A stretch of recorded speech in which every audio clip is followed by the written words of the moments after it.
American Painting and Its Tradition ***** books by Prof. John C. Van Dyke Art for Arts Sake. University Lectures on the Technical Beauties of Painting. With 24 illustrations. 12 The Meaning of Pictures. University Lectures at the Metropolitan Museum, New York. With 31 illustrations. 12 Studies in Pictures. An Introduction to the Famous Galleries. With 40 illustrations. 12 What is Art? Studies in the Technique and Criticism of Painting. 12 Textbook of the History of Painting. With 110 illustrations. New edition. 12 Old Dutch and Flemish Masters. With Timothy Cole's wood engravings. Superoil 8 Old English Masters. With Timothy Cole's wood engravings. Superoil 8 Modern French Masters. Written by American artists and edited by Professor Van Dyke. With 66 full-page illustrations. Superoil 8 New Guides to Old Masters. Critical notes on the European galleries, arranged in catalogue order. Frontispieces. 12 volumes. Sold separately. Nature for its own sake. First Studies in Natural Appearances. With portrait. 12 The Desert. Further Studies in Natural Appearances. With frontispiece. 12 The Opal Sea. Continued Studies in Impressions and Appearances. With frontispiece. 12 The Mountain. Renewed Studies in Impressions and Appearances. With frontispiece. 12 The Money God. Chapters of Heresy and Dissent concerning business methods and mercenary ideals in American life. 12 The New New York. A commentary on the place and the people.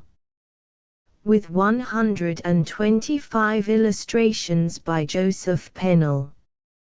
American Painting and Its Tradition. American Painting and Its Tradition as represented by Innes, Wyant, Martin, Homer, L. A. Fudge, Whistler, Chase, Alexander, Sargent by John C. Van Dyke, author of Art for Arts Sake. The Meaning of Pictures, What is Art, etc.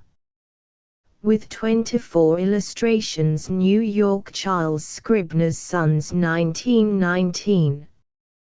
Copyright, 1919, by Charles Scribner's Sons, published October, 1919. Decoration.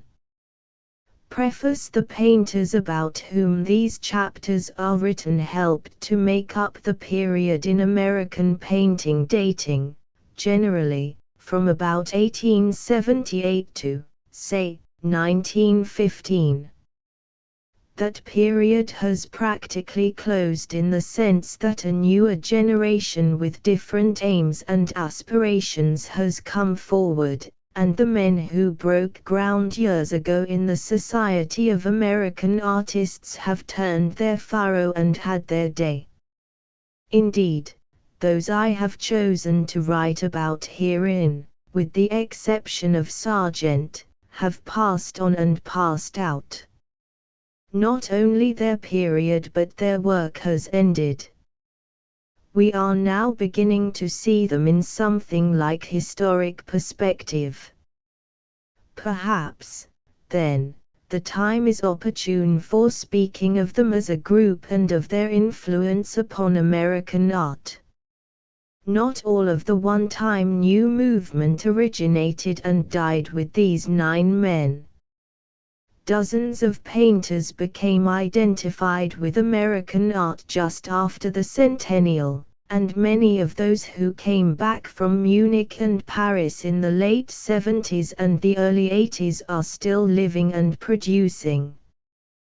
But while the 9 were by no means the whole count, they were certainly representative of the movement, and their works speak for almost every phase of it.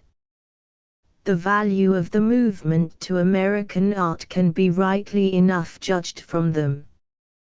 During their lives these 9 did not lack for praise, some of it wise and some of it otherwise. They were much exploited in print.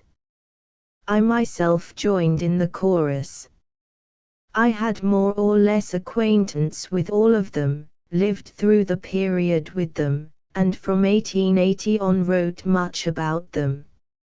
My opportunities for seeing and hearing were abundant, and perhaps such value as this book may possess comes from my having been a looker-on in Vienna during those years.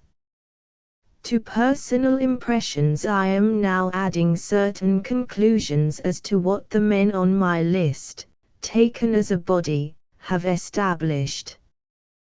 They wrought during a period of great material development, wrought in a common spirit, making an epoch in art history and leaving a tradition. The pathfinders in any period deserve well of their countrymen. And their trail is worth following, for eventually it may become a broad national highway. JCVD Rutgers College, 1919. Contents page I. The Art Tradition in America 1-2. George Innes 1903. Alexander H. Wyant 43-4. Homer Martin 65 v. Winslow Homer 89-6. John Lafarge 115-7. James Abbott McNeill Whistler 147-8. William Merritt Chase 185-9. John W. Alexander 217x. John S. Sargent 243. Illustrations facing page George Innes, Evening at Mead Field 32 George Innes, Sunset at Montclair 34 reproduced by the courtesy of F. F. Sherman, publisher of George Innes by Elliot Dangerfield George Innes, Hackensack Meadows 38 Alexander H. Wyant, Mohawk Valley 52 Alexander H. Wyant, Broad, Silent Valley 58 Homer D. Martin, View on the Seine 78 Homer D. Martin, Westchester Hills 84 reproduced by the courtesy of F. F. Sherman, publisher of Homer Martin by Frank Jewett. Mather Winslow Homer, Undertow 102 Winslow Homer, Marine 104 Winslow Homer, Fox and Crows 108 John Lane Farge, Paradise Valley 130 John Lane Farge, The Muse 134 John Lane Farge, The Three Kings 138 James A. McNeill Whistler, Nocturne. Grey and Silver. Chelsea Embankment 158 James A. McNeill Whistler, The Princess du Pays de la Porcelain 162 James A. McNeill Whistler, The Yellow Buskin 168 William Merritt Chase, The Woman with the White Shawl 202 William Merritt Chase, Afternoon at Peconic 204 William Merritt Chase, Child Dancing 212 John W. Alexander, The Ring 230 John W. Alexander, Walt Whitman 236, John S. Sargent, Mrs. Pulitzer 256, John S. Sargent, Carnation Lily, Lily Rose 260, John S. Sargent, Carmencita 262. Either art tradition in America during the Revolutionary period, and immediately thereafter, art in America was something of sporadic growth, something not quite indigenous but rather transplanted from England. Painting was little more than portraiture, and the work was done after the English formula. America had no formula of its own. There was no native school of art, no tradition of the craft, no body of art knowledge handed down from one generation to another. West and Copley started out practically without predecessors. They were the beginners. With Cole, Durand, and, later on, Kensett, that is about 1825, another kind of painting sprang up on American soil.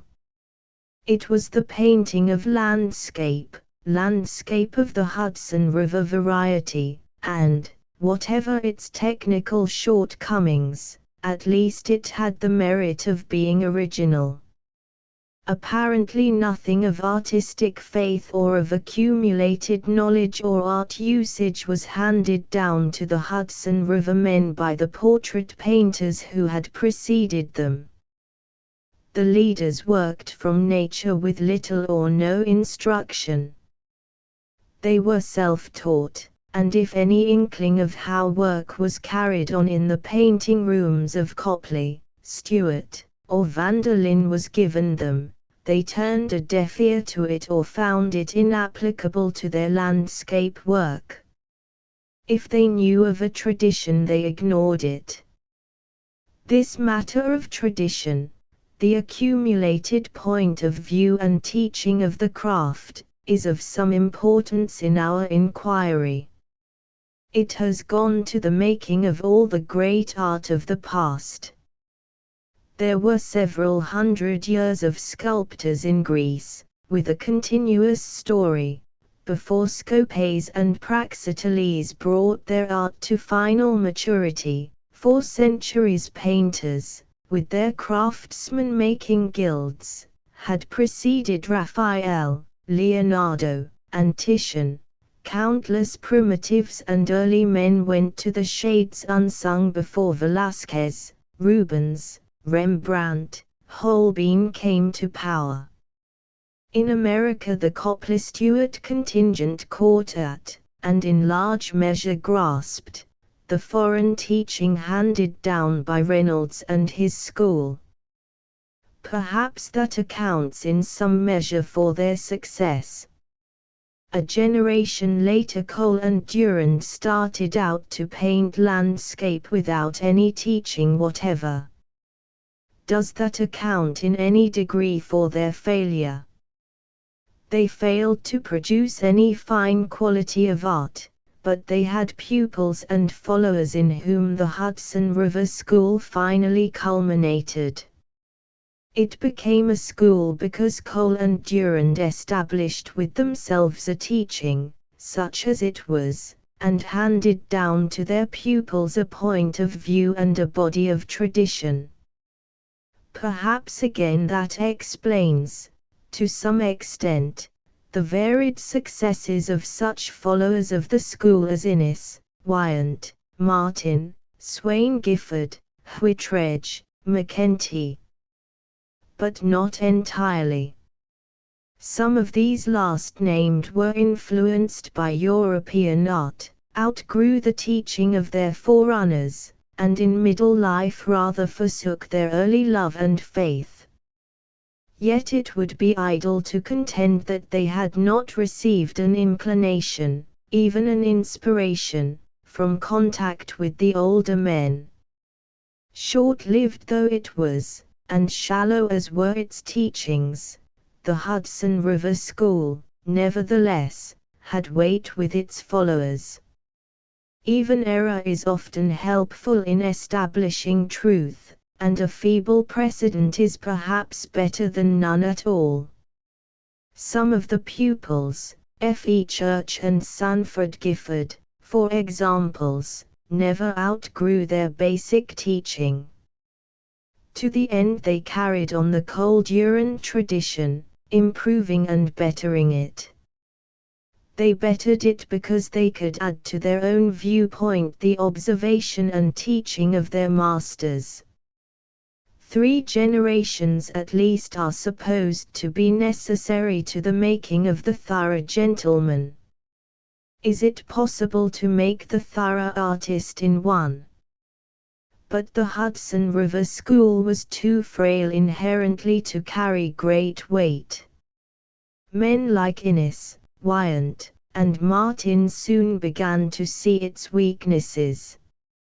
Even before they went to Europe they had doubted, and after their return to America they were openly heretical. They held allegiance only in the matter of the Catskill Adirondack subject, and even that became modified to a virtual disappearance toward the end of their careers. Both aim and method changed with them.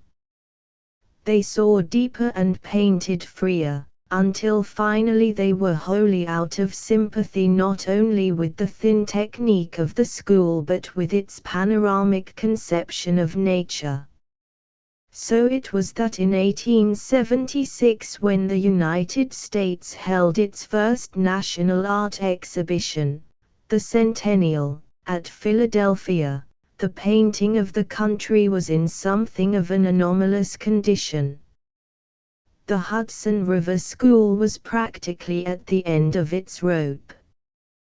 The older portrait painters had been succeeded by Harding, Alexander, Neagle, Elliott, Inman, Page, Healy, each of them more or less going his own way. The German Lewis had been here and had blazed a brimstone trail of Dusseldorf method, along which some painters followed. Hicks and Hunt at Boston had introduced the French art of couture and Millet, and they also had a following. Quite apart from all of them stood some independent personalities like Lafarge and Winslow Homer, who seemed to say, "A plague on all your houses."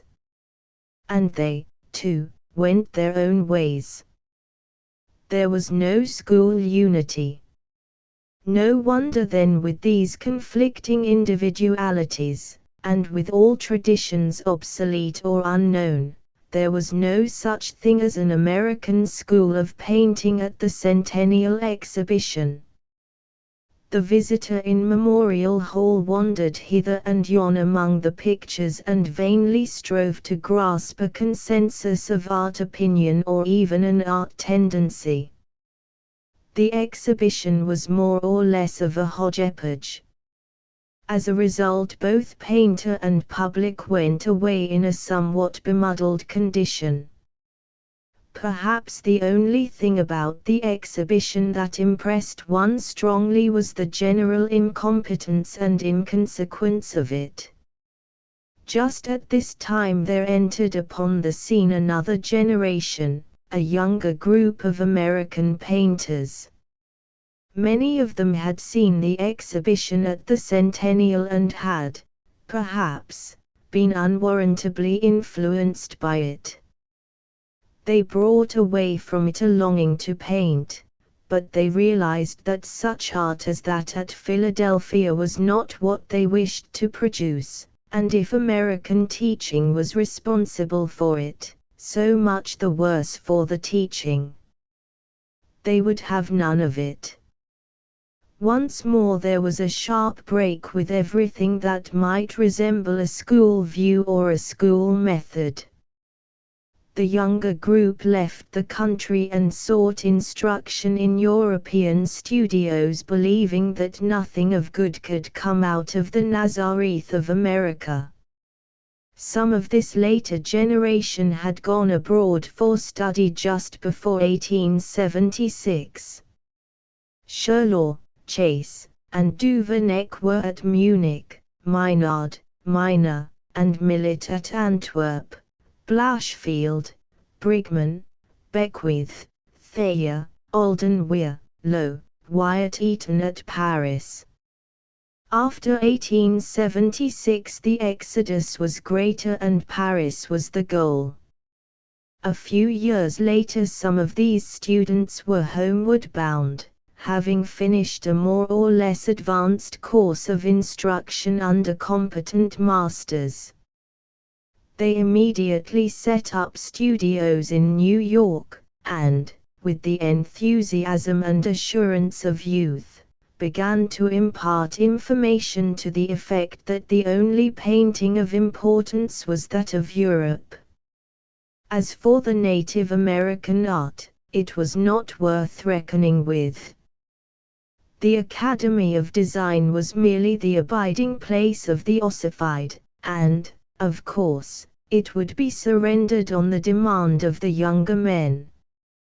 But the Academy, after a battle of words, declined to give up the fort, and a little later declined even to hang some of the pictures of the gifted. This was regarded as unspeakably outrageous, and swift action followed. In 1877 there was a call for the establishment of a new art body, and out of it came the Society of American Artists, with 22 initial members. The younger men had not invited the academicians as a body to join them, but they had recognized the talent of certain men, who, though members of the Academy, were not in full sympathy with it. In other words, the aloof element of the Academy was elected to membership in the Society. These men, Lafarge, Innes, Martin, Moran, Tiffany, Coleman, Swain Gifford, joined the new without abandoning the old, and the Society quickly got under way, with its Declaration of Independence nailed to the masthead. In 10 years the Society had grown in membership to over 100, had held yearly exhibitions from 1878 on, and had achieved a substantial success, a success of technique, if nothing more. It is worth noting just here that this departure was a third violent break in the American art tradition. The young men in the Society practically proclaimed that they would start all over again and build a more worthy mansion than their predecessors. Had they not gone to Europe and received the best of technical training? Did they not know how to draw and paint? For the first time in its history America might congratulate itself upon possessing a body of painters that understood the technique of their craft. American art would now begin. Lest progressive craftsmanship should die out, new students continued to go abroad, and the Art Students' League was started for those stopping at home. This new institution was not bound by any conventionalities, its existence was a protest against them. It had no century-old precedents to live up to, it was free to stickle for good workmanship alone. It was the training school for no peculiar kind of art. It stood ready and eager to adopt any new method or medium or material that was offered.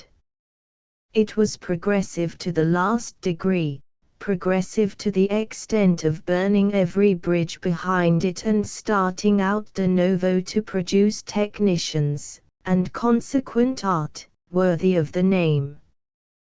Well, the men, and the institutions, and the movement have been under way for 40 years. Much paint has been spread on canvas in that time, and hundreds of hands have been busy producing pictures. The young men have become old men, and many of them have dropped out. The movement itself no longer moves, though some of its best men are still painting. But what is the net result of these 40 years? Have the European trained, after all, succeeded in producing in their one generation, song tradition, an American art?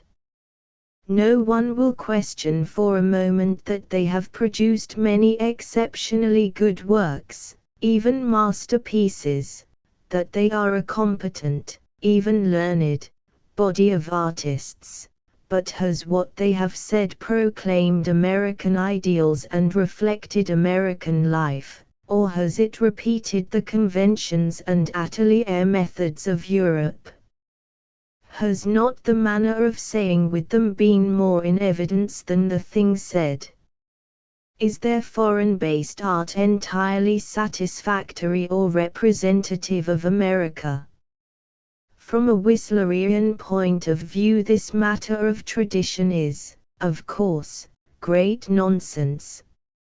Art just happens in 10 o'clock, and the artist is that one in the multitude whom the gods see fit to strike with divine fire. He is called to service by inspiration as were the prophets of old. All of which no doubt explains the anointing of Whistler, but does not account for the high priesthood of Velázquez, of Rembrandt, of Raphael, or of Rubens. To say that 3 centuries of guild teaching in the best way to grind color, or lay a gesso ground, or draw a figure, or fill a given space, is not better than the intuition of any one man of a period is equivalent to saying that the accumulated knowledge of the world is worthless, and each new generation should discard it and begin all over again. That is substantially what Mr. Whistler advocated. And, further, that the artist should stand aloof and create independently of time, place, or people. But out of nothing nothing comes, and psychology assures us that there is no such thing as originality save by a combination of things already known.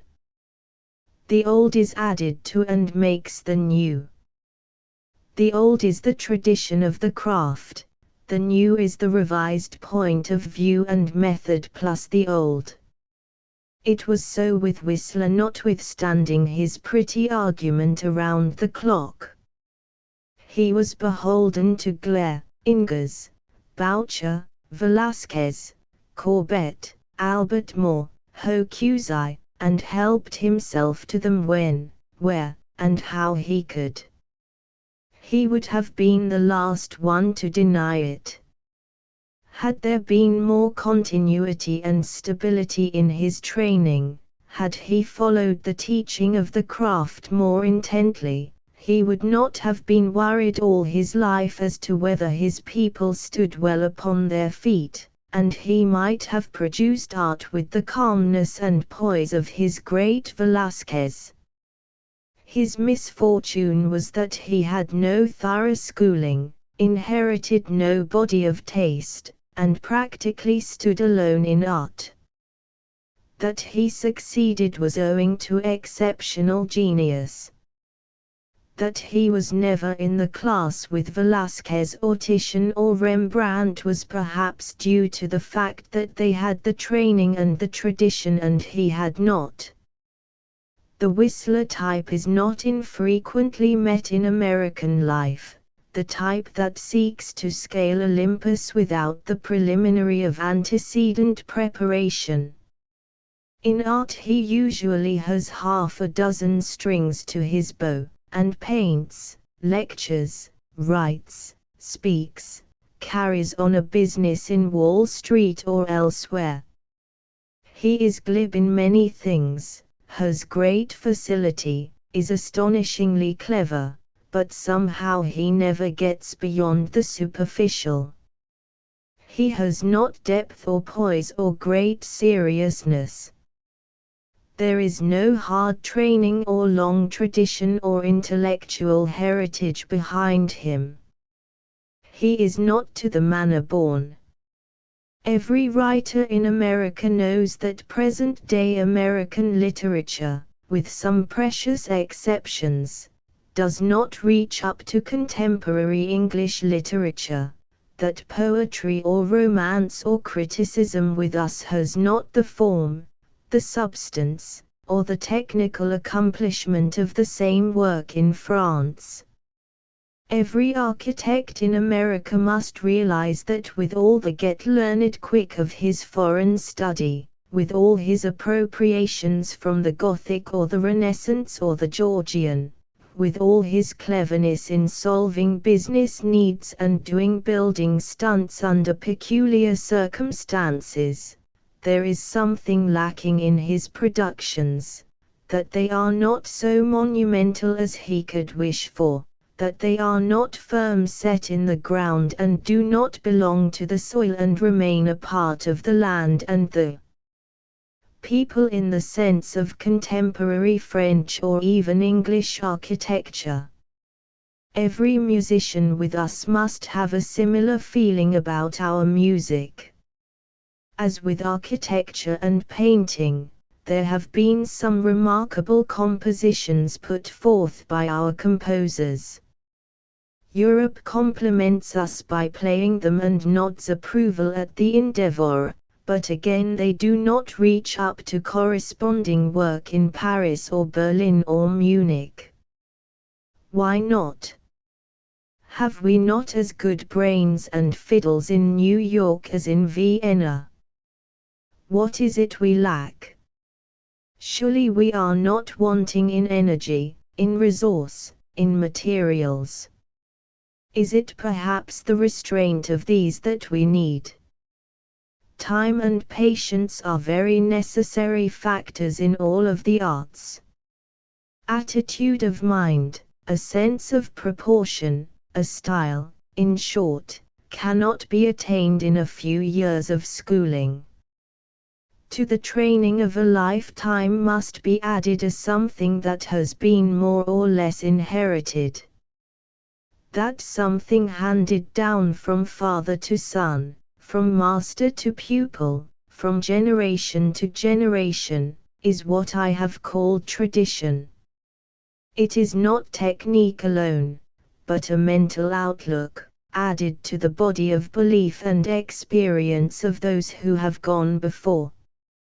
The skilled hand of a Kreisler, a Sargent, a MacMonnies is perhaps possible of attainment in a decade, but the mental attitude, its poise and its restraint, is that something which is inherited as taste, and many decades may go to its formation. In this latter respect, perhaps, Kreisler has had the advantage of both Sargent and MacMonnies. Coming back, therefore, to the men of the Society of American Artists, we cannot say that they failed in skill or were wanting in endeavor, or had no intelligence.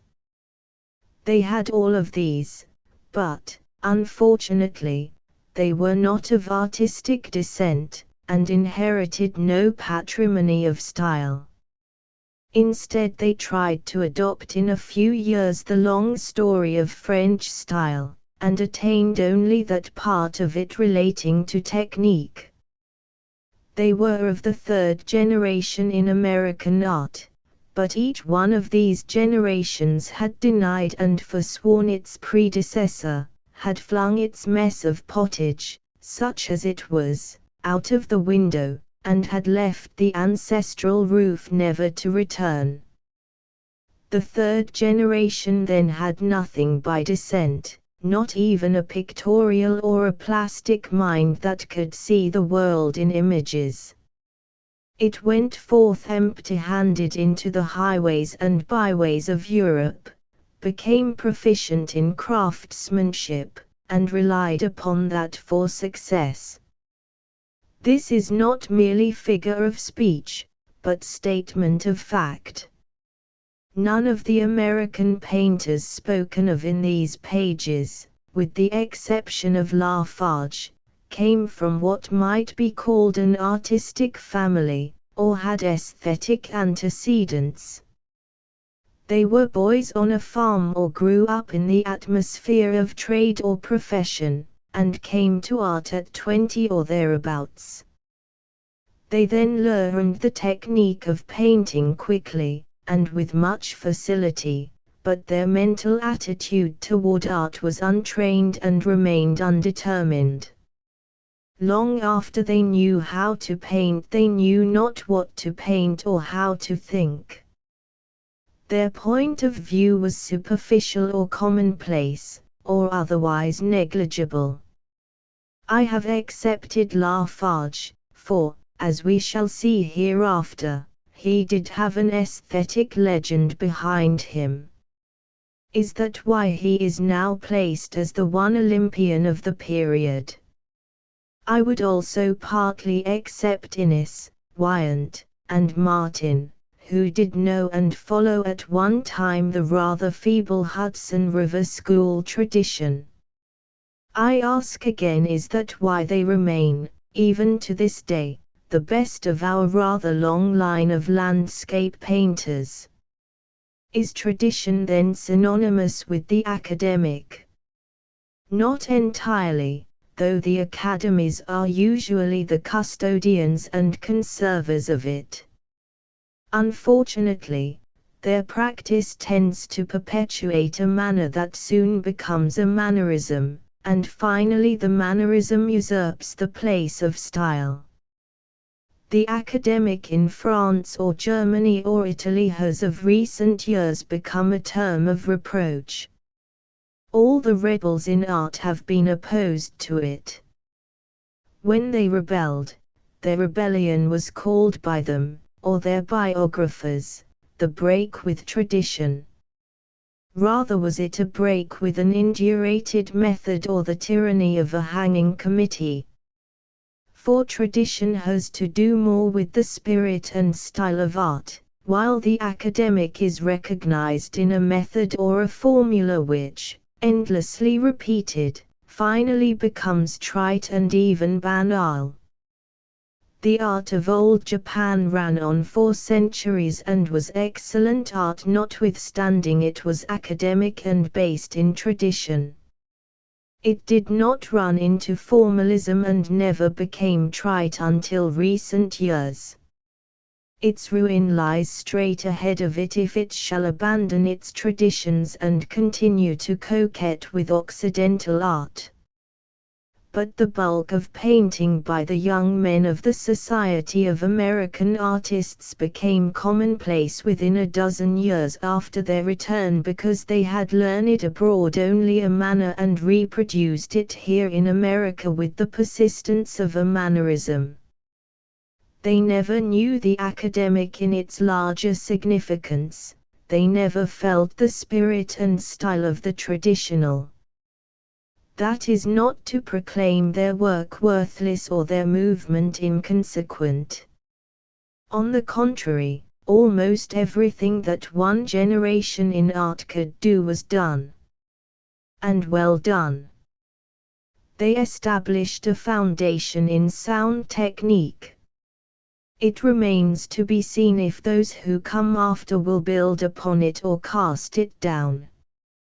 Moreover, as an expression of the individual quite apart from the time, place, or people, as a representation of cosmopolitan belief about art, it must be accorded a very high place. Whistler and Sargent happen just now to be the most talked about exponents of the cosmopolitan, but dozens of painters here in America since 1876 belong in the same class and have the same belief. It is all along of a new departure in art, and how it shall work out no one can say, but that it does not entirely satisfy contemporary needs is already manifest.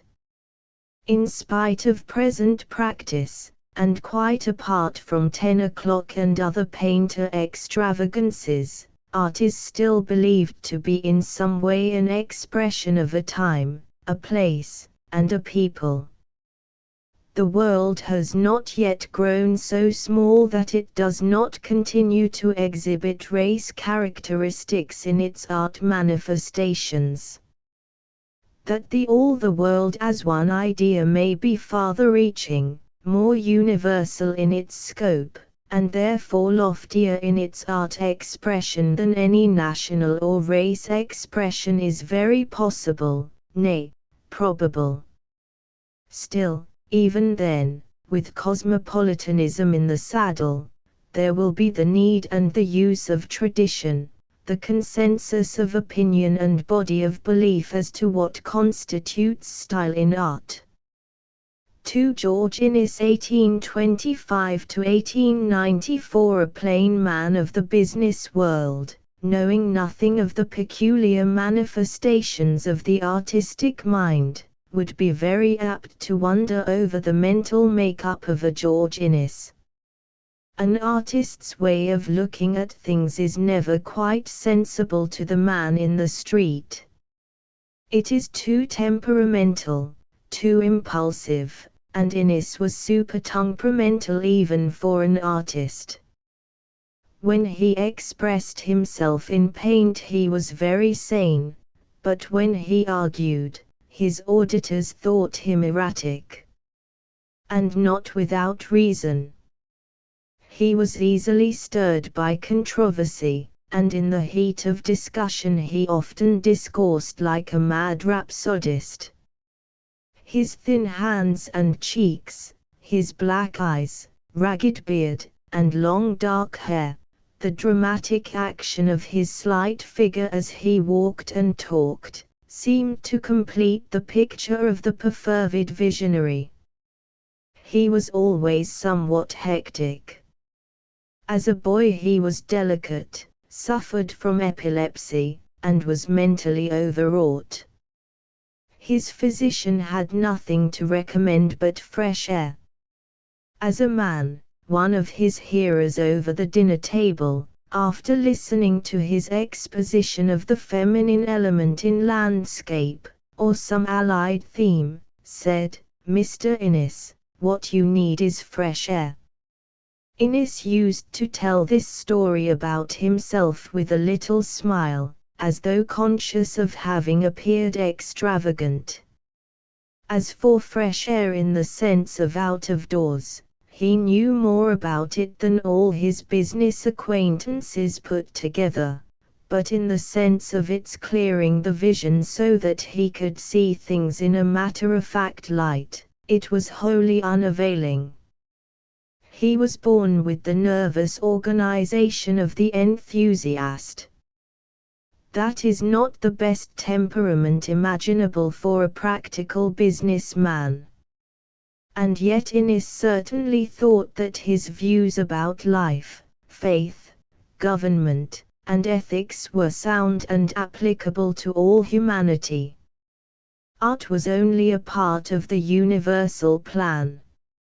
In his theory of the unities everything in the scheme entire dropped into its appointed place. He could show this, to his own satisfaction at least, by the symbolism of numbers, just as he could prove immortality by the argument for continuity. All his life he was devoted to mystical speculations. He had his faith in divination, astrology, spiritualism, Swedenborgianism. And he was greatly stirred by social questions.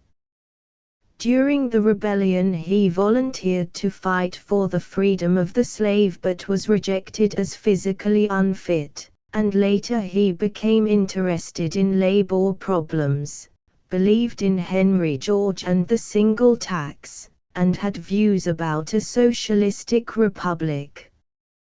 He never changed. In his 70th year he was still discoursing on Swedenborg, on love, on truth, on the unities, with unabated enthusiasm. To expect such a man to be practical would be little less than an absurdity, and to expect a practical man to understand him would be almost as futile. But the fever of intensity that burned in Innes and his visionary way of looking at things were the very features that made possible his greatness as an artist. There is something in the abnormal view, one hardly knows what, that makes for art. Certainly the practical work of the camera gives only a statement of fact, where the less accurate drawing of a millet gives something that we call artistic. The lens of the camera records mechanically and coldly, which may account for the prosaic quality of photography, but the retina of the artist's eye records an impression enhanced by the imagination, which may account for the poetry of art. Whichever way we put it, it is the human element that makes the art. The painter does not record the facts like a machine, he gives his impression of the facts. Innes, with his exalted way of seeing, was full of impressions and was always insisting upon their vital importance. The true purpose of the painter, Mr. Sheldon reports him as saying, is simply to reproduce in other minds the impression which a scene has made upon him. A work of art is not to instruct, not to edify, but to awaken an emotion. Its real greatness consists in the quality and force of this emotion. And he practiced this preaching. Such nervous manifestations as enthusiasm, emotion, and imagination working together and producing an impression were the means wherewith he constructed pictures in his mind. They made up his point of view, and without them we should perhaps have heard little of George Innes as a painter. It was no mean or stinted equipment. In fact, Innes had too many impressions, had too much imagination. His diversity of view opposed singleness of aim. While he was trying to record one impression upon the canvas, half a dozen others would rush in. Cleveland Cox, who knew him well, said that he changed his mood and point of view with the weather, and if he started a canvas with a storm piece in the morning, it was likely to end in the evening with a glorious sunset, if the weather corresponded.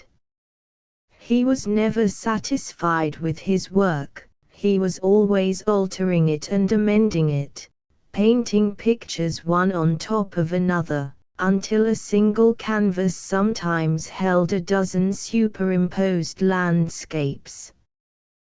The late William H. Fuller used to tell the story of buying a landscape in Innes's studio one afternoon and going to get the picture the next day, only to find an entirely different picture on the canvas. To his protests Innes replied, "It is a good deal better picture than the other." "Yes, but I liked the other better." "Well, you needn't take it, needn't pay for it. It isn't a question of losing money. I have lost my picture. It is buried under that new one." Even when not bothered by many impressions, Innes had great difficulty in contenting himself with his work. It was never quite right. There was a certain fine feeling or sentiment that he had about nature and he wished to express it in his picture, but he found when the sentiment was strong, the picture looked weak in the drawing, had little solidity or substance, and when the solidity was put in with exact lines and precise textures, then the sentiment fared badly. He knew very well where the trouble lay. Details in the picture must be elaborated only enough fully to reproduce the impression. When more is done, the impression is weakened and lost, and we see simply an array of external things which may be very cleverly painted and may look very real, but which do not make an artistic painting. The effort and the difficulty of an artist is to combine the two, namely, to make the thought clear and to preserve the unity of impression. Meissonier always makes his thought clear. He is most painstaking with details, but he sometimes loses in sentiment. Corot, on the contrary, is to some minds lacking in objective force. He tried for years to get more objective force, but he found that what he gained in that respect he lost in sentiment. This is Innes's own statement of the case, and it enables us to understand why many of his later canvases were vague, indefinite, often vapory. He was seeking to give a sentiment or feeling rather than topographical facts. When the facts looked too weak, he tried to strengthen them here and there by bringing out notes and tones a little sharper, with the result of making them look hard or too protruding. After several passings back and forth from strength to weakness, from sentiment to fact, the canvas began to show a kneaded and thumbed appearance. Its freshness was gone and its surface looked tortured and bready. He was hardly ever free from this attempt to balance between two stools. It is a plague that bothers all painters, and no doubt many of them would agree with Innes in saying, if a painter could unite Meissonier's careful reproduction of details with Corot's inspirational power, he would be the very god of art. But Innes was much nearer to Corot than to Meissonier. He loved sentiment more than clever technique, and perhaps as a result left many swampy canvases behind him. His studio was filled with them. He used to take them from the floor and work upon them, sometimes half a dozen in a day. He never was the perfect master of the brush that we have heard him called, though he was an acceptable, and often a very powerful, technician. He usually began by basing a canvas in a warm grey or a raw umber tint, afterward sketching in with charcoal or pencil the general outline of forms and objects. His pigments at first were thin, and his canvas in its general distribution of masses was little more than stained. Upon that foundation he kept adding stronger notes, glazing his shadows to keep them transparent and push them back, and placing his opaque lights on top of the glaze. In this way he gradually developed the picture, keying up first one part and then another, until finally he drew the whole picture into unity and harmony. It was most interesting to see Innes at work in this keying up process. He always painted standing, and would walk backward and forward, putting on dabs here and rubs there with great expertness. He was a painter in oils, seldom employing any other medium, and yet he would use on his canvas almost anything that the impulse of the moment told him might prove effective. One day I watched him for 15 minutes trying to deepen the shadows in a tree with a lead pencil.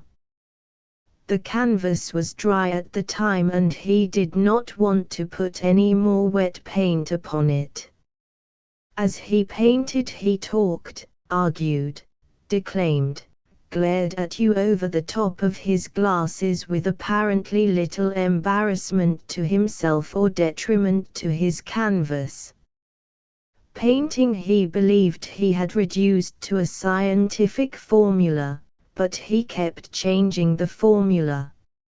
Rules of procedure, too, he had in abundance, but they also kept shifting.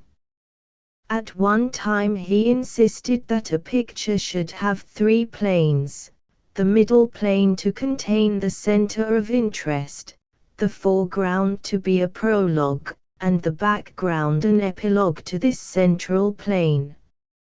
At another time he would spread a half-tone throughout the whole picture, keeping his sky low in key, and upon this neutral ground he would place lights and darks, making them brilliant and sparkling by contrast. Others before him, notably the Fontainebleau Barbizon men, had worked with similar rules in mind, but Innis was quite original in his application. And he was always moving on to something new and better. Ripley Hitchcock quotes from one of his letters, "I have changed from the time I commenced because I had never completed my art, and as I do not care about being a cake, I shall remain dough, subject to any impression which I am satisfied comes from the region of truth." What Innis was at the time he commenced may be gathered from another quotation from the same authority. "My early and much of my later life was born under the distress of a fearful nervous disease which very much impaired my ability to bear the painstaking in my studies which I could have wished. I began, of course, as most boys do, but without any art surroundings whatever. A boy now would be able to commence almost anywhere under better auspices than I could have had then, even in a city. I was in the barefoot stage, and, although my father was a well-to-do farmer, the boys dressed very much in Joseph's coat style as to color, the different garments being equally variegated, while schooling consisted of the 3 Rs, and a ruler, with a rattan by way of change. At 14 Innis received some instruction in drawing from a man named Barker, and at 19 he was working as a map engraver with Sherman and Smith in New York. It is said that he engraved several plates, but Innis himself evidently counted this apprenticeship of little value, for he later said, "When almost 20 I had a month with Regis Gignoux, my health not permitting me to take advantage of study at the academy in the evening, and this is all the instruction I ever had from any artist." He was virtually self-taught as a youth, but his later work was developed and somewhat influenced by the study of other painters at home and abroad. At first he studied Cole and Durand, and his pictures were rather panoramic in theme and hard in drawing. He worked much over detail, and at this early time must have been acquired a knowledge of form and a store of visual memories which were to serve him thereafter. The brittle landscapes of Innis's youth are seldom seen today. What became of them no one knows. He sold them for any sum that would temporarily keep the wolf from the door, and, passing into the hands of unappreciative people, they have perhaps perished. I never heard him so much as mention his very early work, though in his letter to Ripley Hitchcock he speaks of some of his studies under Gignoux as being very elaborate. In 1850 he was married, and through the assistance of one of his patrons, Mr. Ogden Haggerty, he went to Italy and spent 15 months there, returning through Paris, seeing the Salon, and the work of Rousseau for the first time. Rousseau was just beginning to make a noise. A great many people were grouped about a little picture of his which seemed to me metallic. Our traditions were English, and French art, particularly in landscape, had made but little impression upon us. Just when he made this statement is not apparent, but certainly it was not his final estimate of Rousseau and French landscape. He was later on much influenced by Corot, Rousseau, and d'Aubigny, but with his first long stay in Europe, chiefly near Rome, it was to be expected that the romance and glamour of the place with such classical painters as Salvator, Claude, and Poussin would sway him. The second period of his development, dating from about 1853 to 1875, is full of diverse influences. Succeeding trips to Europe and repeated studies of European art rather disturbed his preconceived opinions, and made him doubtful. At one time he would work in one vein, at another time he would reverse himself and go back to his early affinities. It was a period of struggle not only with his art but with the more purely material affair of gaining a livelihood. He lived during this time for 4 years at Meadfield, Massachusetts, then at Eagleswood, New Jersey, and in both places painted some notable canvases, though they were not popular with the buying public. The Peace and Plenty now at the Metropolitan Museum, painted in 1865, is a huge affair, and the wonder is that it was not a huge failure. It is a little too diversified in the lights, and a bit spotty, perhaps, but it is rather broadly handled with a flat brush, and, all told, a remarkable canvas for the time. It represents him under Italian inspiration.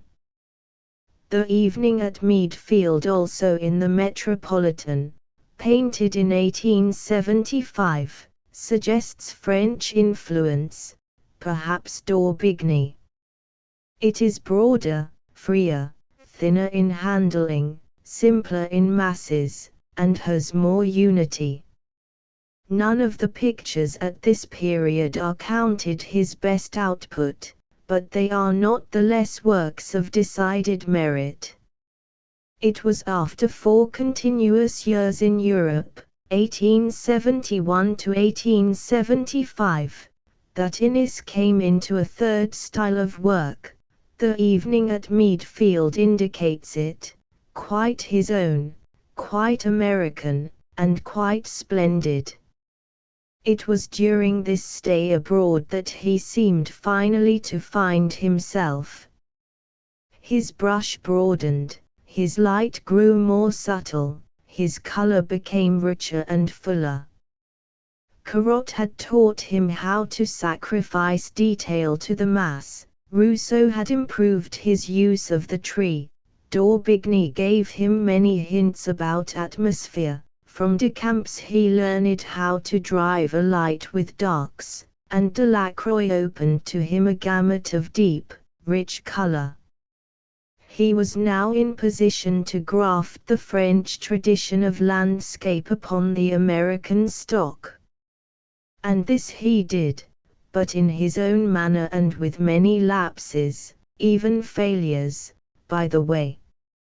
All through this third period, and for that matter up to his death, Innes was experimenting with landscape. Every canvas was a new adventure in color, light, and air. In his last period he seemed to see landscape in related masses of color rather than in linear extensions, and so he painted it holding the color patches together with air and illuminating the whole mass by a half-mysterious light.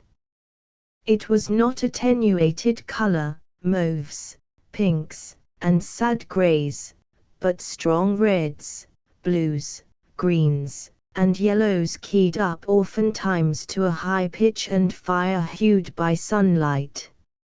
Nor were they put on the canvas in little dots and dabs, but rather shown in large masses brought together for massed effect and made resonant by contrast.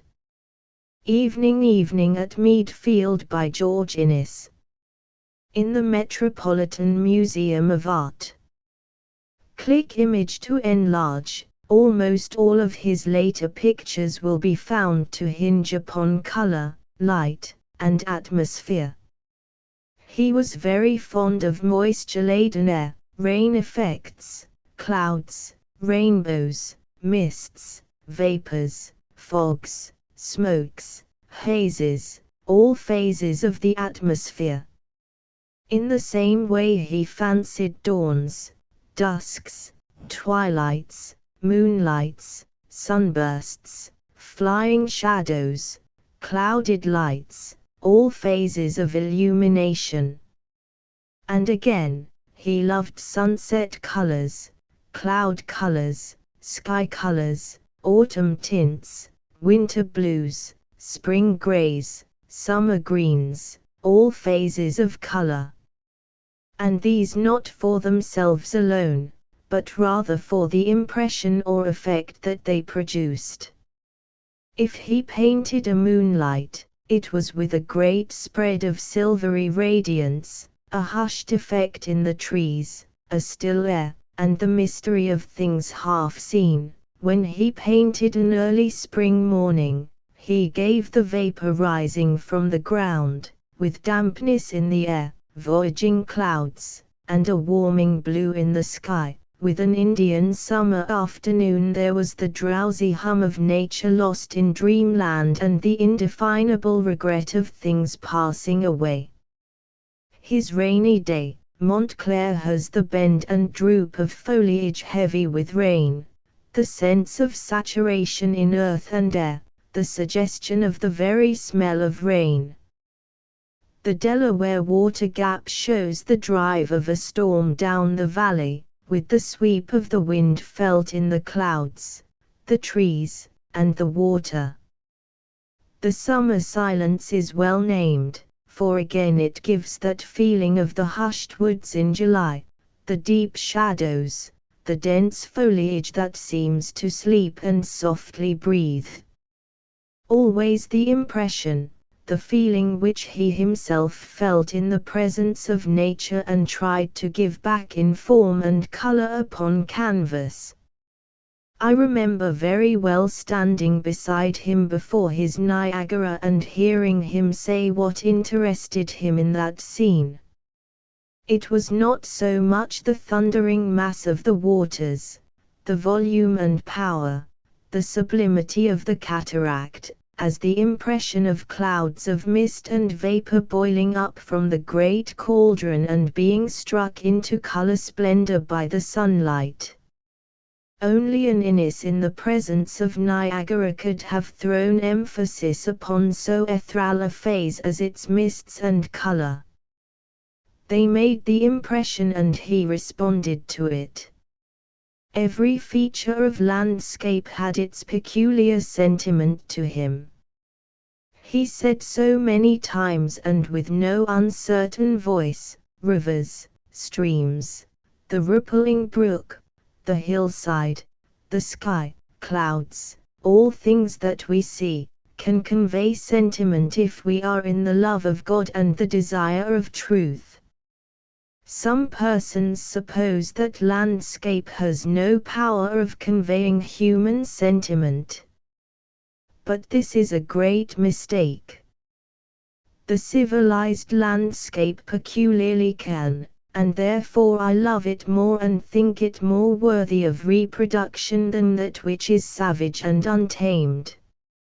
It is more significant Sunset at Montclair by George Innes. Click image to enlarge. That last statement of his about the civilized landscape is well worth noting, because that was the landscape he painted. His subjects are related to human life, and some of our interest in his pictures is due to the fact that he gives us thoughts, emotions, and sensations that are comprehensible by all. He tells things that everyone may have thought but no one before him so well expressed. In other words, he brings our own familiar landscape home to us with new truth and beauty. This, it may be presumed, is the function of the poet and the painter in any land.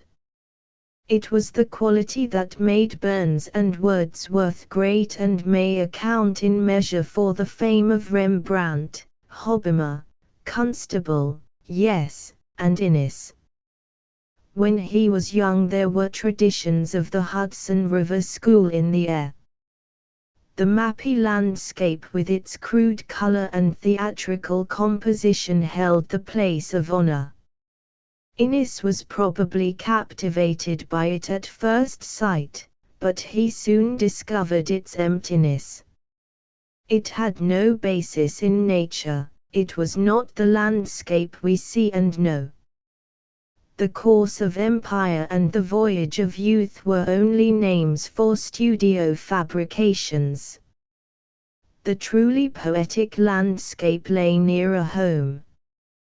This was what Innes called the civilized landscape, the familiar landscape, the paysage intime, the one we all see and know because it has always been before us, its very nearness perhaps blinding us to its beauty. How hard it is to believe that the true poetry of the world lies close about us. We keep fancying that romance is not in our native village, but in Rome or Constantinople or Cairo, and that the poetic landscape is not that of the woodlot behind the house, but that of Arden Forest or some Hesperidian garden far removed from us. Emerson has noted that at sea every ship looks romantic but the one we sail in. Yet there is plenty of romance in our ship if we have the eyes to see it, and there is abundance of beauty in the woodlot if we have the intentness of purpose to study it out and understand it.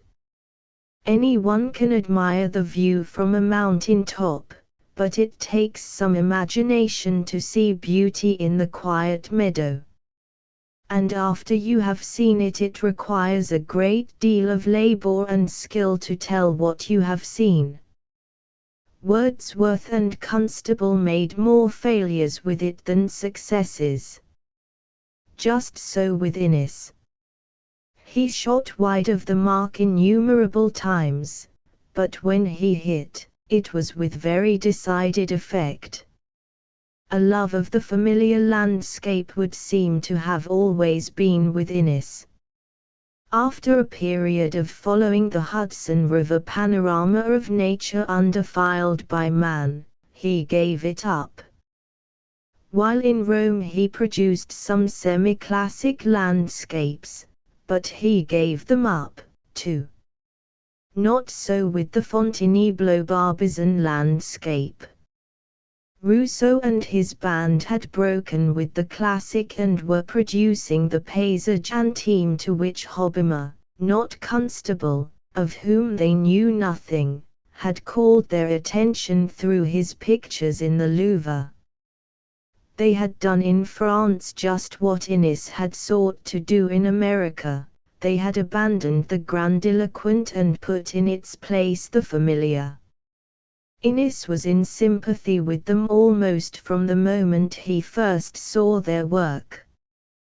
Had he been born in France, no doubt he would have been a member of the Rousseau-Dupré group. Again, it is worth noticing in passing that all of the so-called men of 1830 were really provincial in what they produced. Corot painted Ville d'Affray, Rousseau, Dupré, and Diaz the Fontainebleau forest, d'Aubigny the Seine and the Marne. None of their work represents the south or the east of France, and none of it carries beyond France. It is localized about Paris. Just so with the work of Innes. It is emphatically American, but limited to the North Atlantic states. The appearances which he portrayed are peculiar to the region lying east of the Alleghenies. In his pictures the light and coloring, the forms and drift of clouds, the mists and hazes, the trees and hills, the swamps and meadows may be recognized as belonging to New Jersey or New York or New England, but none of them belongs to Minnesota or Louisiana or California. He pictured the American landscape perhaps more completely than any other painter before or since his time, but his civilized landscape was nevertheless limited as regards its geographical range. Nor would we have it otherwise. All the masters of art have been provincial so far as subject goes. Titian, Velázquez, and Rembrandt never cared to go beyond their own bailiwicks for material. And Innes, though he may not rank with those just mentioned, found all the material he needed within 50 miles of New York. It was the discovery of this material, his point of view regarding it, what he did with it, and what he made us see in it, that perhaps gives him his high rank in American art. The man and his impulsive nature never changed, though he kept shifting his methods and his point of view from year to year. He went his own pace and was always something of a recluse. The art movements about him interested him in only a slight way. The Academy of Design honored him with membership, but he cared little about it. The Society of American Artists elected him a member also, but he cared even less for the brilliant painting of the young men than for the weak performances of the academicians. He kept very much to himself and painted on in his own absorbed, impulsive fashion. His studio was only a bare barn of a room with a few crazy chairs in it. Wall hangings, stuffs, screens, brass pots, shields, spears, the artistic plunder which one usually finds in a painter's apartment, he regarded as so much trumpery.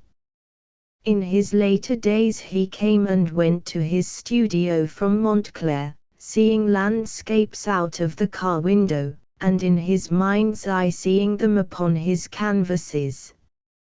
His art swayed him completely. Meadows Hackensack Meadows by George Innes. Click image to enlarge. He had no pupils, though he corrected, advised, and instructed many young painters after his own method. It was a decidedly arbitrary teaching. Elliot Dangerfield tells a story of one of his own landscapes in which a rail fence was running down into the foreground. When Innes was asked in to criticize the canvas, he objected to the fence and said it should be taken out. "Why can't I have the fence there if I want it?" Dangerfield protested. To which Innes replied, "You can if you want to be an idiot." His criticism of older painters and pictures was just as unqualified. And in matters outside of art, where he spoke with no peculiar authority, his vehemence was no less. Crossing on the Arizona in 1887, he talked everyone out of the smoking room on the single tax question, so a friend informs me. In 1894, when I happened to be crossing with him, he was as positive as ever about his religious, socialistic, and political convictions. His interest and enthusiasm were in no degree abated. In the mornings he sat on deck wrapped up in rugs under the lee of a lifeboat, and amused himself doing examples in vulgar fractions out of an ordinary school arithmetic, but in the afternoon he liked to talk, and I was a willing listener, though I had heard him discourse many times. Every one remembers his caustic criticism of Turner's slave ship. He always had a kick for Turner, though at heart he admired him, and in many respects his own methods were very like that master. They both worked from visual memory, Turner putting in what pleased him in architecture, people, and boats, and Innes putting in cows or bridges or wagons, as pleased him. Neither painter resorted to the model or to a sketch for these accessories. They painted them out of their heads, and sometimes they were vague in drawing or false in lighting. The only difference was that Turner took more liberties with his text than Innes, and often lost truth of tone. This gave Innes his chance to say that Turner was a painter of claptrap. His detail was spotty, he could paint figures in a boat, but he couldn't paint a boat with figures.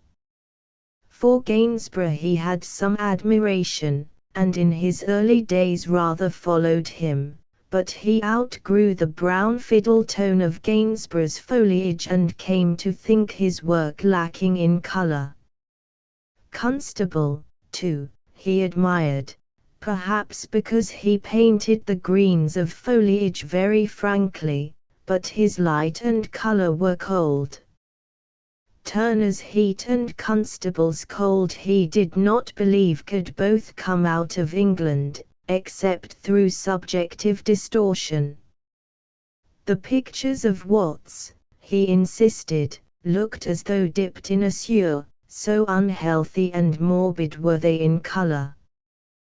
This referred to the later pictures of Watts which Innes had seen in a lone collection exhibited at the Metropolitan Museum.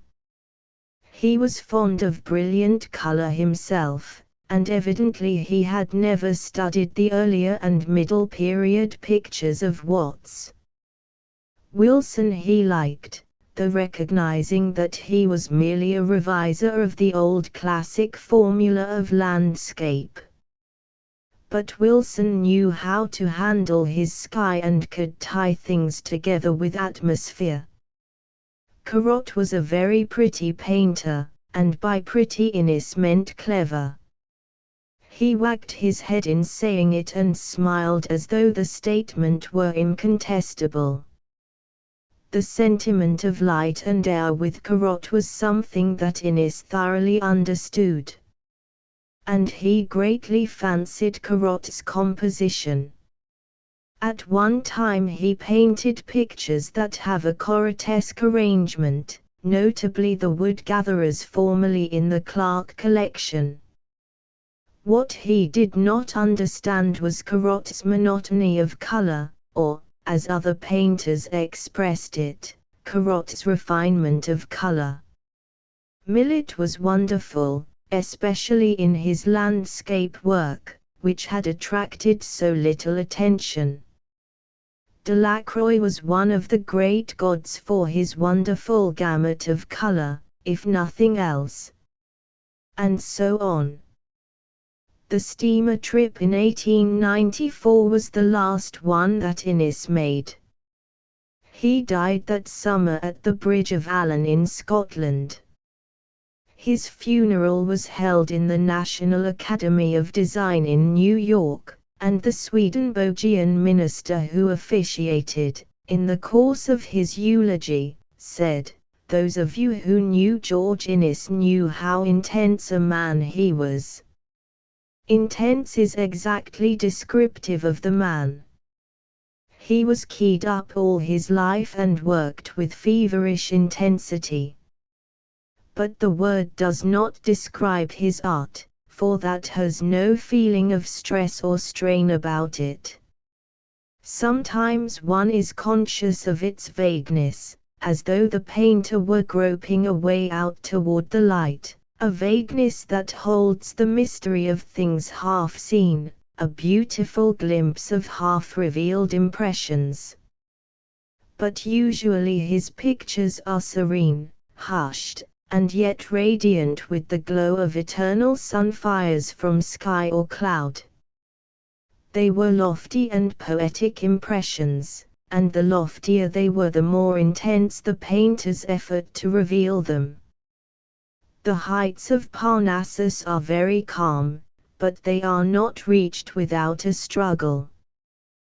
The great ones, those who scale the upper peaks, are perhaps the most intensive strugglers of all. Innis was one of them.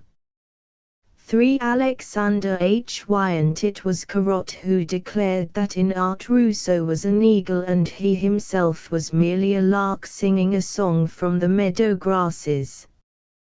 The contrast and the comparison are not inapplicable to two of our own painters. Wyant never possessed the wide range or the far-seeing eye of Innis, but he had something about him of Corot's mood and charm. He, too, was a lark, or should we say a wood thrush singing along the edge of an American forest. He had only a few mellow notes, yet we would not be without them. They still charm us. And it is not certain that in the long account of time the direct and simple utterances of Corot and Wyant may not outlive the wide truth of Rousseau and the vision splendid of Innis. More than once in aesthetic story the songs of a Burns have been held more precious than the tumults of a Milton. The wonder of Wyant's success is greater than that of Innis, for his boyhood surroundings, if anything, were less stimulating and his pictorial education far more restricted. Besides, Innis lived on to 70 years, but Wyant died at 56, having endured ill health, and for the last 10 years of his life, his best working years, been paralyzed in his right arm and hand. Living much to himself, something of a hermit in his mountain home, weighed down by misfortunes and disappointments, the wonder grows that he not only kept up and improved his technique to the end, but that he preserved his serenity of mood and purity of outlook through it all. He must have been a man with fortitude of soul beyond the average. It is not every painter that can turn stumbling blocks into stepping stones. Wyant was the typical barefoot boy of the Near West in the days before the Civil War. He was born in 1836 at Evans Creek, Tuscarawas County, Ohio, and his boyhood and early youth were far removed from anything like the madding crowd. His parents were Americans of the soil, his father being a farmer and carpenter of Pennsylvania extraction, and his mother of Dutch-Irish descent. They were nomadic, after the manner of border people, and soon left Evans Creek to live in or near Defiance, where Wyant learned his 3 Rs in the village school. There were less than 1,000 people in the town at that time, and what Wyant got out of it by way of enlightenment or encouragement must have been meager. As a boy he, no doubt, roamed the woods, fished the streams, and trailed along the Ohio hilltops, and at this time, unconsciously perhaps, he was storing up visual memories of appearances that were to be of service to him later on. That he had an eye and was an observer from the start comes to us in the tales told of his boyish sketches on the floor made with charcoal from the wood fire. At least they showed an inclination that was afterward to develop into a passion. But the inclination found no immediate outlet. After leaving school, the youth served as an apprentice in a harness shop, but he did not care for harness making. He preferred to paint photographs, cards, signs, almost anything that could be done with a brush. At 21 he went to Cincinnati and for the first time saw some paintings in oil. Before that his ideas of art had been bounded by book illustration and the omnipresent chromo. It is said that among the pictures he saw at Cincinnati was something by Innis. The young man was impressed by it, or by the reports about Innis, for he took the train to New York to consult that master about art as a vocation. He found Innis at Eagleswood, near Perth Amboy. How long he stopped there and what was said we do not know, but the master was encouraging, and the young man went back to Cincinnati determined to be a painter. He had a right instinct about art at that early time, or he never would have chosen Innis for a counselor. The famous landscape painters then were Kensett and Church. Innis was the most progressive, the most ultramodern of the time, and had not yet won universal applause. He did not paint enough in detail for the man in the street, and evidently he must have given Wyant his argument for breadth of view over detail, for, as we shall presently see, Wyant had it almost from the start. But perhaps the most and the best that he got from Innis was inspiration. Back in Cincinnati and painting pictures after his own formula, Wyant found a purchaser and a patron in Nicholas Longworth. It became possible for him shortly thereafter to move to New York. There, in 1863, he saw a large exhibition of Dusseldorf pictures that probably stirred his imagination. Pictures in America at that time were rather scarce, and any exhibition of foreign work would be more impressive then than now.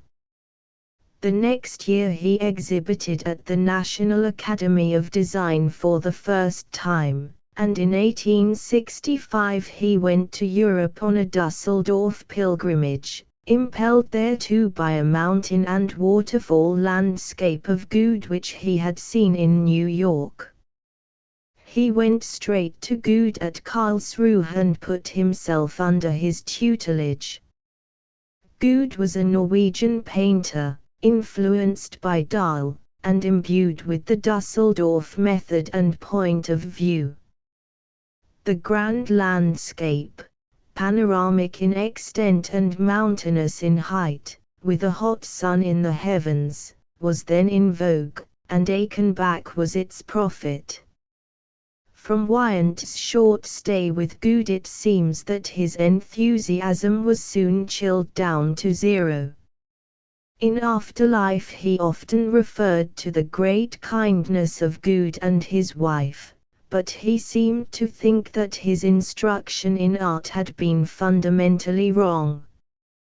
His pupil, Bruce Crane, says that he spoke of his art environment there as being a miserable one, and Wyant believed that environment played the greater part in the making of a painter for good or bad. He left Goode and started back to America, but stopped on the way in England and Ireland, where he studied pictures and painted some of his own. The old masters in the National Gallery apparently did not make a strong appeal to him. His work shows no sign of Claude, Salvator, Poussin, Ruisdael, Hobbema, or Cuyp. Even Gainsborough and the ascendant Turner seem to have left him cold. But Constable he liked very much. Here at last was a man seeing things in a large way and doing them with breadth of brush. Moreover, he was doing simple transcripts of nature, not the panorama of blazing perspective. In America Wyant had inherited something of the spectacular from his Hudson River predecessors.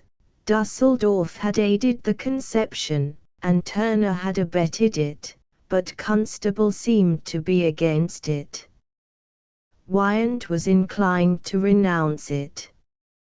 Constable produced the broad realistic look, and at that time Wyant had probably not arrived at any other conception of art than as a large transcript of nature. Ruskin's doctrine of fidelity to fact was in the air, and the landscape as emotional expression, or as a symphony, or even as a decorative pattern, was little known either in the studios or the critic's den. There was, however, plenty of controversy going on. And yet fresh from varying theories and impressions, Wyant went over to Ireland and painted pictures that bore no earmark of any painter or any school. In the Metropolitan Museum there is an Irish landscape by him done in 1866, view in County Kerry, Ireland. There are grey mountains at the back, a green foreground with a pool of water, a grey blue and whitish sky, a grey atmosphere. At the right middle distance is a white cottage. The rest is treeless upland running into mountain heights that are lost in haze and cloud. The picture is not only remarkable for its simplicity of composition but its absence of small objects or distracting details. Though a mountain landscape, it is broadly seen, largely and simply massed, and painted with a broad flat brush. It may have been repainted in later years, but I am willing to believe from the breadth of its composition that it was painted broadly to correspond, and is today substantially as when originally done. This picture is in somewhat violent contrast with another Wyant landscape hanging in the same gallery and dated in the same year, 1866. I refer to the large Mohawk Valley landscape, an excellent picture, though evidencing limitations perhaps peculiar to America. It is a huge valley view with a gorge and stream in the foreground running down to a fall from which mist is rising. The stream as a pool is seen again emerging in the middle distance. A half-lighted sky with falling rain at the left and warm greys of clouds and blues of distance make up the background, while in the foreground a tall tree at the left is balanced by a group of lesser trees at the right. The whole color tone is warm, probably from underbasing, especially in the foreground, which shows in greys and browns. It is a symmetrical composition with a central point of sight, and in its detailed elaboration gives no hint of selection or sacrifice. The trees, the ledges of rock in the foreground, the water, the clouds are all exactly drawn and realized to the last item, each one having quite as much importance as its fellow. As for the painting, it is thin, kept thin to allow the underbasing to show through, but it is flatly painted, not stippled. In the latter respect it is an advance on, say, Church's panorama, Heart of the Andes in the same gallery, where the stippling with white paint produces a glittering, bedizened surface, and the minute drawing of leaves in the foreground runs into petty niggling. Now, the Mohawk Valley was probably completed just before Wyant went to Europe, at least in method it antedits the County Kerry, Ireland landscape of the same year. 1. It is a very important picture and represents the culmination of Wyant's early style, a beautiful picture for any place or period or painter to have produced. It shows Wyant's original point of view, with some of the influences that must have come to him from the Hudson River School, from Innis, from various unknown American sources. But the County Kerry, Ireland landscape shows a departure, a widening, and a broadening of both brush and vision, which were to increase and expand thereafter into a second style, the style of Wyant's later and nobler canvases. To this style Wyant was undoubtedly helped at first by what he saw abroad, especially by the pictures of Constable. 1. In regard to the two pictures in the Metropolitan Museum, View in County Kerry, Ireland and the Mohawk Valley, I never could reconcile myself to the idea that they were both painted in 1866. There is no doubt about the Mohawk Valley because its manner is so much like the many canvases of that period which Wyant often showed me and which Mrs. Wyant destroyed after his death. The View in County Kerry, Ireland marks a new period in his art, and the widely different handling as well as viewpoint are too much to have been acquired in 1 year. There is certainly some mistake in the date, I should say a difference of 10 years.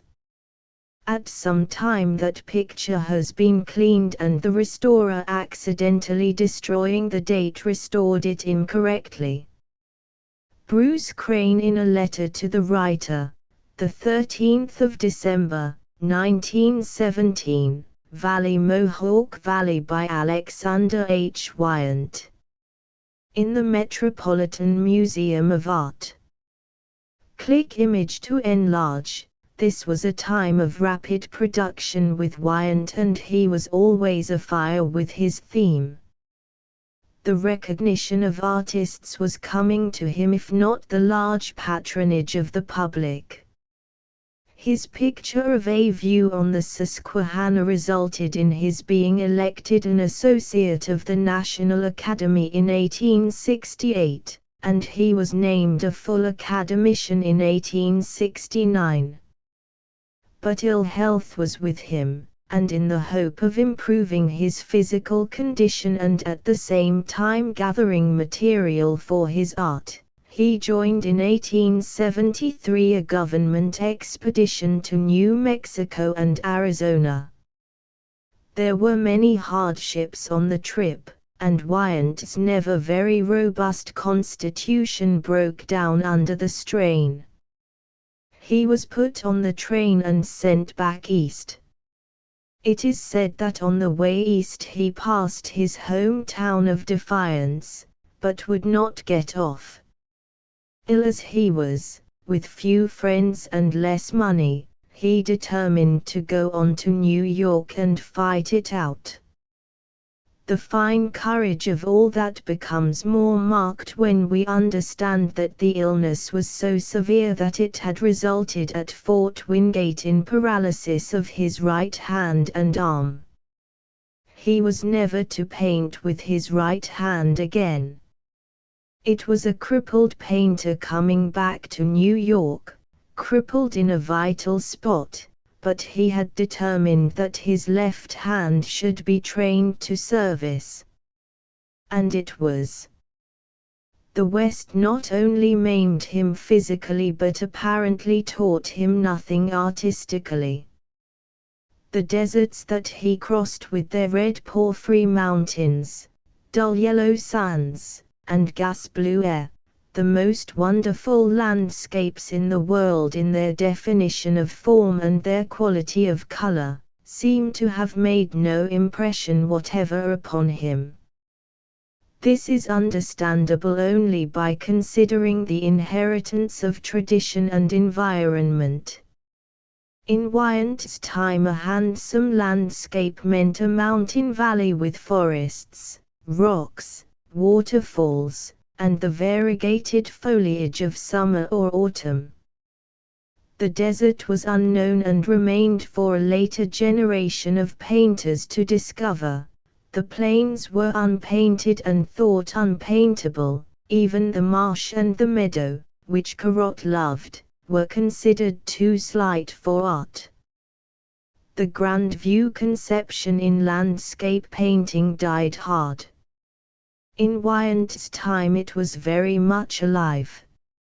Naturally enough, he was impressed by it, and though in later life he did many small intimate bits of nature, he never got away entirely from the wide mountain valley theme. He was, in fact, always a mountain lover. After his return to New York he spent much of his summer time in the Adirondacks. He was then deeply interested in the pictures of the Barbizon Fontainebleau painters which were coming into the United States. So outspoken was his admiration for Rousseau that he sent a picture to the Academy with the title In the Spirit of Rousseau. His own style was growing broader and simpler each year, and, strange enough, the public was buying his pictures. He became measurably prosperous, had a studio in the YMCA building in 23rd Street, and received a number of pupils. One of his pupils, a Miss Locke, he married in 1880. After his marriage much time was spent in the Keene Valley, and in 1889 he moved to Arkville in the Catskills, where with a fine sweeping outlook from his porch upon woods, valleys, and hills he found enough material to last him the rest of his life. He saw little of the town thereafter. He had never mingled freely with his fellow man.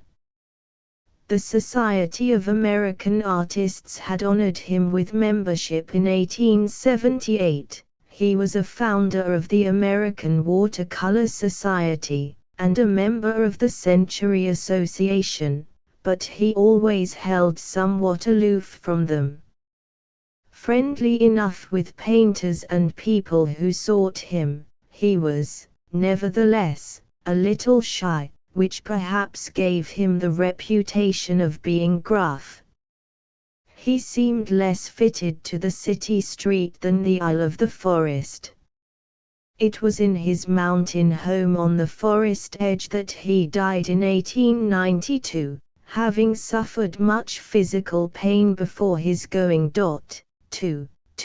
I met Wyant in 1876. His right arm was then practically useless.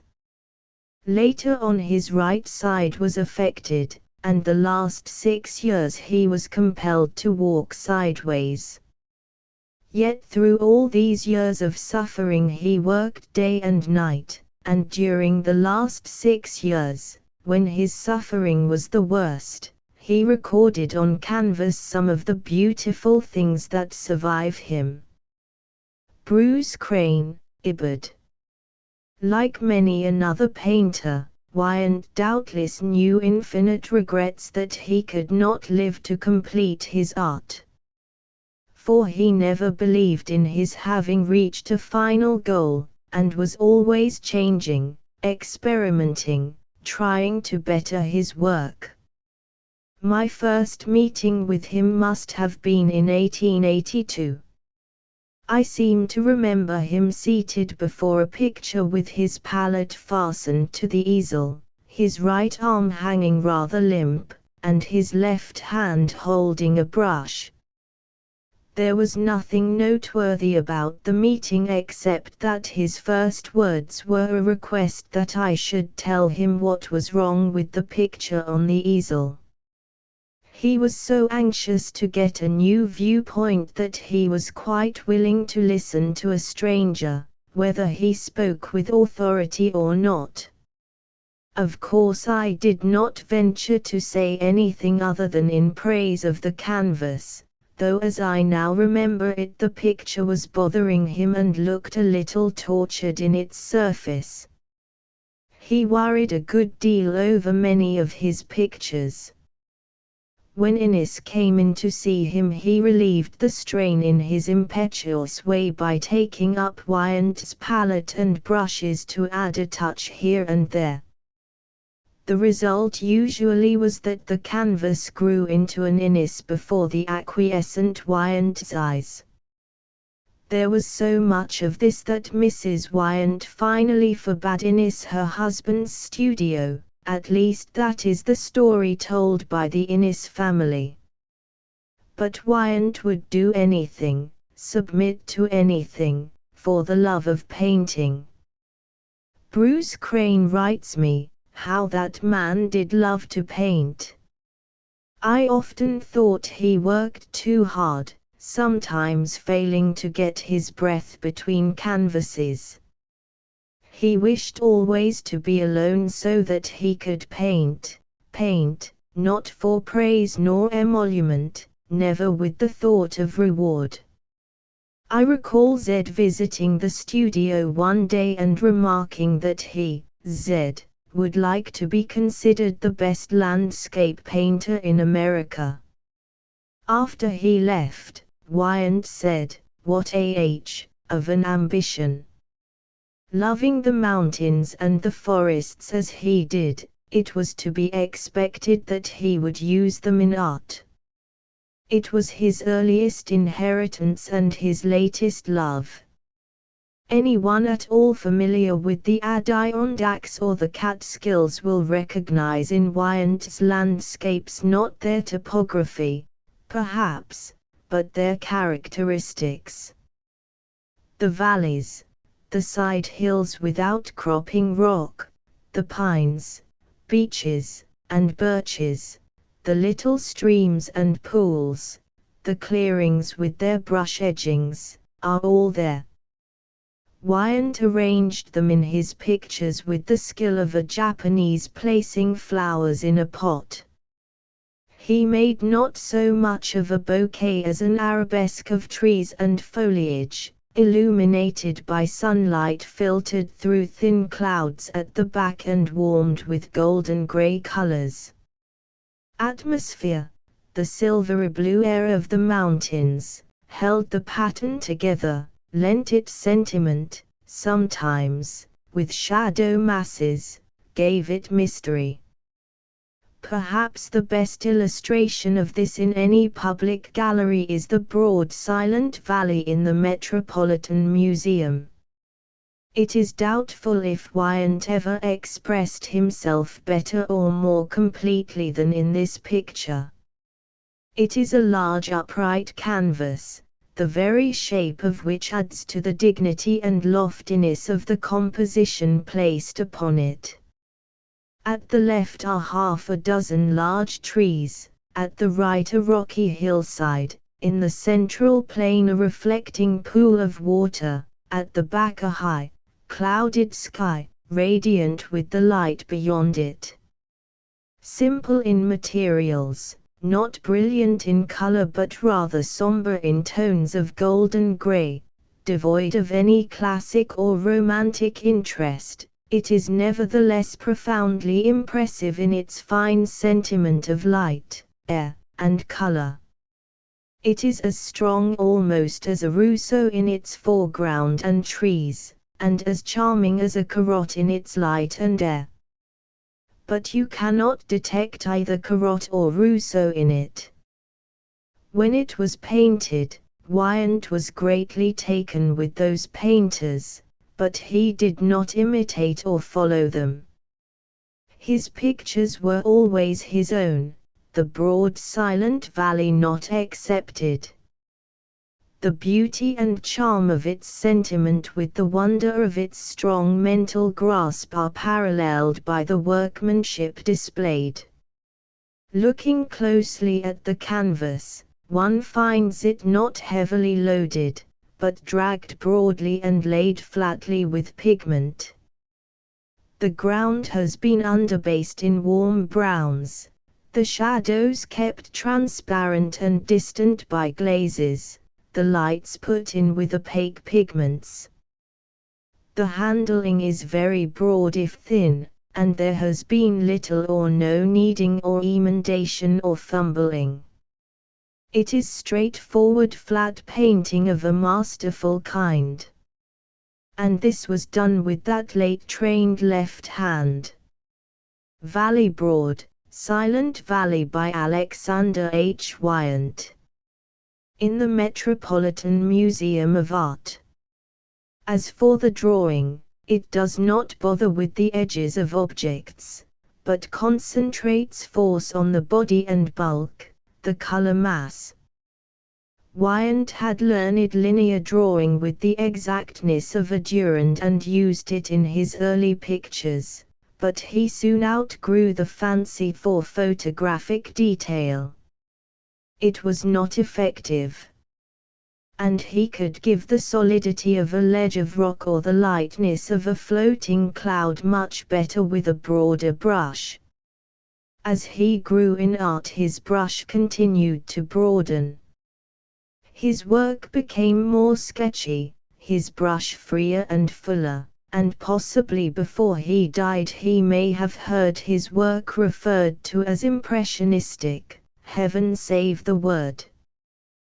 The general public usually regards any breadth of brushwork whatever as a sign of impressionism. The term in its present meaning, or lack of meaning, covers a multitude of stupidities. Everyone who paints gives an impression because he cannot give anything else. Realism is a misnomer. The real is nature itself, and art is the report about the real made by the painter. If it is a minute report of surface detail that can be seen through a magnifying glass, the public immediately dubs it realistic. If it is a broad report that ignores the surface detail for bulk, mass, and body, it is called impressionistic.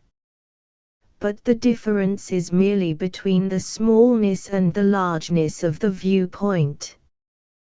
The great landscapists have usually regarded a tree as more important in its shadow masses and volume than in its leaves, a rock as more impressive in its weight than its veins or stains, a bar of sunlight more striking in its luminosity than in its sharp-cut edges.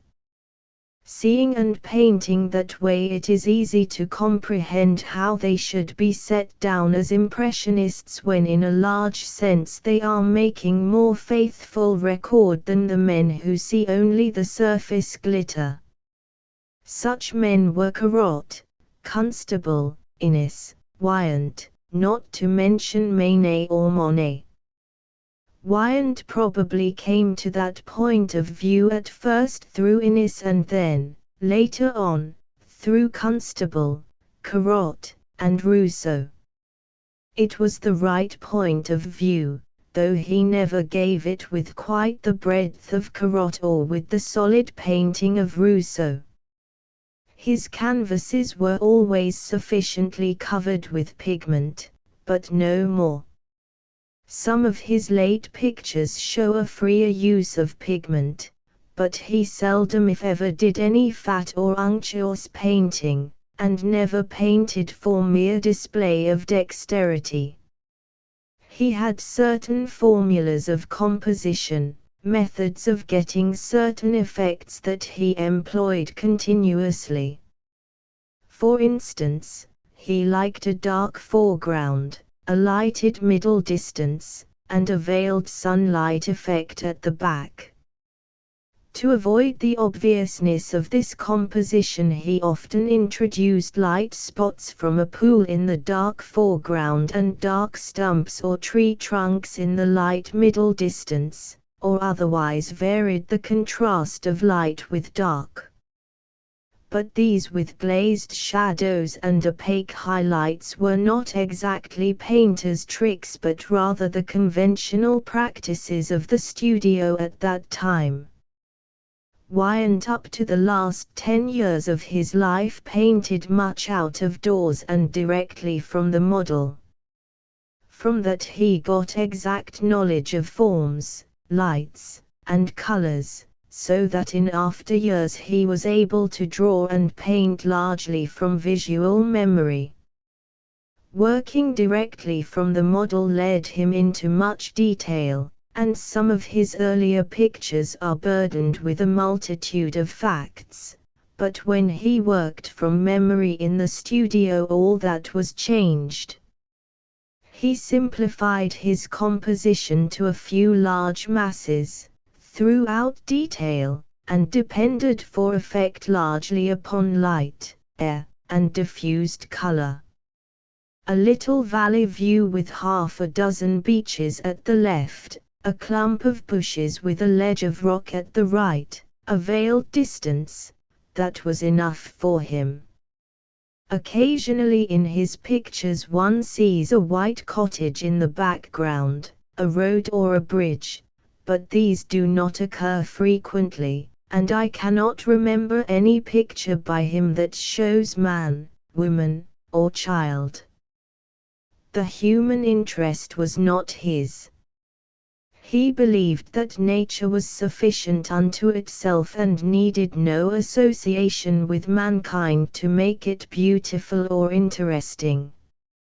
So long had he looked at nature and studied her appearances, so long had he marveled and brooded over her grandeur and beauty, so long had he loved the veiled mountain light, the blue air, and the forest shadow, that finally he came to have a way of seeing things, a point of view about nature that by its intensity and depth was perhaps abnormal.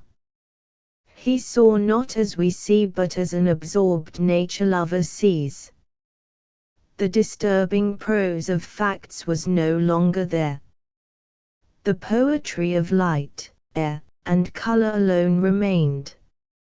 In his first endeavors when he painted from the model he recited the beauty of the facts and perhaps thought they would be sufficient to carry the picture.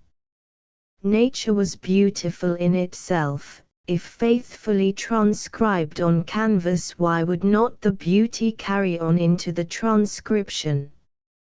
He found later on that it would not and could not, that the counterfeit presentment remained only a counterfeit presentment. Then he began to simplify his matter and broaden his method, seeking not to reproduce the original but to give merely the feeling or impression that the original had made upon him. The result was that peculiarly poetic quality of light, air, and color that we associate with such pictures as the broad silent valley.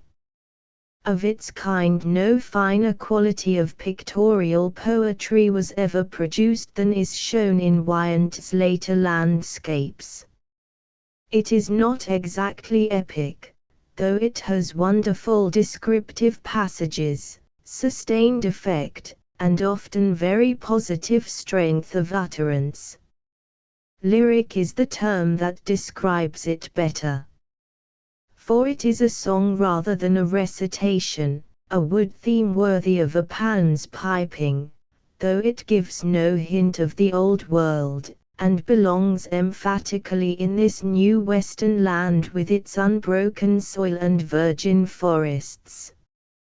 In aim and effect it is not unlike the paean in praise of light by Corot. They were both painter-poets, the one painting on the outskirts of Paris, the other gathering his material on the outskirts of civilization here in America. Innes, Wyatt, Homer Martin, Winslow Homer, no one ever questioned the Americanism of their art. They are our very own, the product of this new soil. Even their limitations recite our history. As for their aspirations, with their passionate love for the beauty of our own American landscape, may it not be fairly claimed that in these they are representative of the American people? In a large sense have they not been our pictorial spokesmen, saying in art what many of us have always felt but could not well express? And Wyant with the wood thrush note, well, we shall not look upon his like again. For he and Martin were perhaps rarer spirits, finer souls, than either Innes or Homer. Their charm of mood, the serenity of their outlook, the loveliness of their vision will hardly be repeated in our art. They marked an epoch and belonged to a past that unfortunately is leaving no decided teaching or sequence in its wake.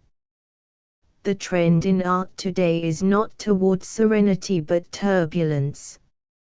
For Homer Martin, the little aloofness of manner that prevented Wyant from being a pronounced social light was not a characteristic of Homer Martin. From his youth upward Martin was companionable, had in fact something of a genius for making friends. All through his life he maintained social relations with the wise and the witty of his time, moved in intellectual club circles, and both at home and abroad was accounted a man of mind, a rare raconteur and conversationalist, a most attractive personality. His droll comments and quick retorts are still told at his club, and form perhaps something of a contrast to his pictures hanging upon the walls nearby. For there was never anything amusing about Martin's art.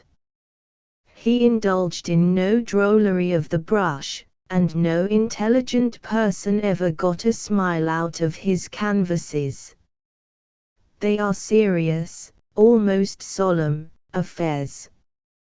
Mrs. Martin, in her delightful reminiscences of her husband, quotes John Ardennet as saying that Martin's landscapes look as if no one but God and himself had ever seen the places.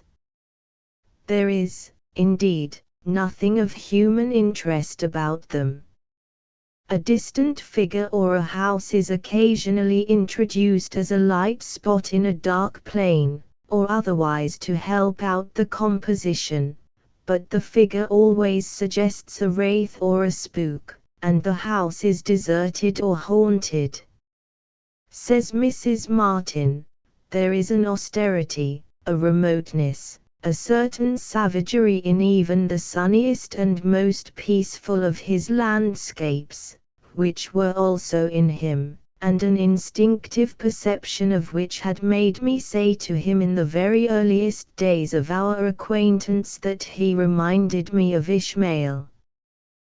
There is no contradiction of character in these two phases of Martin's mentality.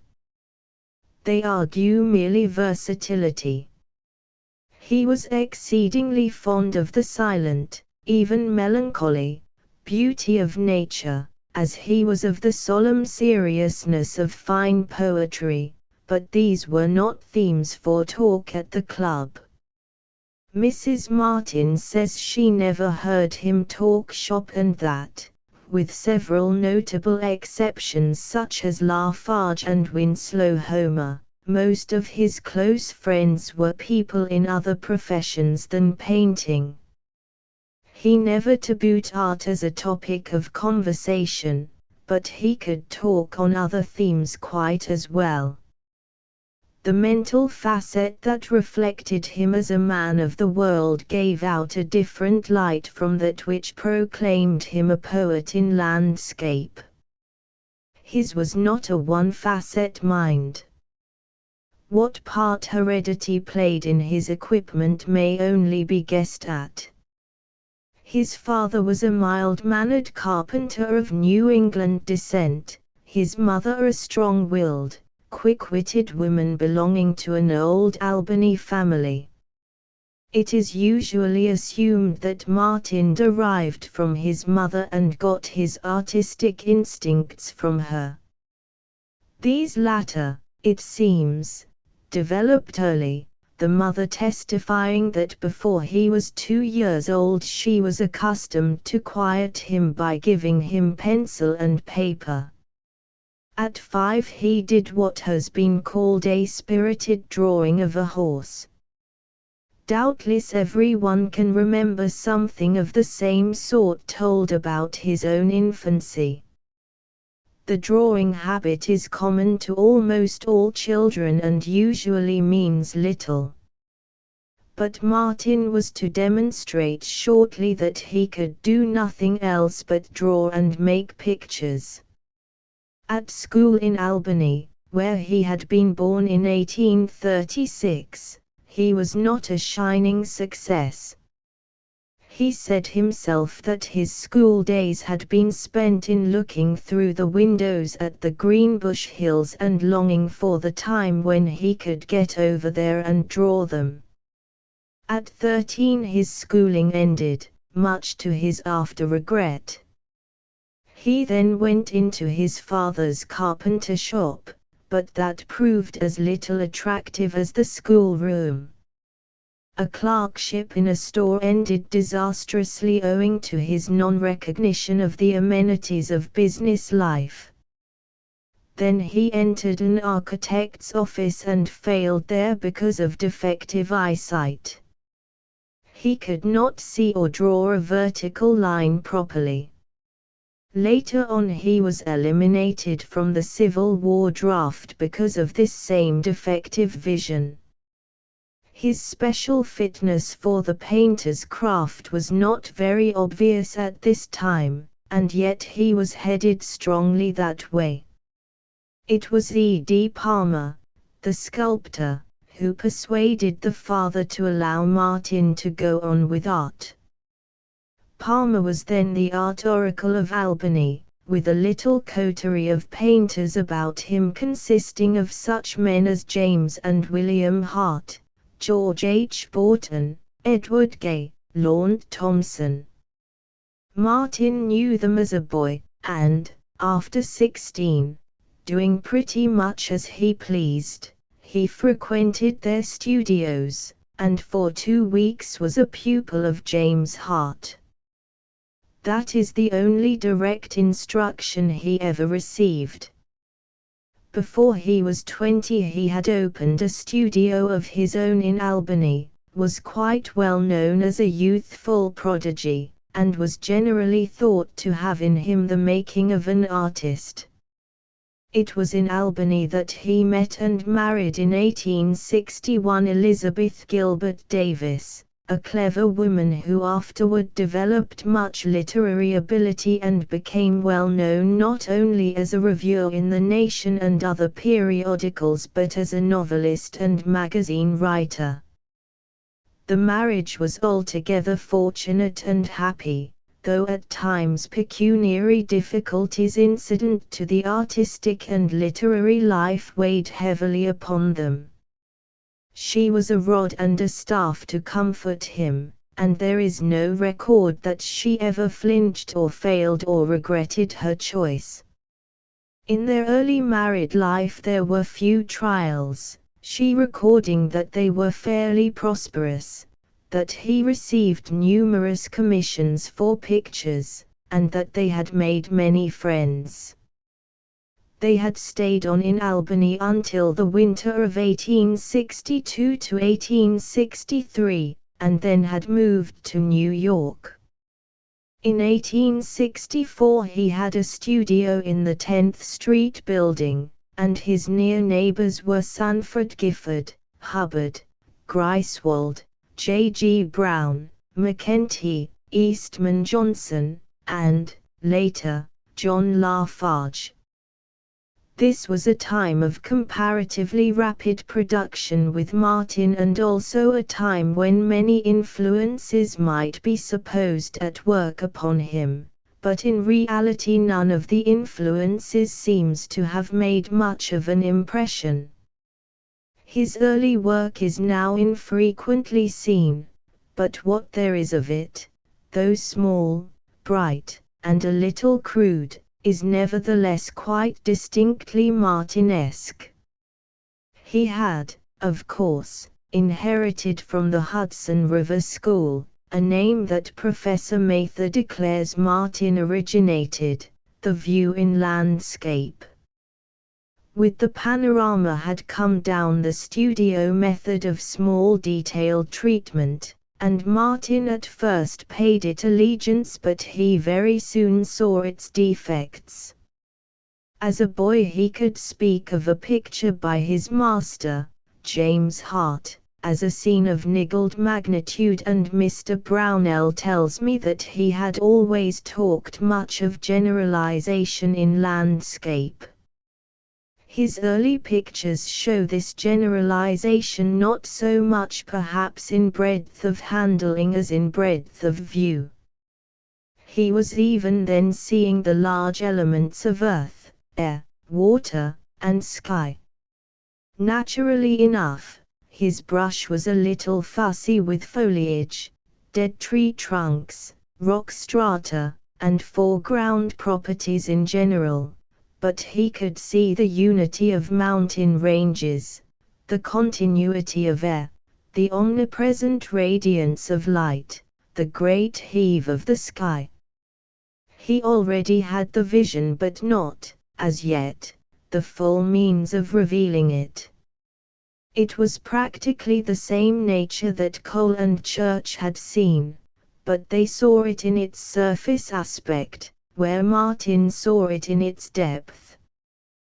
The difference between them was the wide difference that divides the superficial from the profound. With his early pictures Martin had made considerable success. As far back as 1857 he had exhibited at the National Academy of Design. In 1868 he was elected an associate of the Academy, and in 1874 he was made a full academician. His landscape material at first had been gathered in the Berkshires, then he seems to have tramped and sketched with Edward Gay in the Catskills. In the early 60s he went to the White Mountains, and from 1864 to 1869 he was every summer in the Adirondacks. In 1871 he went to Duluth, Minnesota, at the invitation of J. Cook, but the next year found him in the Smoky Mountains of North Carolina. He was a mountain lover, almost exclusively so, at this time, and apparently not quite happy away from them. Professor Mather, who has closely traced Martin's career in a notable monograph, 3, says that his sketches in this early period were made with a hard pencil on sheets of grey paper. They were minutely done, drawn in outline, without colour, and with no dash or smudge or mere suggestion about them. The pictures painted from them in his studio were perhaps less detailed than the sketches, and as for their color, he no doubt relied upon his visual memory or his instinct for tone and harmony. After 1876 he began to use charcoal in sketching, and later on he took up watercolors and made drawings with them along the Saguenay and elsewhere. Doubtless these later sketch mediums had come to him on his first trip abroad in 1876. 3. Homer Martin, Poet in Landscape, by Frank Jewett Mather, New York, 1912. The climax of his early work, that is, before 1876, seems to have been reached in such pictures as the Lake Sanford. It was shown at the Centennial Exhibition at Philadelphia in 1876, but painted probably as far back as 1870. The scene is in the Adirondacks, and Martin has pictured the lake looking down from a distant height. There is a dark foreground of outcropping rock, then the light reflecting surface of the long lake, then a ridge of dark mountains, and back of that the light sky, 4 planes in alternations of dark and light. It is woods, rock, water, and sky, no more. The largeness of Martin's view, with its grasp of such essential elements as light, air, and space, is quite apparent notwithstanding a handling that seems too small for it. There is no petty puttering over leaves and stones, but the small catches of light and dark in the foliage, the tree trunks, the rocks, the sharp, clean drawn outlines conceal rather than reveal the conception. Moreover, the smooth, enamel-like surface seems to act as a binder and a restraint. An excellent picture, as many another that he painted during this period, but Martin had not yet entirely emerged from his early manner, was not yet expressing himself fully and freely. At this time, no doubt, he had seen in America some works by Corot and the Barbizon men and had been impressed by them, but a new period was to begin for him with his first trip to Europe. This was in 1876.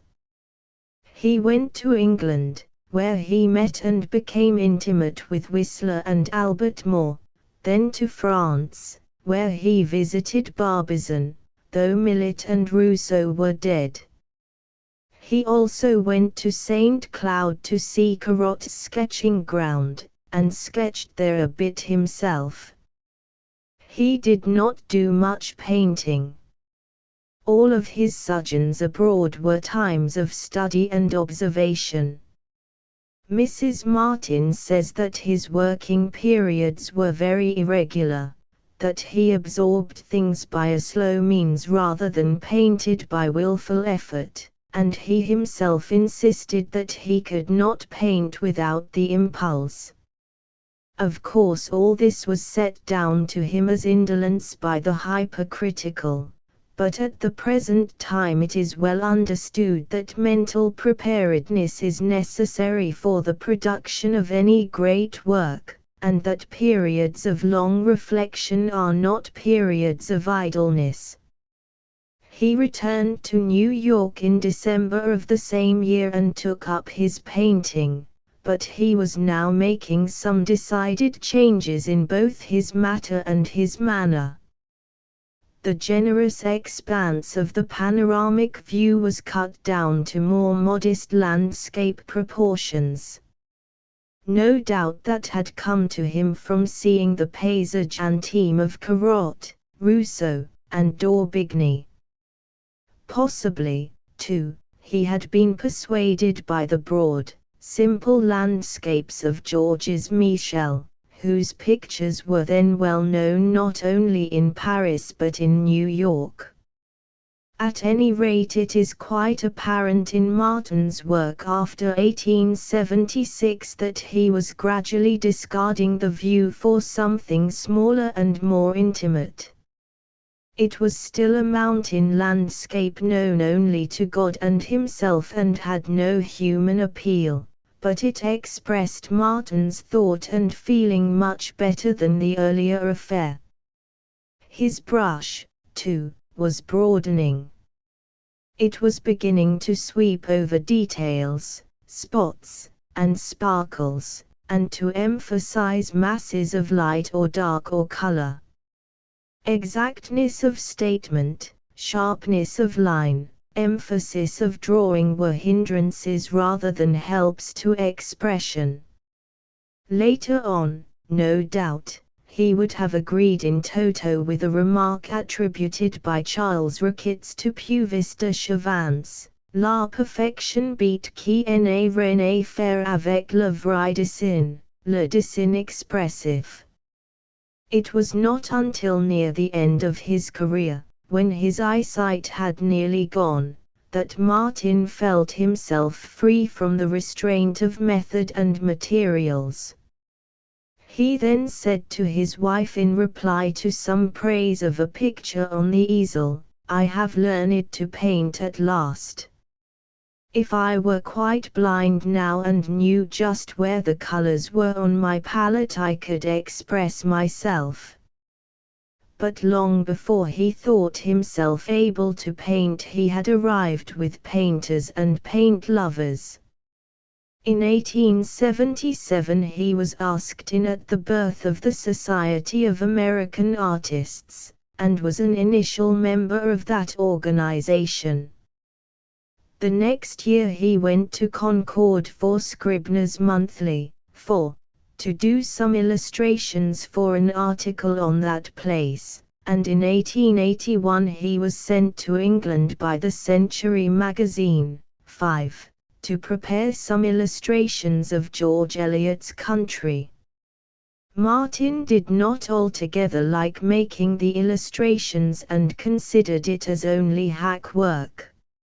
And it seems that the Century people did not particularly care for his work, though just why would be hard to discover.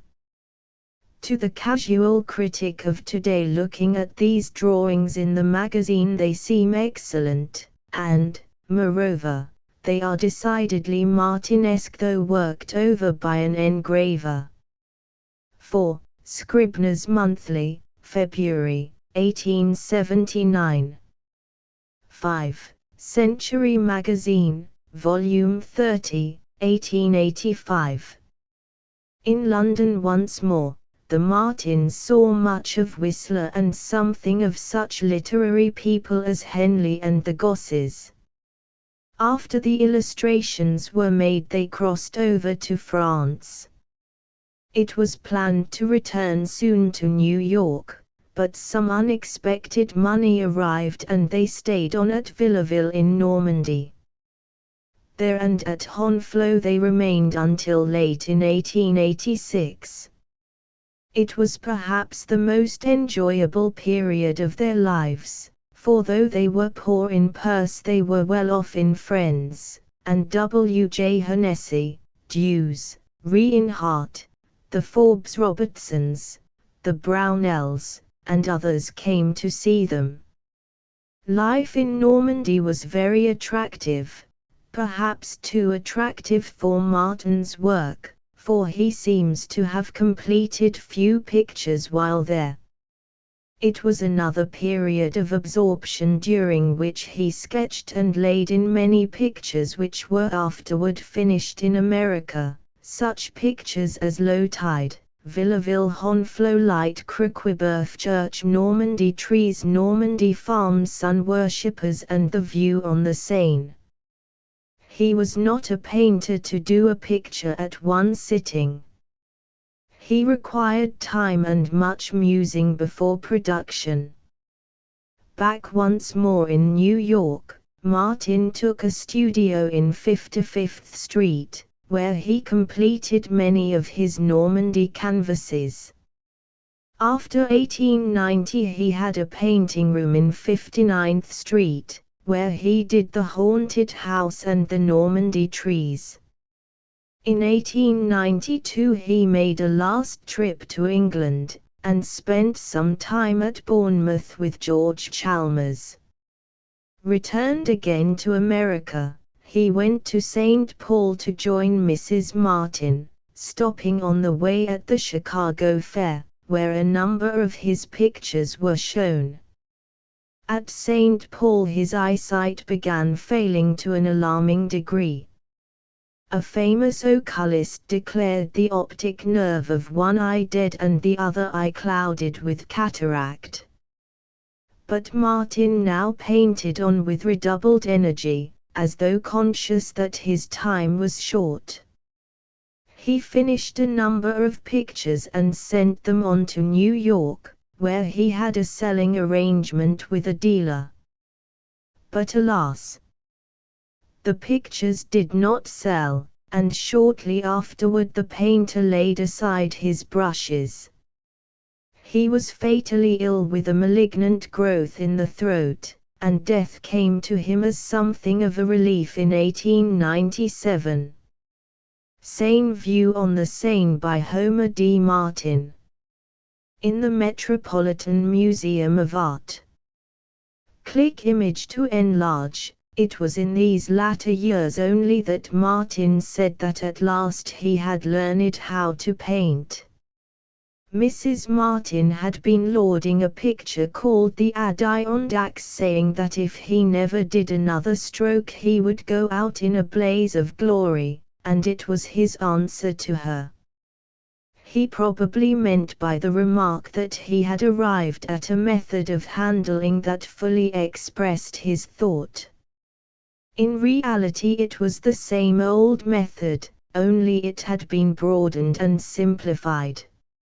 Except in his very early works, Martin had never been given to excessive surface detail. He painted with a comparatively broad brush almost from the start, painted with a flat stroke rather than with a stippling point. The White Mountain picture in the Metropolitan Museum, painted in 1868, shows substantially the same brushwork as the Lake Ontario sand dunes of nearly 20 years later. The sand dunes picture seems to have been done largely with a palette knife. Apparently it is troweled across the canvas, with one tone or color laid over another, flattened down, compressed, blended. This applies especially to the sky. Only the dead trees in the foreground are painted with a brush. In the view on the Seine, also in the Metropolitan Museum, the foliage and rocks are painted with the brush, but, again, the sky and water seem laid down in layers of paint, put on in long bands, and flattened to a lacquered surface. These bands of color in the sky, superimposed one upon another like platings of glass in a Lafarge window, appear again in the Honflow light. All the hues seem blended by superimposition to produce a golden opalescent glow in the sky. Mrs. Martin said he used colors as a poet does words, and here, no doubt, he was getting orchestration in his sky by fusing many colors together. But back of the method was the point of view which perhaps unconsciously begat the method. Martin always had a fancy for the great, the essential, elements of nature. And he saw things in their large relations, but at first was bothered by their protrusive and petty facts. When finally he came to paint only what he loved and let the rest go, he arrived at full expression. To paint space, air, pervasive light, color, to paint these alone, was to emphasize them, to characterize them by isolation, as though the painter should say, I mean you to look only at the things I love and you shall see that they are lovable. Never mind the bright autumn leaf, the woodchuck on the rock, or the open cottage door. Look at the glory of light coming through thin clouds, the great lift of the sky, the splendid reflection of the water, the abiding beauty of color in the forests and hills. It is doubtful that Martin had any positive theory of art which he was trying to work out in practice. He probably painted instinctively or unconsciously toward a given goal, as most painters do. That he knew emphasis could be given certain features of landscape by suppressing other features is to say that he knew the old law of dramatic effect. But there is a shade of difference perhaps between negative suppression and positive assertion. To emphasize a certain quality or element by putting forward its most commanding feature was to characterize it and make it dominant. And that, I think, was Martin's aim. He knew mountain fight, air, and color as few painters have known them. He knew the glamour of their poetry quite as well as the prose of their facts. From much knowledge and long contemplation he had come to know the abiding character of mountain landscape.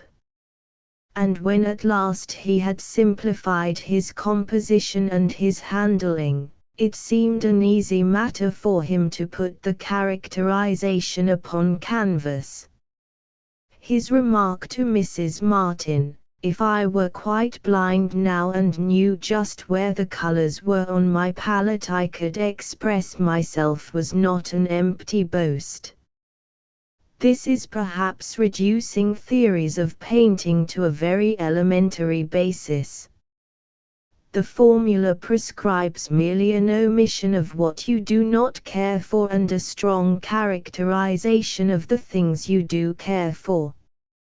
But as a matter of fact, is that not the process common to most painters?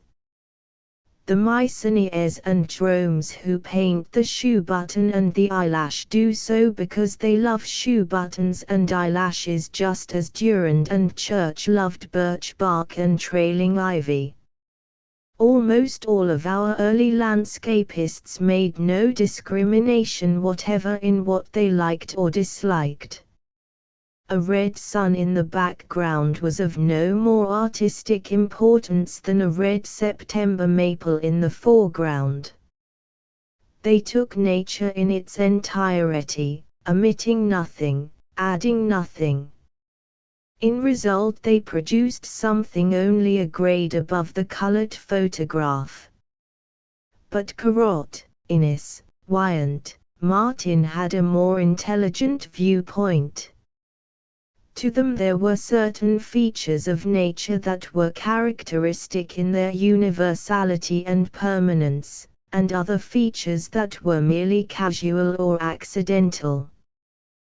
The introduction of the merely casual they found did not lend to the characterization of the permanent, so they discarded it and threw their strength into that which signified the most. What are the significant and permanent features in landscape? Well, above all is light, the first of created things, and to this latest day the most beautiful of nature's manifestations. Corot spent his life painting it and even on his deathbed was raving about it in delirium. No wonder Martin was a great admirer of Corot, for he, too, was devoted to the splendor of light. In all of his later pictures it is a leading feature, and the eye is inevitably drawn at once to this beauty of the sky. He greatly disliked anything like a story in his landscapes or any literary climax dependent upon figures or houses or animals. They would detract from the tale of light and were discarded. Nature was beautiful enough by itself considered. No wonder he chose the uninhabited mountains for his subjects. They were not only devoid of humanity, but up there beyond the peaks was the most splendid manifestation of the light he loved, the pure mountain light. What are the other abiding features of landscape? Well, shadow or half-light, light partially obscured by opaque bodies. It could be used as a contrast and by cunning application could be made to enhance the luminosity of full light. Moreover, interior depth and penetration could be obtained with it. Best of all, its uncertainty lent itself to suggestiveness and the mystery of things half seen. Innes was greatly in love with it. Many of his late canvases are called vague or sometimes swampy because they are saturated with shadow masses out of which loom or glow mysteriously half-seen forms and colors. Martin made no such use of it as Innis, though many of his foregrounds are in shadow through which one looks to a light and middle distance or sky. He was very fond of a light broken by being filtered through thin clouds, and he carried this out by employing a diffused thin shadow such as obtains under broken light. It is not often that one meets with dark shadows in his later pictures. He seemed to shy at anything like blackness, and in one of his pictures now in the Metropolitan Museum, The View on the Seine, the luminosity is so marked that the picture has the look of a watercolor drawing. It was not the black and the woolly in Corot that he loved but the luminous and the radiant. Another omnipresent and universal feature of landscape is color.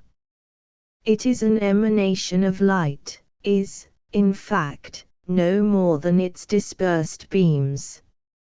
If the light is direct and unclouded, the color will leap to very high pitches, such as we see in the landscapes of Innis or the Algerian scenes of Delacroix or Regnault or Fromentin. If the light comes from below the horizon and is reflected down to earth from the upper sky, the color will be subdued in mellow tones of saffron, rose, and grays such as we see in the dawns of Corot. If the light comes from above the horizon at sunset and is filtered through filmy forms of cumulostratus clouds, the color will be delicate broken tones of gold, azure, sad grays such as we see in the Honflot light or the Criquebeuf Church of Martin.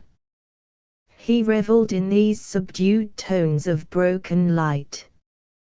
They were not only the eternal coloring of nature but they were the means wherewith he expressed his own sentiment or feeling about nature.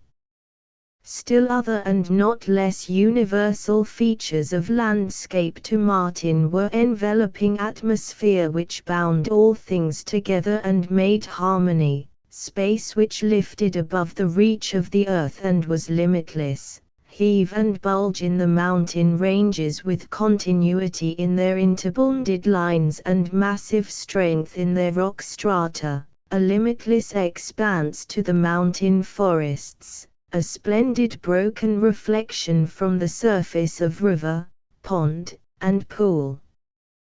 These features appear in such different pictures as the Lake Champlain, the Lake Sanford, the Adirondacks, the Normandy Farm, the Mussel Gatherers, the Haunted House, the Westchester Hills. This last, perhaps, the simplest and the best of all. Hills, Westchester Hills by Homer D. Martin. In the Daniel Guggenheim Collection. Click image to enlarge. A final characteristic of nature may be noted because Martin seems to have known it well. It appears in almost all of his pictures, and is perhaps more pronounced with him than with any other landscape painter. I mean nature's great serenity. The word has been so carelessly used in criticism that one has difficulty in enforcing more than a careless meaning for it, and yet whatever of serenity there may be in fretful civilization or its art is merely a poor imitation of the eternal repose of nature itself. By that I imply nothing very profound. The mad plunges of Niagara, the explosions of Colima and Krakatoa, the inundation of tidal waves, or the shakings of earthquakes are mere accidents from which nature straightway recovers.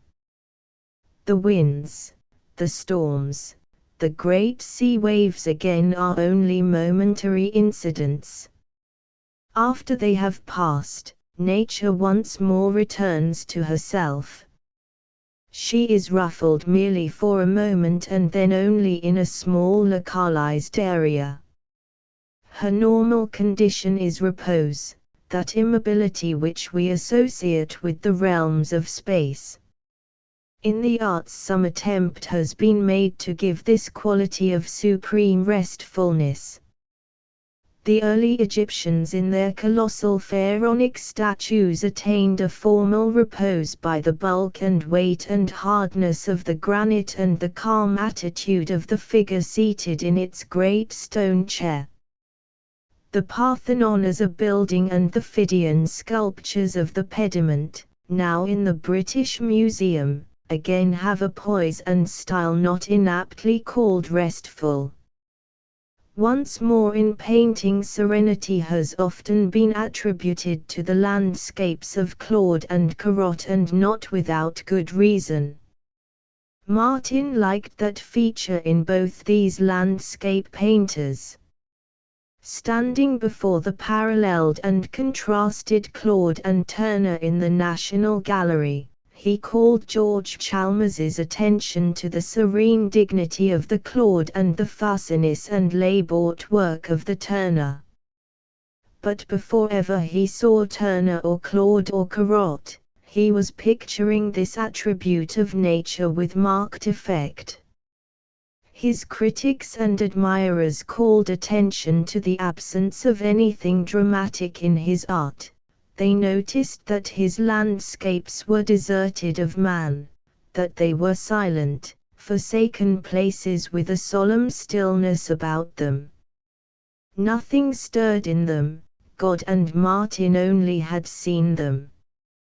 But was not all this merely another way of describing nature's eternal repose which Martin had grasped and pictured? There is no stillness like that of a deserted church or a haunted house, and are not all Martin's churches deserted and all his houses haunted? There is no hush like that of a mountain forest, and are not all his forests motionless? There is no rest like that of a mountain lake caught in a cup in the hills, and are not all Martin's lakes still waters that throw back the reflection of serene skies? We speak of his poetry, of his sentiment and his feeling about nature, and these he had in abundance, but do we always credit him with a knowledge of nature's profundities? Had he not an intellectual grasp of the great elemental truths of nature? And was his art not largely a calm, supreme, and splendid exposition of those truths to mankind? A seer and a poet he was, but also a thinker. His long fallow periods when he did not, could not, paint were periods of intellectual reflection that brought forth after their kind an art which was at least unique. Martin's pictures never were very popular. During his life the great public passed them by, and the picture collector bought them only with caution and at very modest prices. It was to be supposed that after bravely living and dying in poverty his pictures would finally come into the market and sell at factitious prices. Such indeed has been the case. Some of them shortly after his death fetched over $5,000 apiece, and to meet an increased demand for them the genial forger came to the rescue.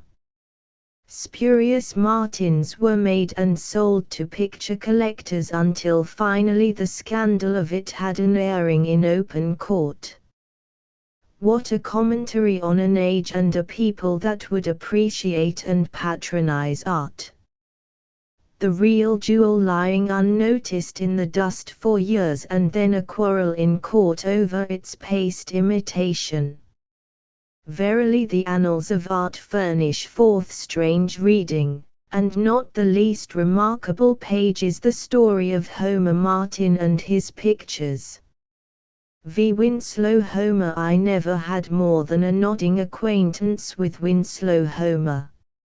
Several times at opening nights of the National Academy of Design or elsewhere, there was a word of greeting or comment but no more. He sent me, in 1893 or thereabouts, a signed copy of a reproduction of his Undertow, and letters were exchanged about it, but nothing noteworthy was in the letters. My impression about him, if I had one, was perhaps not different from that of his contemporaries. He was always thought a diffident, a taciturn, even at times a brusque, person, one who preferred his own silence to anyone else's loquacity.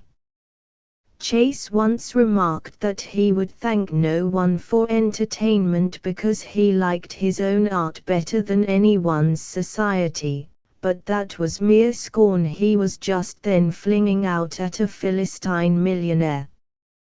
The remark would fit Homer much better. For Homer lived it and Chase did not. Much of Homer's brusqueness of manner found its way into his art. There is no grace or charm or polish about it. The manner of it repels rather than wins one. The cunning, the adroit, the insinuating are hardly ever apparent, but in their place we have again and again the direct, the abrupt, the vehement. He states things without prelude or apology in a harsh, almost savage, manner, and the chief reason why we listen to him is that he has something to say. He has seen things in nature at first hand, and his statement about them brings home fundamental truths to us with startling force. There is no sentiment or feeling in or about the report. The man never falls into a reverie as Martin, or a mood as Wyant, or a passion as Innes. He is merely a reporter and is concerned only with the truth. But it is a very compelling truth that he shows us. He came out of Boston, where in 1836 he was born of New England parents. His father was a hardware merchant and his mother a Maine woman who is said to have had a talent for painting flowers. The inference has been that the son got his first fancy for painting from his mother, though one can hardly imagine anything farther removed from Homer's liking than the anemic flower painting of New England ladies in the 1840s. On the other hand, his grandfathers had been seafaring men, and it is quite possible that he inherited from them that love for the sea that developed in his later life. But then it is difficult to make out that Homer derived anything from anyone. He seems to have just grown rather than developed from a stalk or stock. When he was 6 his family moved to Cambridge, and thereabouts, in the woods and streams, he hunted, fished, and developed a love for out-of-door life that never left him. There, too, he went to school and put forth his first drawings. There is a drawing extant, done when he was 11 years old, called The Beetle and the Wedge. 6. A drawing of boys at play, that Kenyon Cox praises highly, saying that the essential Winslow Homer, the master of weight and movement, is already here by implication. It is certainly a remarkable drawing, for it shows not only observation but skill of hand beyond a boy of 11. Moreover, one is rather surprised at the economy of means employed. It is done easily, with a few strokes, as though the boy artist had unusual knowledge of form. 6. Published in Downes, Life and Works of Winslow Homer, Boston, 1911. The father was evidently pleased with the son's after-efforts, for at 19 the youth was apprenticed to a Boston lithographer by the name of Bufford. He started at work without any lessons in drawing and was soon making designs for title pages of sheet music and working somewhat upon figures. A wood engraver named Demario gave him some hints about drawing on the block, and in the 2 years that he remained with Bufford he must have picked up much information about drawing for illustration, for at 21 he had set up a shop of his own and was making illustrations for Ballew's Pictorial, Harper's Weekly, and other periodicals. The experience as an illustrator no doubt taught him exact observation, precision in outline drawing, conciseness in statement, and the value of the essential feature. So impressive was this early education that it remained with him and influenced him to the end. He was always an observer and an illustrator. One of his canvases left unfinished at his death, Shooting the Rapids now in the Metropolitan Museum, is primarily an illustration of Adirondack life. It is something more, to be sure, but the point to be noted just here is that the early inclination was never wholly changed. He never became subjective, never intentionally put himself into any of his works. He merely reported what he saw from the point of view of an illustrator. He came to New York to live in 1859 and attended the night classes at the Academy of Design. There he no doubt improved his drawing. It is said that he also received instruction from Rondel, a Frenchman, and in the Paris Exposition of 1890 he was catalogued as a pupil of Rondel, but there must have been some jest behind it, for Homer received only 4 lessons from Rondel. He was not the man to take lessons from anyone. From the beginning he was too self-reliant, too self-centered, to be led very far afield by another's method or opinion. In 1860, while still a very young man, he exhibited at the Academy of Design his picture called Skating in Central Park. The next year he went to Washington to prepare drawings for Lincoln's inauguration, and the year following he was the special war artist of Harper's Weekly with McClellan in the Peninsular Campaign. His first war picture done in oils is said to be a sharpshooter on picket duty. It was soon followed by Ration's Home, Sweet Home and The Lost Goose, 2 of them shown at the Academy of Design in 1863. The next year he sent the Briarwood Pipe and In Front of the Guardhouse. In 1865 he was made an academician for his picture called The Bright Side, and shortly afterward his very popular painting Prisoners from the Front was shown. There is nothing remarkable about any of these works. The Bright Side, which won Homer the title of N.A., shows some Negro soldiers sprawling on the sunny side of an army tent. Like Rations and Prisoners from the Front, it is just a passable illustration that if made today would run small risk of applause. We wonder over the achievement of Homer's later years, but one is not sure that the lack of achievement in his earlier years is not the more surprising. How could he do such commonplace little pictures? Occasionally something like Snap the Whip, which has large drawing, comes in to break the monotony, but the dull trend is soon resumed. His audiences and editors must have been decidedly uncritical or else extremely good-natured. And at this time Homer had practically finished with his apprenticeship to art. He was 30 years old and had already developed aloofness, not to say taciturnity.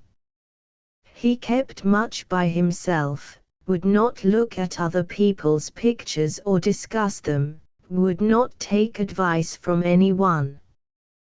This was not because his head had been turned by his popularity, but possibly because he thought he could work out better results alone than with the aid of others. In spite of a little noisy success, he must have known that his paintings up to this time were of small importance.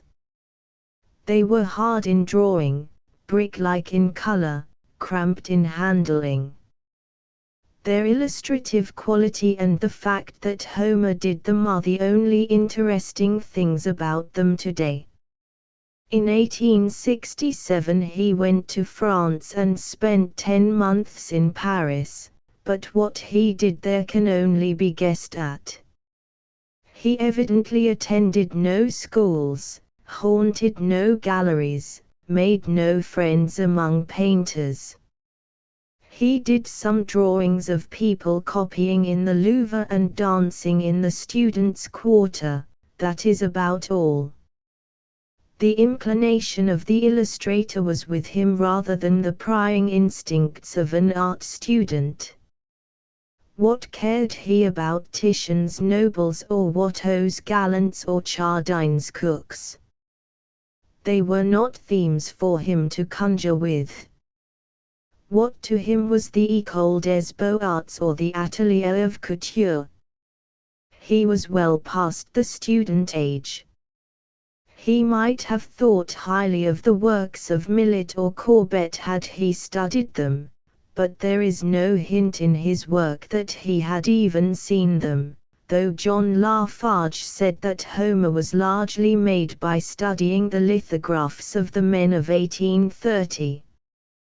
He came back to America and continued painting American subjects in his own hard, dry, and hot manner.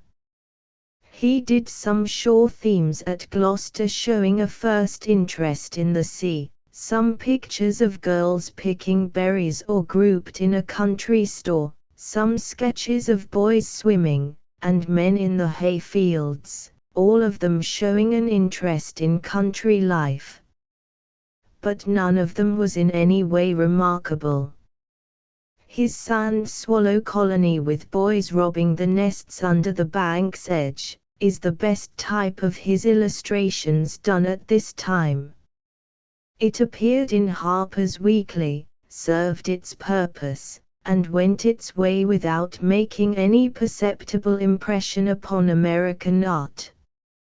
In 1874 Homer made a first trip to the Adirondacks, as though searching new magazine material. He found it in the Adirondack Guides and in hunting scenes. In 1876 he went to Virginia, once more looking for painter's copy and finding it in the American Negro. Such pictures as The Carnival and A Visit from the Old Mistress were the result. It was a genre interesting only in theme, for Homer's workmanship was still without any great merit or impressiveness. He flung back to the American farmer for a subject, and then once more went to Gloucester to do schooners and ships. In 1873, while staying on 10-Point Island, in Gloucester Harbour, he had drawn some watercolors notable for their highlight and their absence of shadow. They seemed to have some purely pictorial quality about them, but the illustrative motive was still behind them. He did not give up work for Harper's Weekly until 1875. And it was 1880 before he finally abandoned all work for reproduction. Up to this time Homer had not painted a single epoch-making picture. As Kenyon Cox quite truly says, had he died at 40 he would have been unknown to fame. One might draw out the number of years and make them 50 without extravagance of statement. Indeed, it was not until he was 60 that he began to paint his pictures of barren coast and sea upon which his enduring fame must rest, though before that he had given indication in many pictures of fisher folk, whither he was trending.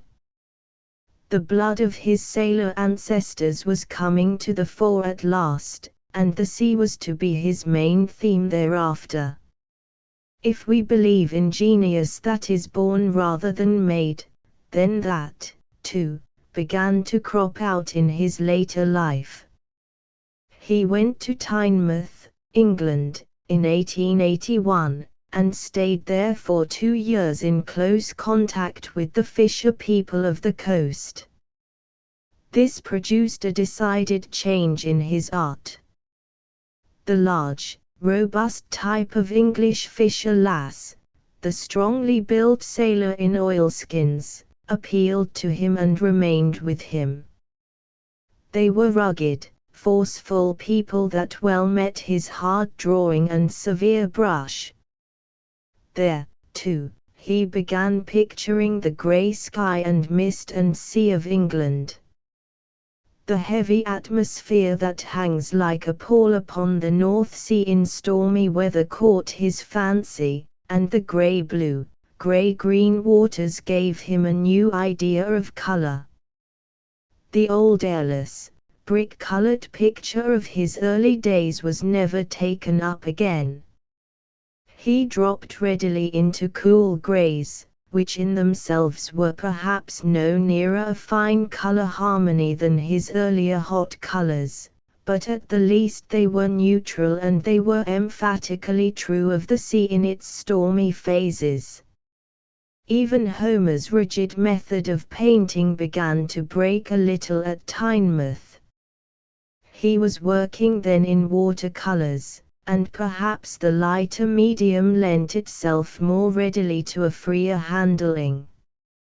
His brush loosened, his drawing seemed less angular, less emphasized in outline, and his composition became more a matter of selection and adjustment than of mere accidental appearance.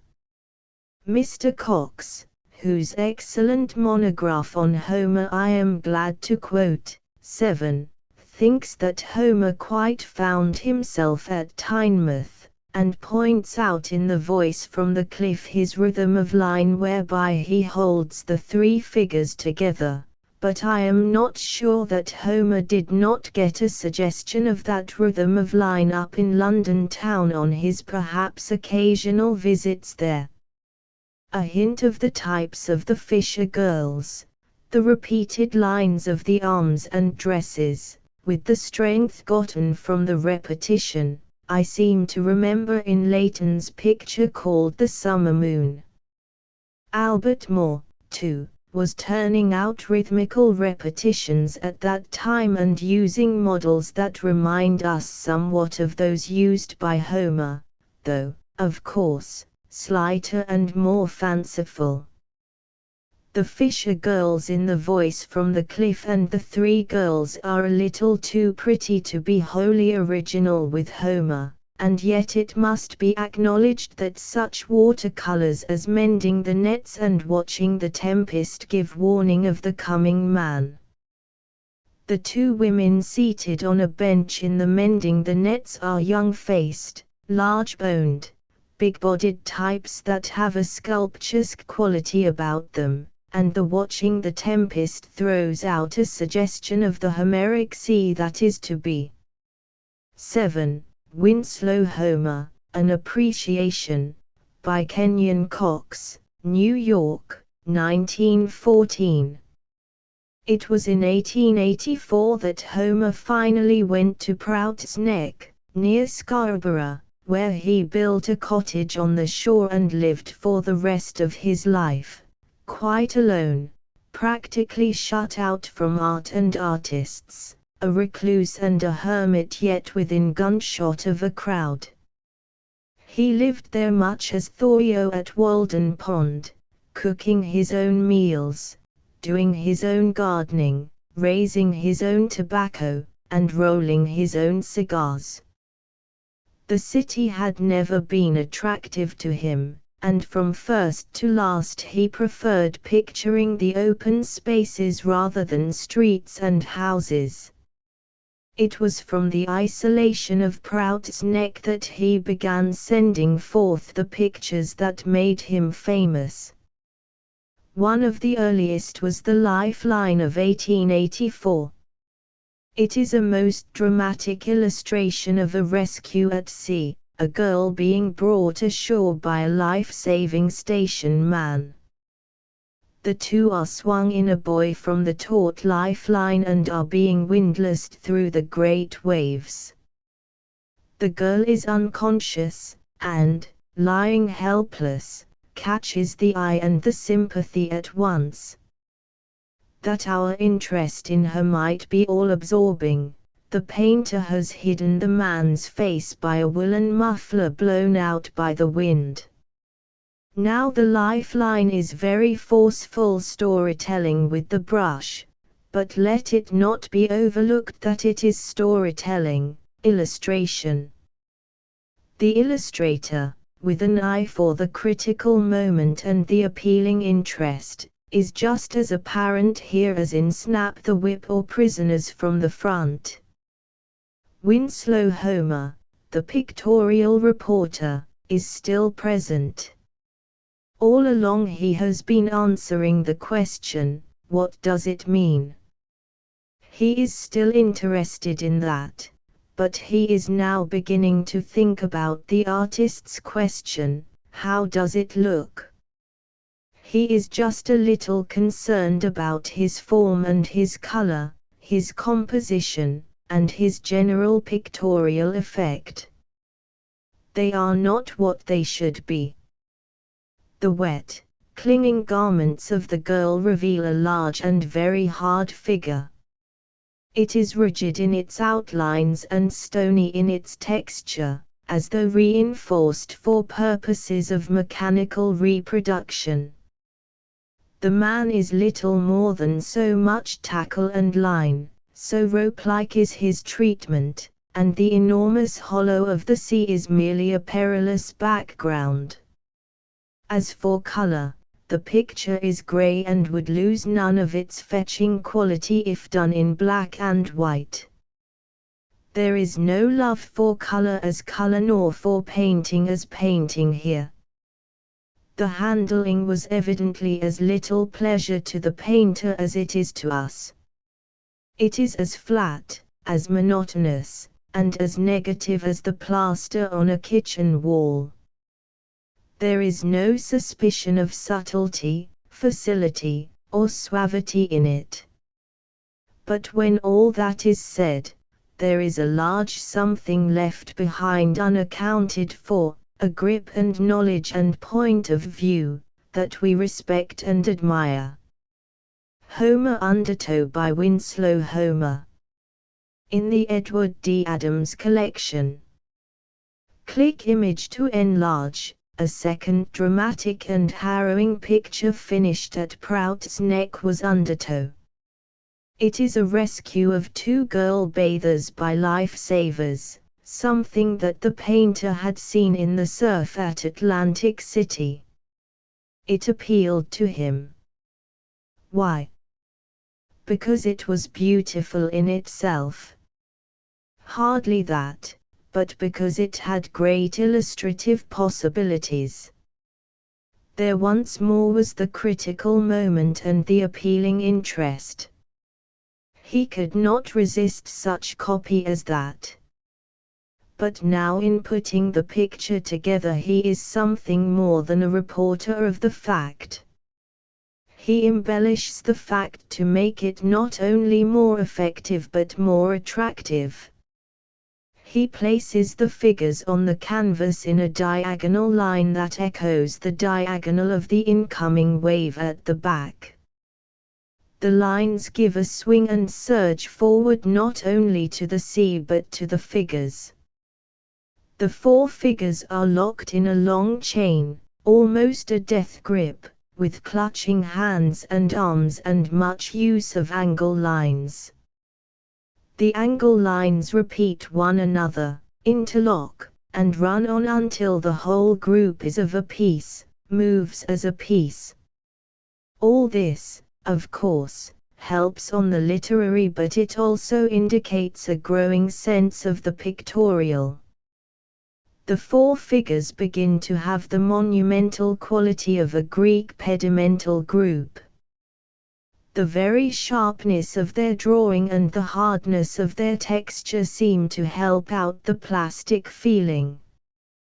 Homer seems rising to the difference between the merely illustrative and the picturesque in design, but his color sense stirs only sluggishly. The undertow is pitched in neutral grays and greens, and one cannot rave over it. At this time the painter was spending his winter months not on the Maine coast but down in the Bahamas or Cuba or Bermuda. While in those places he did a great many watercolors, glimpses of palm and sand and sea with white houses glaring in the sun.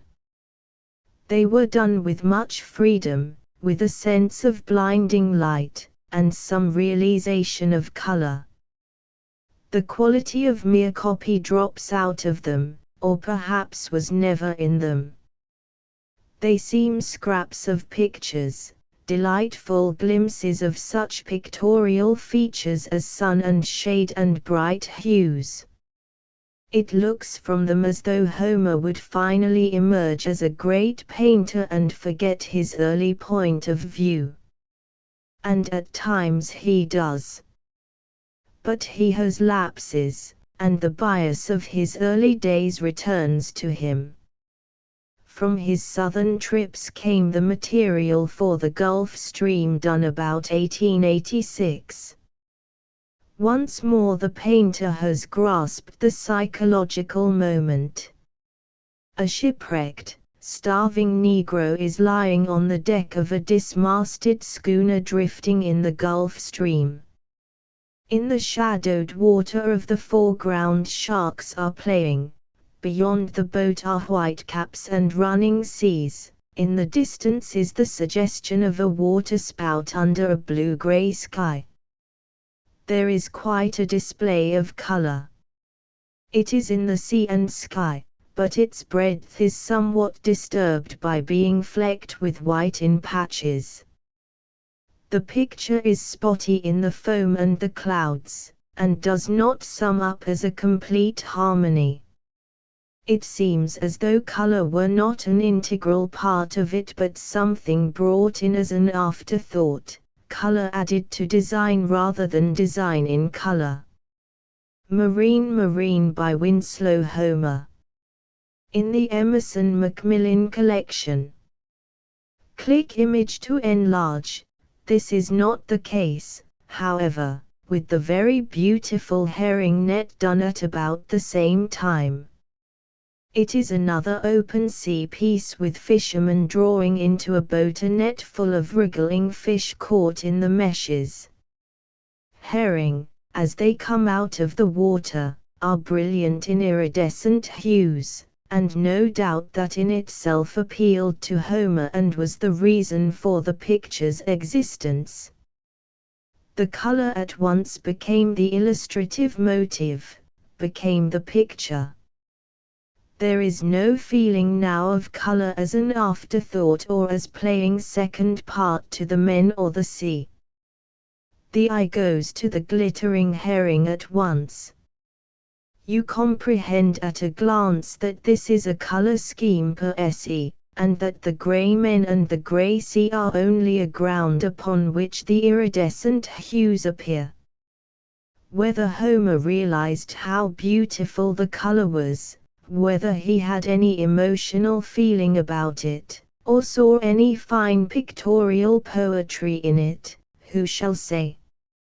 In life he was disposed to deny such things. He said to John W. Beatty, "When I have selected a thing carefully, I paint it exactly as it appears." Was that his procedure with the herring net? Was it merely a color report of what he had seen? If so, he never saw anything so beautiful again. It is his high water mark as a colorist. Homer was now producing his best-known pictures of fishermen, sailors, and sea, such as the Fog Warning and Eight Bells. A literary half-illustrative quality marks them, but perhaps we should not feel this did we not know the painter had served time at that side of art.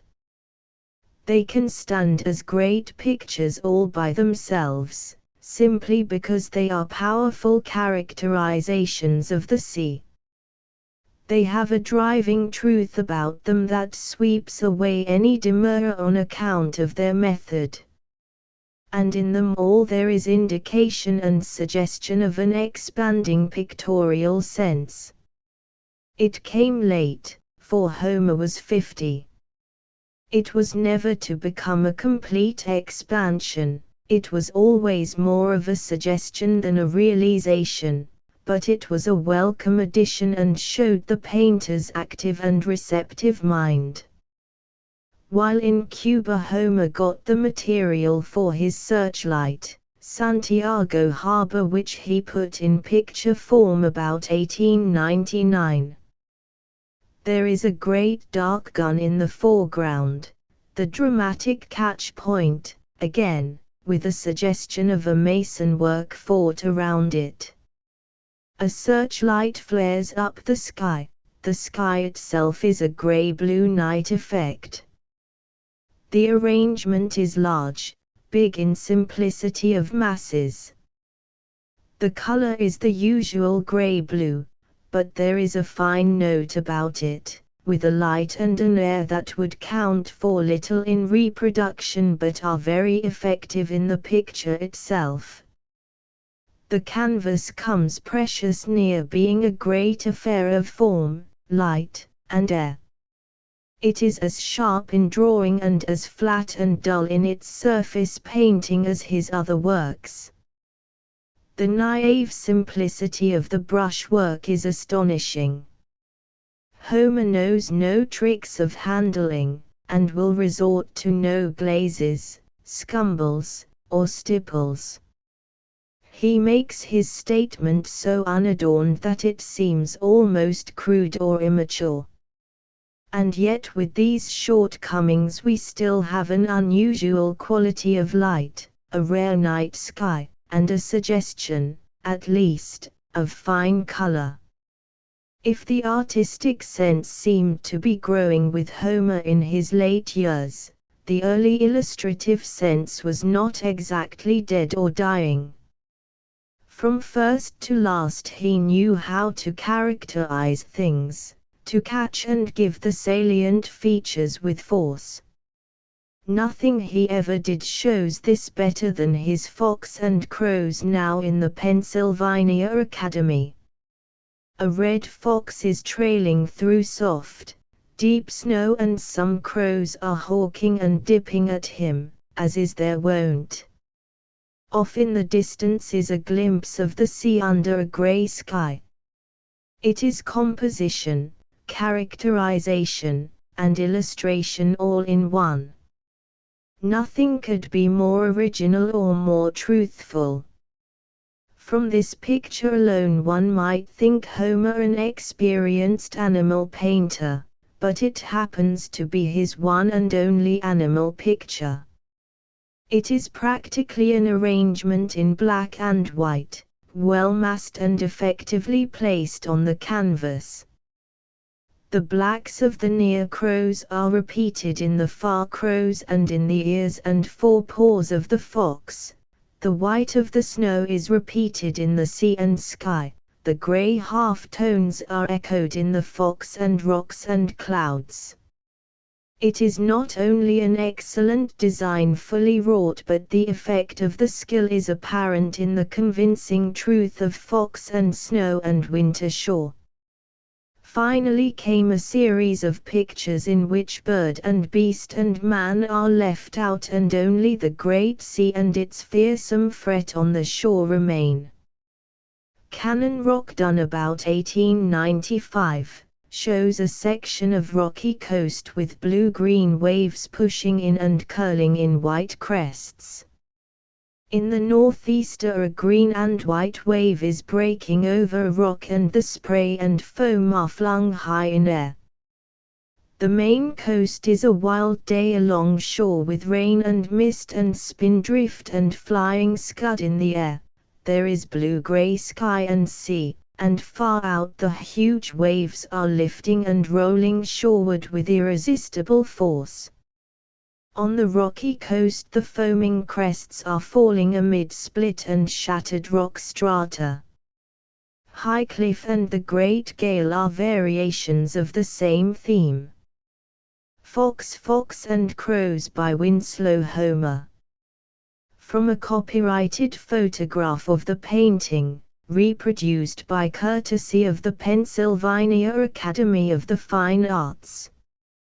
Click image to enlarge. Of course, these pictures are illustrative in a way of the main coast, but one does not think of them as such, but rather as descriptive or creative.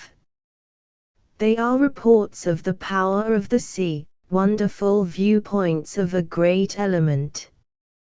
In that sense they are epic, tremendous characterizations, all-powerful statements that startle and command. You cannot get away from them.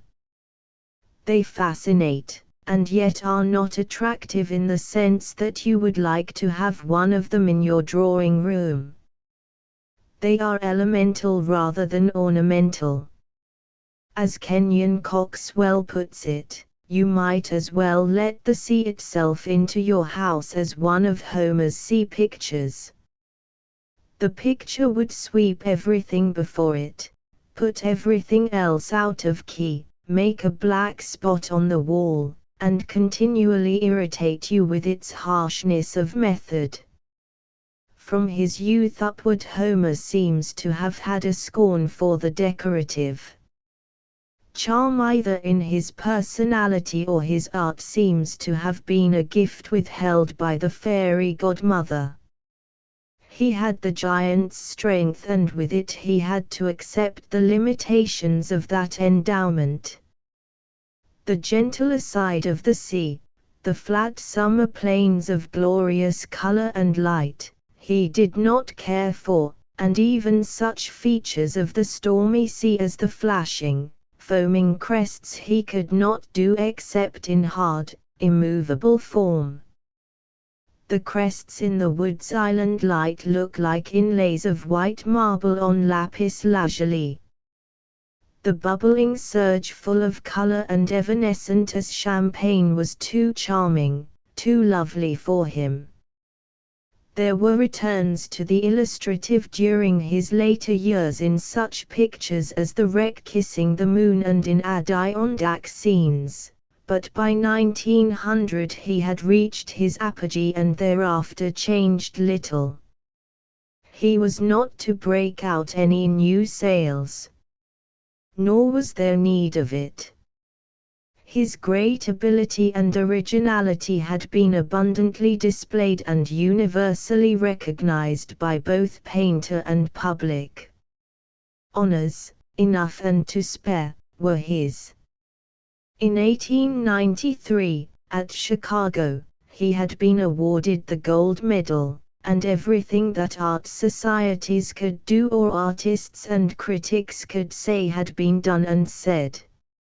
Up at Prout's Neck, where he had shut the door after him and kept it closed for so many years, these echoes of the world's recognition were received with indifference. Miss Macklin quotes from a letter of his in 1907, "Perhaps you think I am still painting and interested in art. That is a mistake. I care nothing for art. I no longer paint. I do not wish to see my name in print again. He wrote that perhaps on one of his bad days, for he did take up the brush again, but with no great spirit or effectiveness. In 1908 he was seriously ill and quite helpless, but he insisted upon living on in his lonely house with entrance forbidden to all but his brother's family. And there quite by himself he died in September 1910. He had lived a strange life, produced a strong art, and then died, like a wolf, in silence.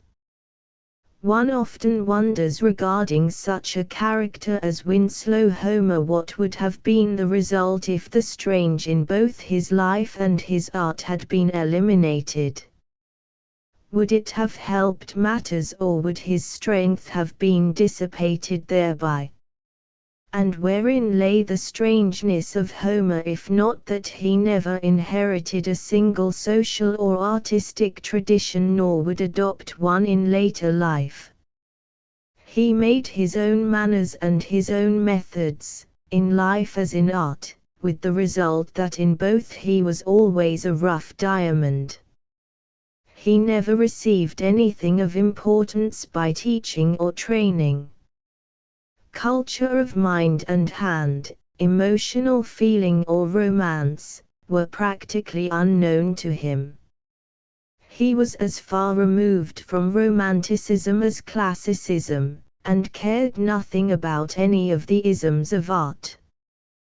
We keep flinging back to an early conclusion that he was a wonderful reporter rather than an interpreter. A reporter who saw unusual things in the first place and reported them with unusual characterization in the second place. The result was about the largest nature truths of our day. Truth was his avowed aim, the plain unvarnished truth. He never intentionally departed from it. Homer is an excellent illustration of what a man cannot do entirely by himself. With his initial force and his keen vision he could make a very powerful report. Had he been educated, taught restraint and method, given a sense of style, schooled in decorative value, he might have risen to the great gods of art. But perhaps not. Even pedagogues, in their late years, begin to doubt the worth of training. It might have ruined Winslow Homer. Yet, nevertheless, it is the thing that his admirers always feel the lack of in his pictures. He has no comeliness of style, no charm of statement, no grace of presentation. To the last he is a barbarian, for all that we may feel beneath his brush the surge and thunder of the Odyssey. Unfortunately, much of Homer's barbarism of the brush lives after him, while his splendid vision and stubborn character are in danger of being interred with his bones. He himself has become a tradition, a master to be imitated. For though he founded no school and had no pupils, a great many young painters in America have been influenced by his pictures. The majority of these young men have concluded that Homer's strength lay in the rawness and savagery of his method. They have not gripped the fact that his compelling force was a matter of mind rather than of hand. An imitator can always be counted upon to clutch at a mannerism and neglect a mentality. So it is that many a young art student of today, with just enough imagination to conjure up an apple blossom landscape, is painting with the crude color and gritty brush of Homer, thinking thereby to get something strong. What a dreadful mistake! a surly surface of heaped-up paint minus the drawing that is Homer. And the juvenile error of supposing that the knowledge of a lifetime can be picked up and handed out by a glib imitator in the few hours of a summer afternoon.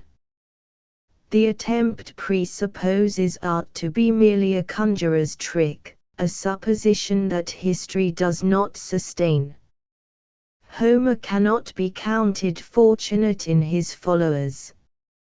Accepting a surface appearance of strength as the all-in-all of art, they have abandoned grace of form with charm of color, flung the decorative to the winds. We are now asked to admire this or that because it is real or just as I saw it or absolutely true, as though such apologies in themselves were sufficient reasons for fine art. But Homer long before he died withdrew to Prout's Neck and abandoned his fellows of the brush. He no doubt thought them quite hopeless. Perhaps there was reason behind his thinking.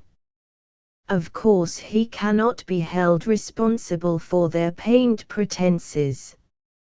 His rank as a painter will be made up from his own works. By them he will be judged and they will surely stand critical estimate.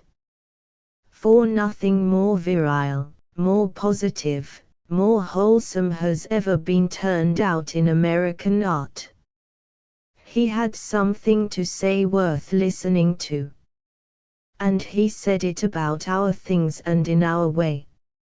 No one will question for an instant the Americanism of his art. The very rudeness of it proclaims its place of origin. Reflecting a civilization as yet quite new to art, a people as yet very close to the soil, what trill tale has been told? The fortitude of the pioneer, with the tang of the unbroken forest and the unbeaten sea are in it. Homer was not the Leonardo but the Mantegna of American art.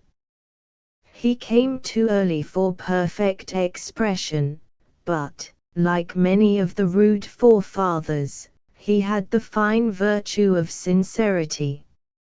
You cannot help but admire his frankness, his honesty, even his brutality.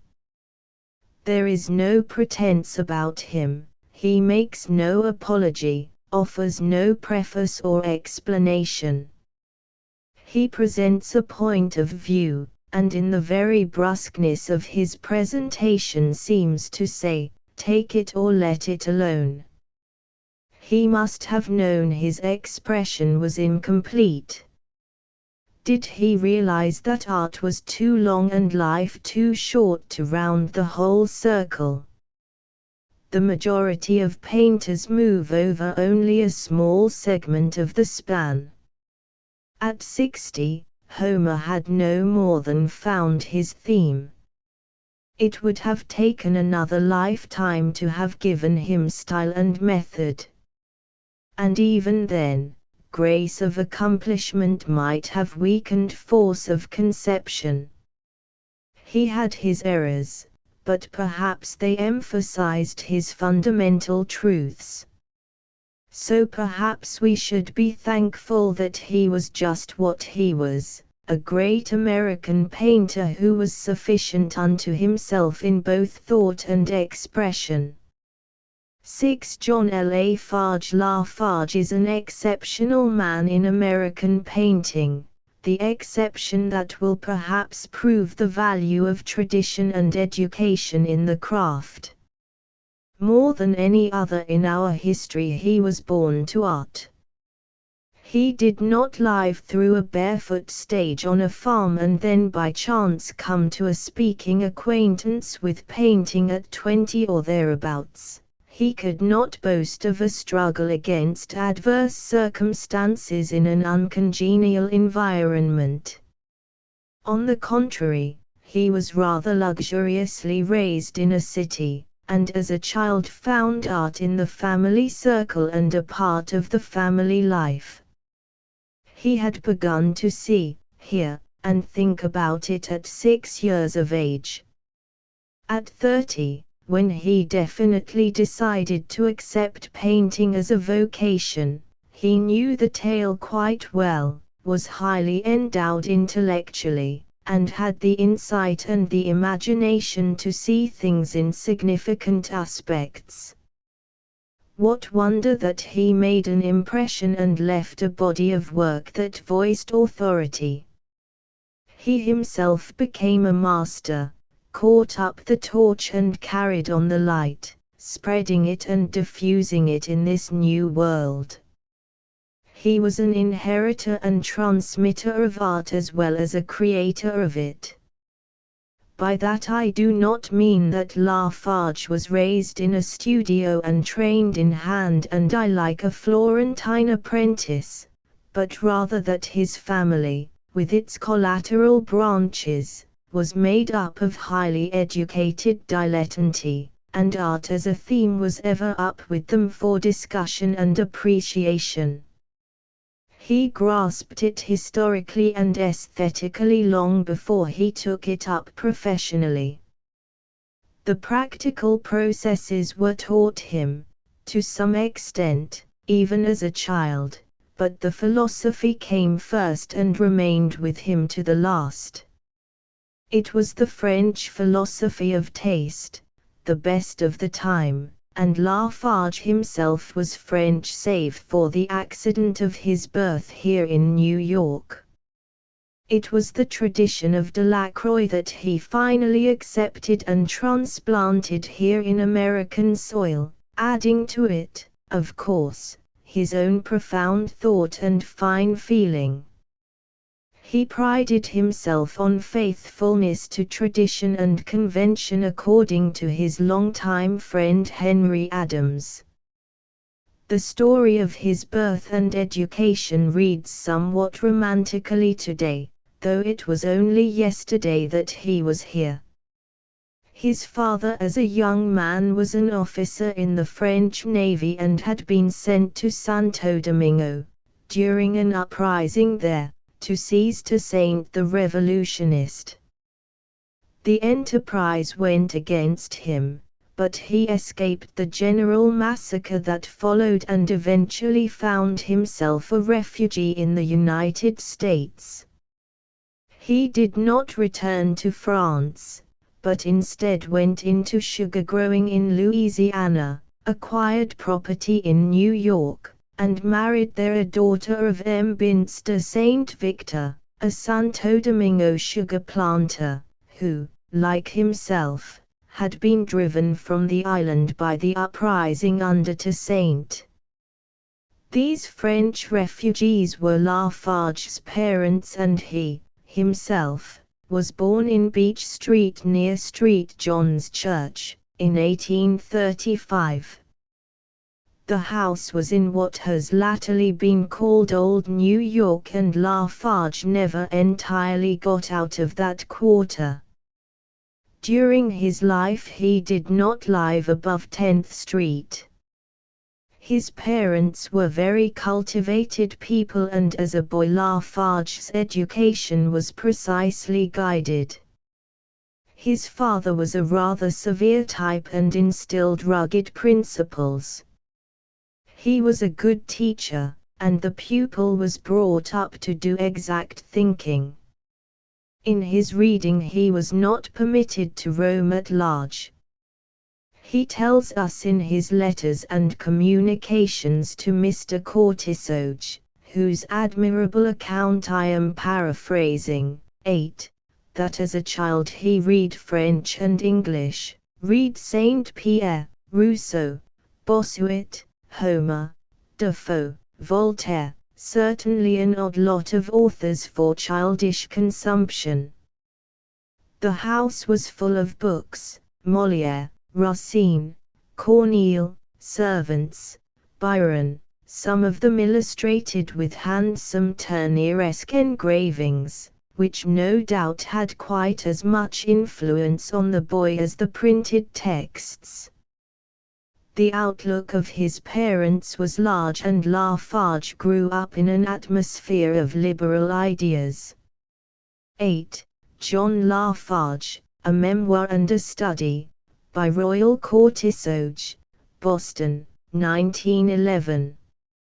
As for the house, he speaks of it as being really very elegant, and regarding the pictures on the walls, he says, "The influences which I felt as a little boy were those of the paintings and the works of art that surrounded me at home."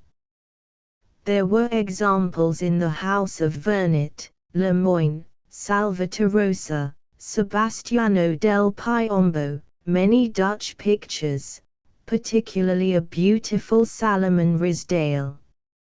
It so happened that my very first teachings were those of the 18th century, and my training has covered almost a century and a half.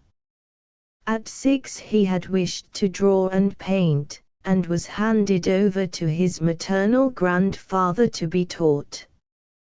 The grandfather had been ruined by his Santo Domingo losses, and in his age had no other resource than to fall back upon the polite learning he had acquired in his youth. He took up miniature painting and gave drawing lessons because, as Lafarge explained it, it was in the family. On a small scale he was an exquisite painter. He was also a good teacher and started me at 6 years old in the traditions of the 18th century. The teaching was as mechanical as it could be, and was rightly based upon the notion that a boy ought to be taught so as to know his trade. There was not the slightest alleviation and no suggestion of this being art.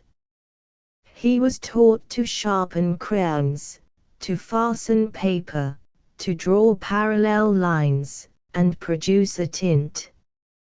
Gradually he came to copy such things as engravings.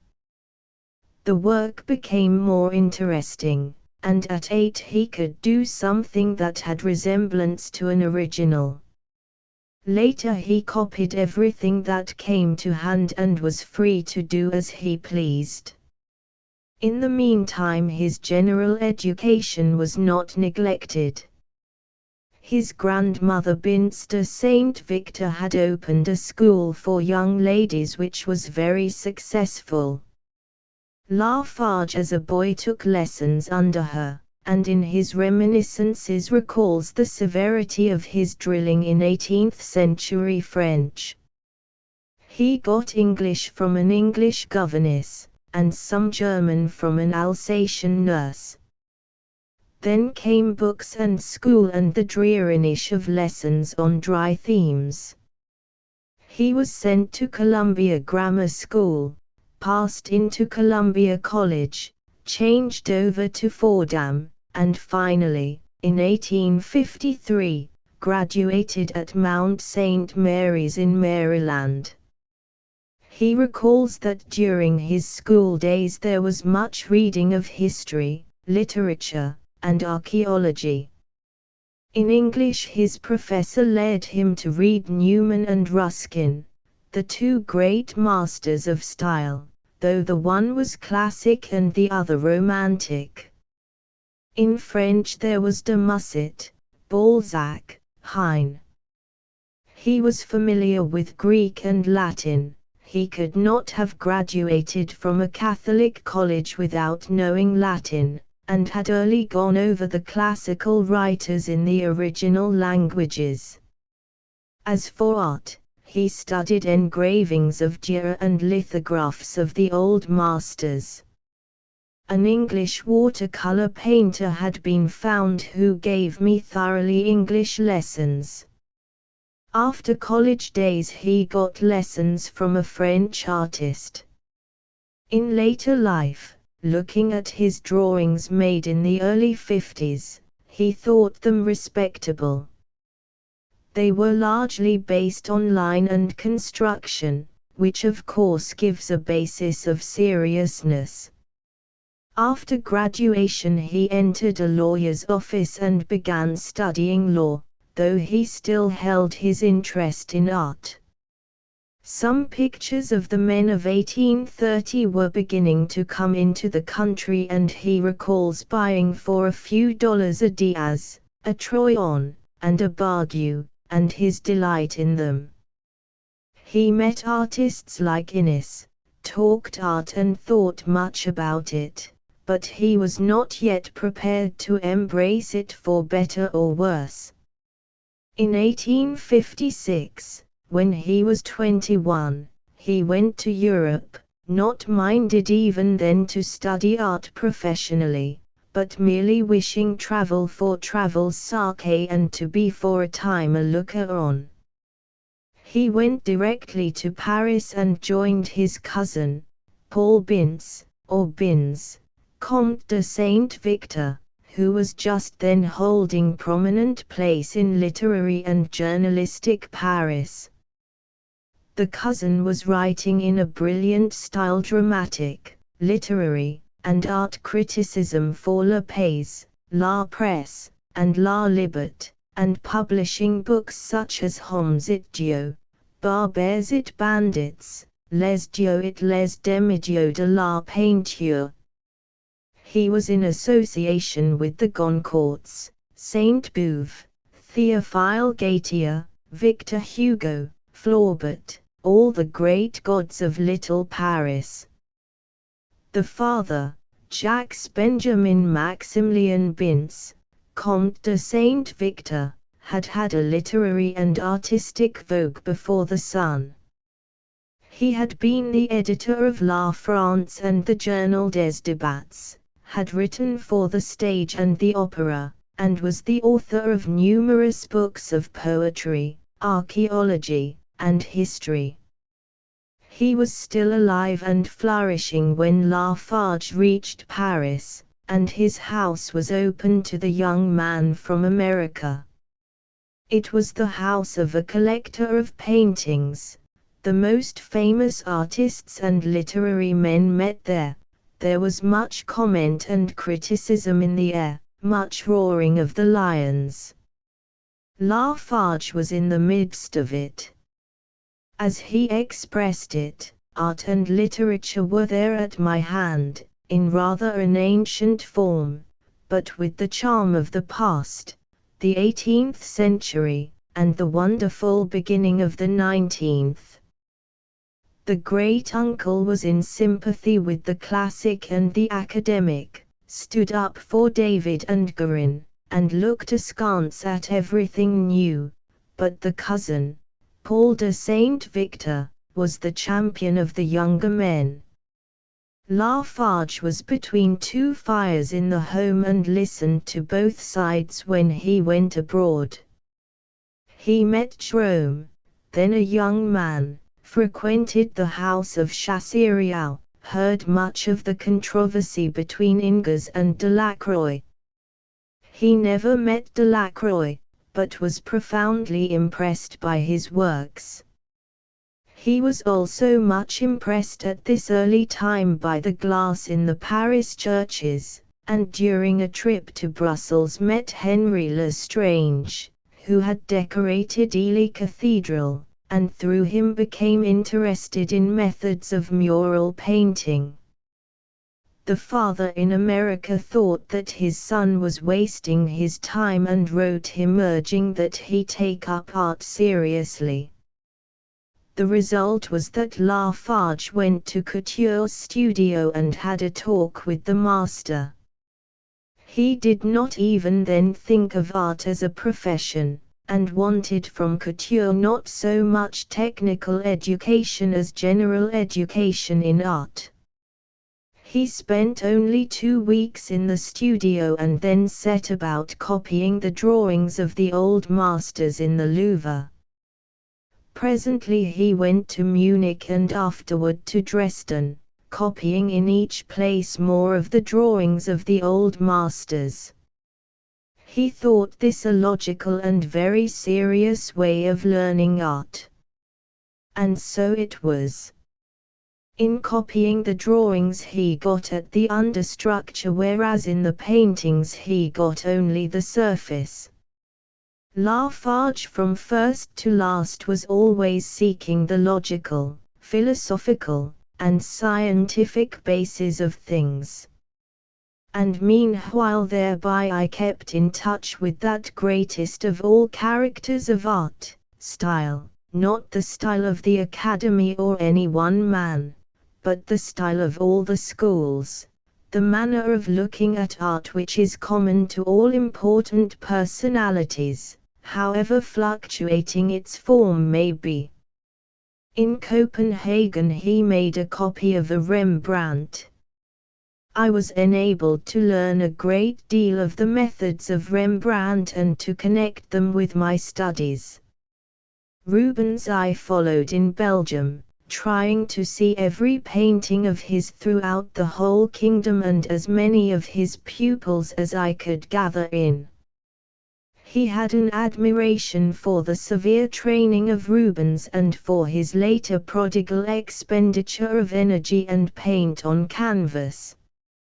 In the autumn of 1857 to 1858 he was studying Titian, Velázquez, and many others of the famous masters at the Manchester Exhibition in England. There also he saw and studied the Preraphaelite painters and became acquainted with several of them. They made a very great and important impression upon me, which later influenced me in my first work when I began to paint. When Lafarge returned to New York, his father's illness had hastened his return. Nothing as to art had been decided upon and no method of painting had been definitely learned. He had had a unique and very wonderful experience for a young man, had gathered up much information, and perhaps unconsciously had developed an inquiring attitude of mind. This latter became his habitual attitude. He was always contemplative, meditative, disposed to question. Perhaps that is the reason why he still hesitated about embracing art as a profession. At any rate, he went back to the study of law, though not forsaking his interest in painting and architecture. The following year he took a room in the 10th Street studio building, where he was accustomed to go to make little drawings and paint in an amateurish way. He recognized that he needed technical training and once more thought of returning to Europe to get it. In 1859 he went to Newport to study painting under William M. Hunt, whose methods he did not altogether like, though he was fond of the man. Hunt was then devoted to Jean-François Millet, and, through Hunt, Lafarge came to know that painter's work. He copied 2 or 3 of Millet's pictures but could not accept him wholly any more than he could Hunt. The truth was that even then Lafarge was an original and would follow no one. He could not abide recipes for doing or making things, though eventually he invented a recipe of his own and followed that. At Newport he did some landscapes looking through a window to show the difference in light between the inside and the outside. It was for educative purposes, not for picture making. In the same way he painted flowers in a vase at haphazard, or did the corner of a table, with no idea of composition but merely to get acquainted with all phases of light, texture, and surface. The next year he was back in New York. Painting was temporarily abandoned, and presently he departed for Louisiana. He could not, however, keep away from painting wherever he went, and he soon returned to New York to start a picture of St. Paul preaching for the Church of the Paulists. With John Bancroft he next took up the question of light and color, then being investigated by scientific men. That, he declares, had an important influence on his later work.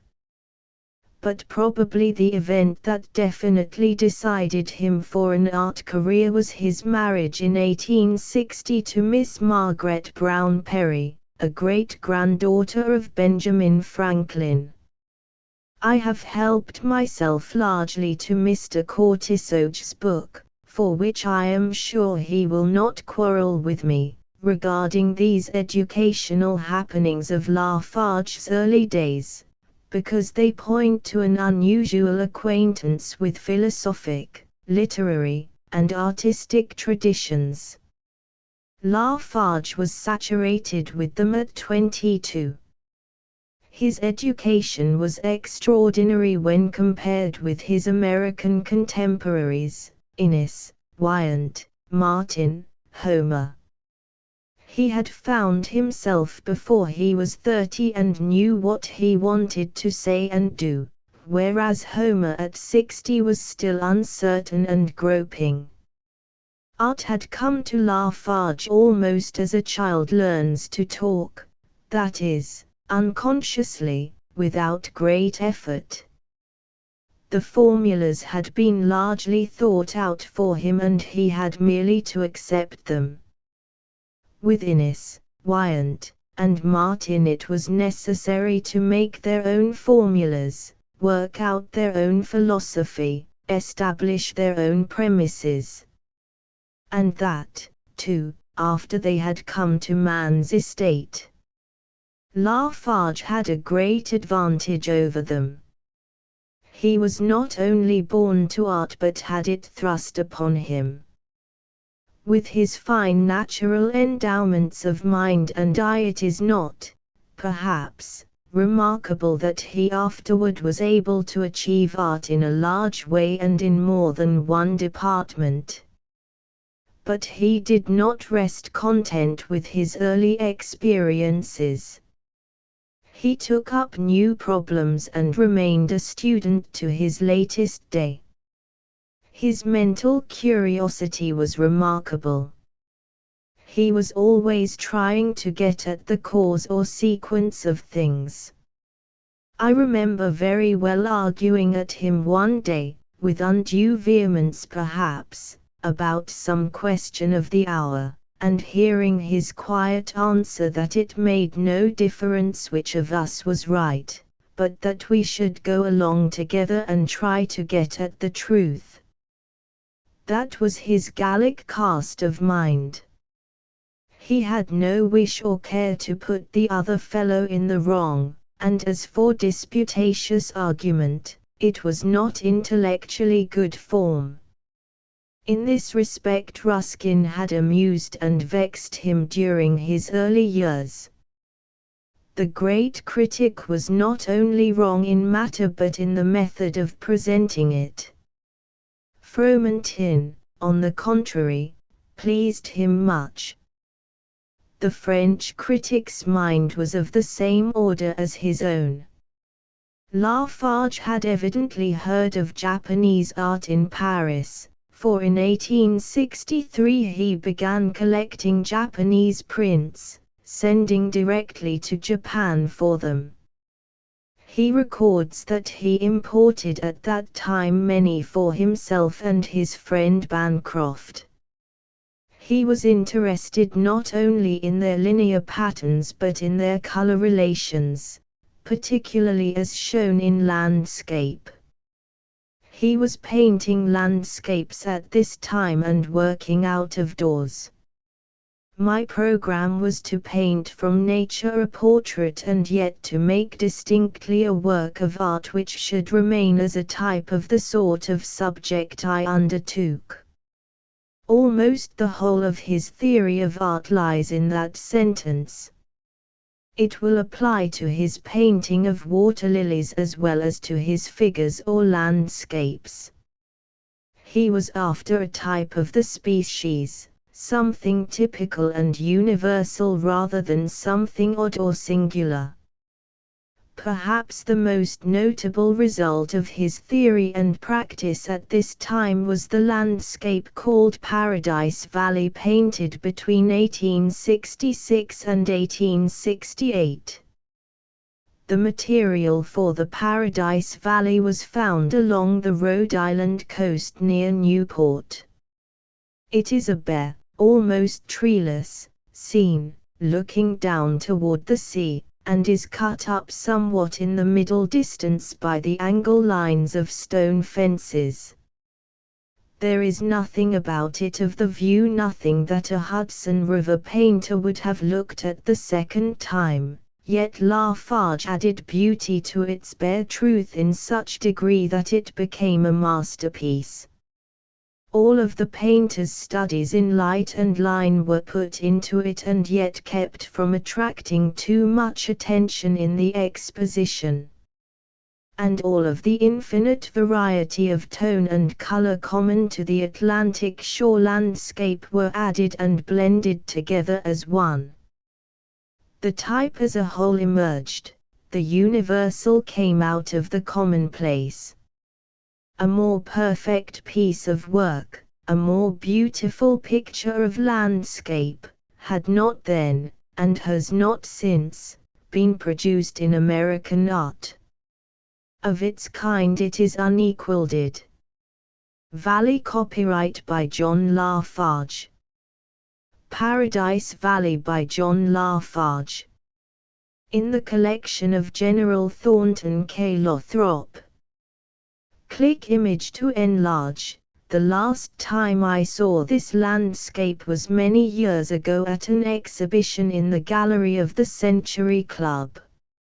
It held the place of honor on the wall, and I was looking at it, praising it unstintedly to a friend standing beside me.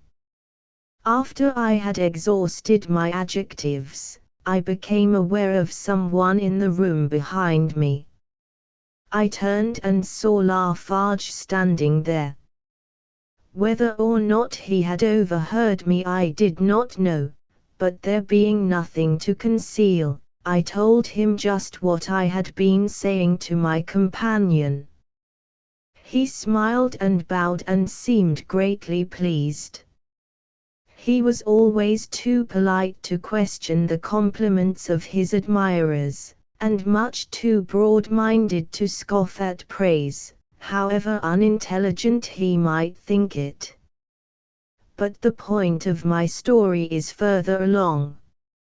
After his telling me how he came to paint the landscape and what he had sought to make out of it, I asked him why he had not continued with work of that kind, why he had not painted more paradise valleys.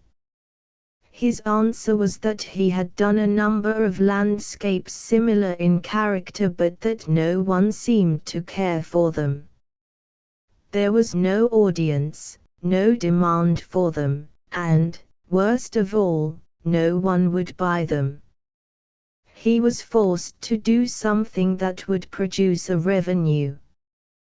That seemed to me at the time deplorable, but perhaps it was not all sheer loss to art, for his lack of pecuniary success with easel pictures probably had much to do with his taking up mural decoration and glass work.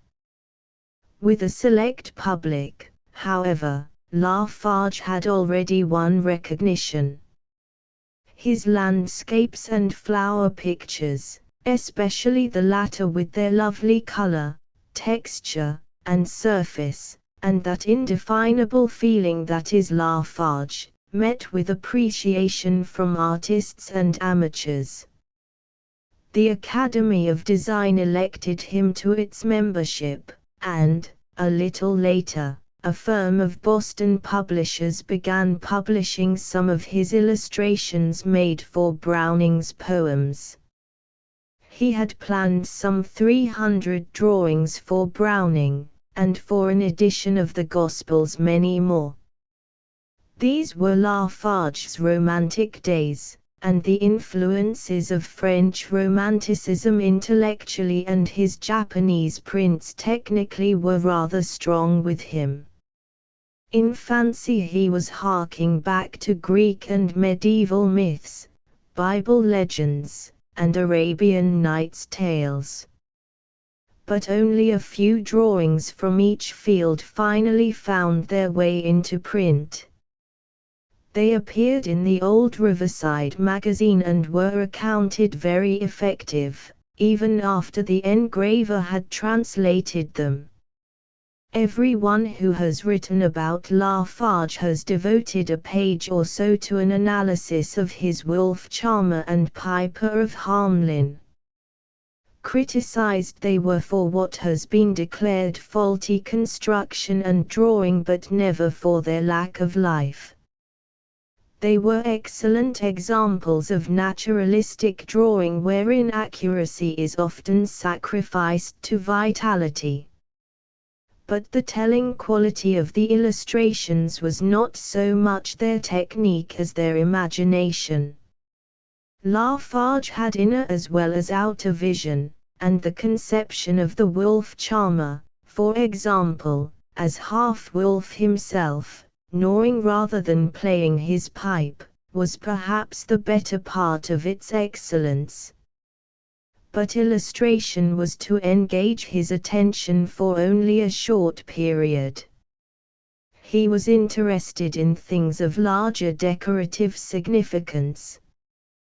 Describing one day some work of art that I cannot now recall, he used the word decorative, and I remember his pausing and saying rather emphatically in parenthesis, "And when I say decorative, I am saying about the best thing I can about a picture." Imagination he had in abundance, but perhaps it was manifested stronger in the light and color of his decorations than in such literary readings as The Wolf Charmer. His glass was the finest flight in color of modern times. It remains so to this day. The same creative sense of hue on a large scale was shown in his mural work. His panels and lunettes have their individual meaning and their imaginative presentation of the type, but these are only parts of a whole which carries again by its decorative color sweep. His first wall decorations were those for Trinity Church, Boston, in 1876. They were done under time pressure in less than 6 months, done in winter with open windows and everybody clad in overcoats and gloves. 10 or a dozen painters worked under him and with him, among them Frank Millet, Francis Lothrop, and George Maynard. It was the first attempt in America to do church decoration on a large scale with a group of painters directed by one head. The unusual conditions and requirements limited its success, and yet it was quickly recognized as being an initial step of much importance, and Lafarge was acclaimed as the leader of the new order. Thereafter commissions for churches, public buildings, and private houses came to him and did not cease to come up to his death. He at first did panels for the Church of the Incarnation, decorations for St. Thomas's Church, afterward destroyed by fire, and for the Reed House in New York. In his late years he painted great lunettes for the Capitol at St. Paul. Perhaps the climax of these wall paintings is the picture of the Ascension set up on the chancel wall of the Church of the Ascension, in New York. It is his chief work, and is picture-making, wall painting, and church decoration all in one. The Ascension had its origin in one of Lafarge's drawings for a Western chapel. It was enlarged to meet the new need by putting in at the back a high and wide mountain landscape. The architectural place for it was simplified by placing on the chancel wall of the church a heavily gilded moulding, deep niched, and with an arched top which acted at once both as a frame and a limit to the picture. The space was practically that of a huge window with a square base and a half-circle top, requiring for its filling two groups of figures one above the other. Lafarge placed his standing figures of the apostles and the holy women in the lower space, and their perpendicular lines paralleled the uprights of the frame. At the top he placed an oval of angels hovering about the risen Christ, and, again, the rounded lines of the angel group repeated the curves of the gilded arch. Muse the Muse by John Lafarge. In the Metropolitan Museum of Art. There was no great novelty in this arrangement. It was frankly adopted from Italian Renaissance painting and had been used for high altarpieces by all the later painters, Andrea del Sarto, Raphael, Titian, Palmer. They had worked out the best way of filling that upright and arched space, and Lafarge followed the tradition because he recognized its sufficiency. But when all that is said, it should be added that his Ascension is no close following of Italian example. The grouping is different and the setting is quite the opposite of the Italian. This is an open-air Ascension, not a studio-lighted gathering of academic figures posed merely to repeat each other's linear contours. The apostles stand in a great valley plain with mountains at the sides and back. They stand in, not out, of the landscape. The angels are in a huge floating oval about the risen Christ. What beautiful moving circling figures they are! With what superb recognition of light, air, and space they are given! And how they hold their exact place in relation to the background and to the figures below them! All of Lafarge's knowledge and skill came into play in painting these two groups that contrast with and yet complete each other. They are his highest achievement in figure painting. It may be merely provincial pride that makes one think they do not suffer by comparison with the groups of the great Italians, yet there are intelligent people who believe that. But after one has studied and wondered over these figures, he begins to look further, and finally comes to question if the enveloping landscape is not the more beautiful part of the picture. No such landscape was ever painted by any old master, not even by Titian in his presentation picture in the Venice Academy. And thereby hangs a tale.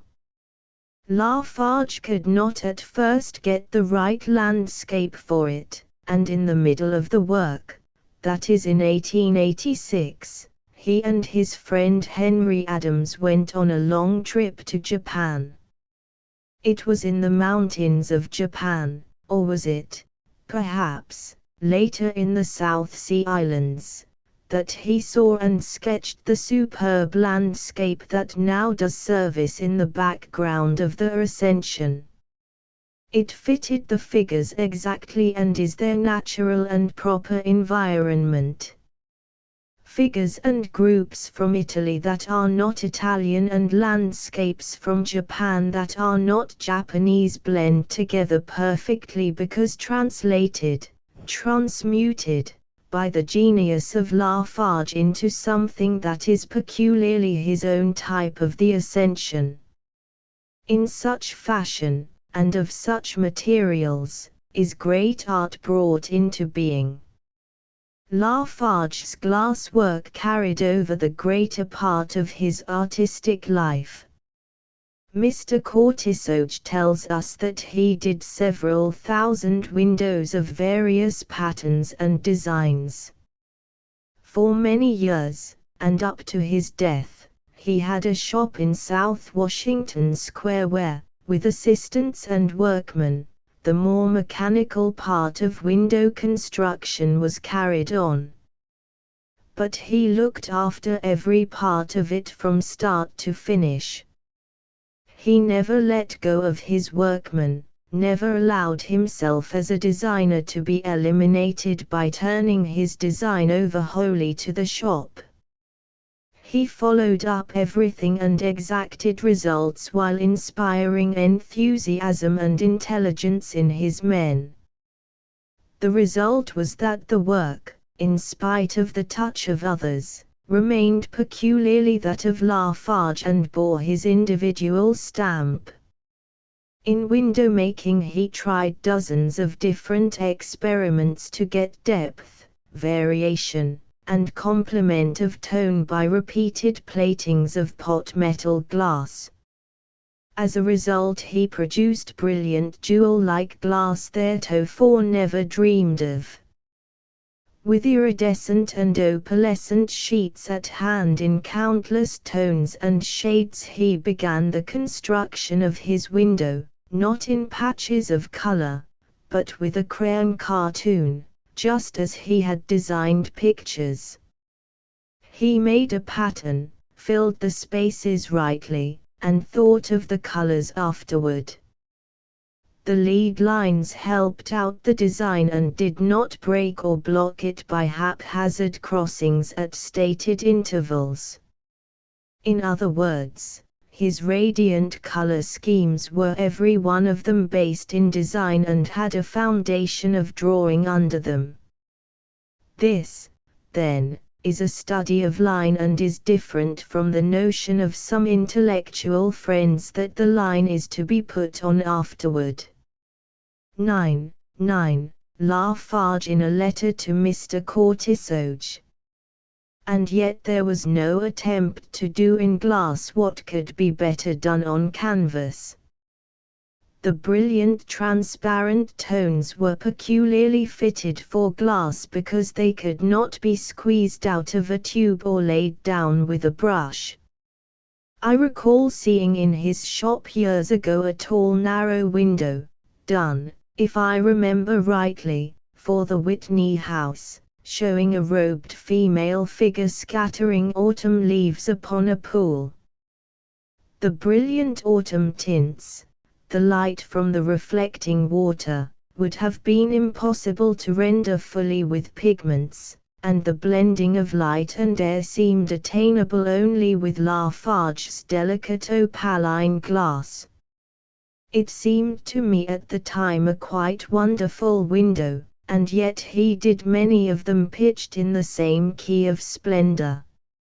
In the midst of wall and window decorations Lafarge found little time for easel painting, something he regretted but could not help.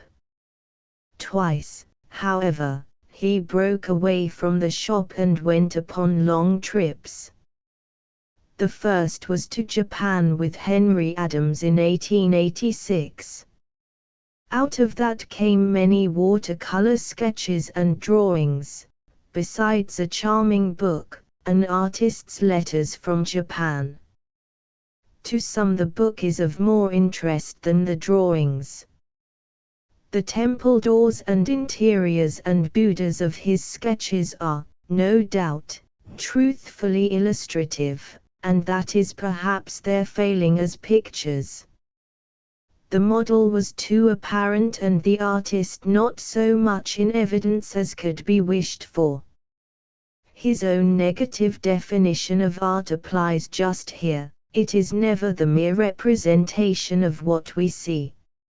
Some of the mountain landscapes, however, are very fine, and his garden bits recall the early Lafarge of the Pond Lilies and the Paradise Valley The Three Kings by John Lafarge. In the Boston Museum of Fine Arts. Click image to enlarge. His second long trip was again with Henry Adams, and this time to the South Seas. He was gone for a year or more, from 1890 and on, and out of this trip came another engaging book, Reminiscences of the South Seas, besides many watercolor drawings. The watercolors were again illustrative, but perhaps they were more animated than the Japanese series, had to do more intimately with the island life, and were often strikingly picturesque in theme and movement. With them came also a number of small sea pieces showing bays, harbors, and islands done with the greatest simplicity and yet having a satin and silk quality about them quite indescribable in its beauty. These silvery sea pieces are in the same class with Lafarge's early violets and roses, things that are exquisite in their surface texture and their color beauty. His mountain landscapes of the South Seas are again superb in their greens and blues. A love and a gift for landscape always remained with him, and one often wonders, had he devoted himself to this alone, what new revelations of the world about us he might have handed down in art. The groups of natives in dances or games or ceremonies naturally attract the most attention in the South Seas watercolors. Technically they are interesting because of their hark back to Delacroix. Not only the reds, blues, greens, and flesh notes are like Delacroix, but the drawing of the hands and feet, the movement of arms and legs are much like that master.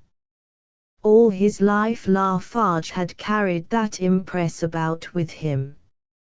A few years before he died, one of his pictures, at an exhibition or sale, was so like a Delacroix that at first, from across the room, I thought it by the great romanticist.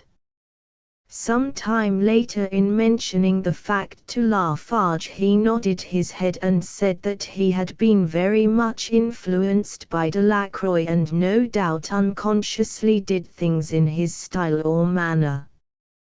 To say that one prefers Lafarge's travel books to his travel sketches is not to disparage the sketches, for the books were extraordinarily good.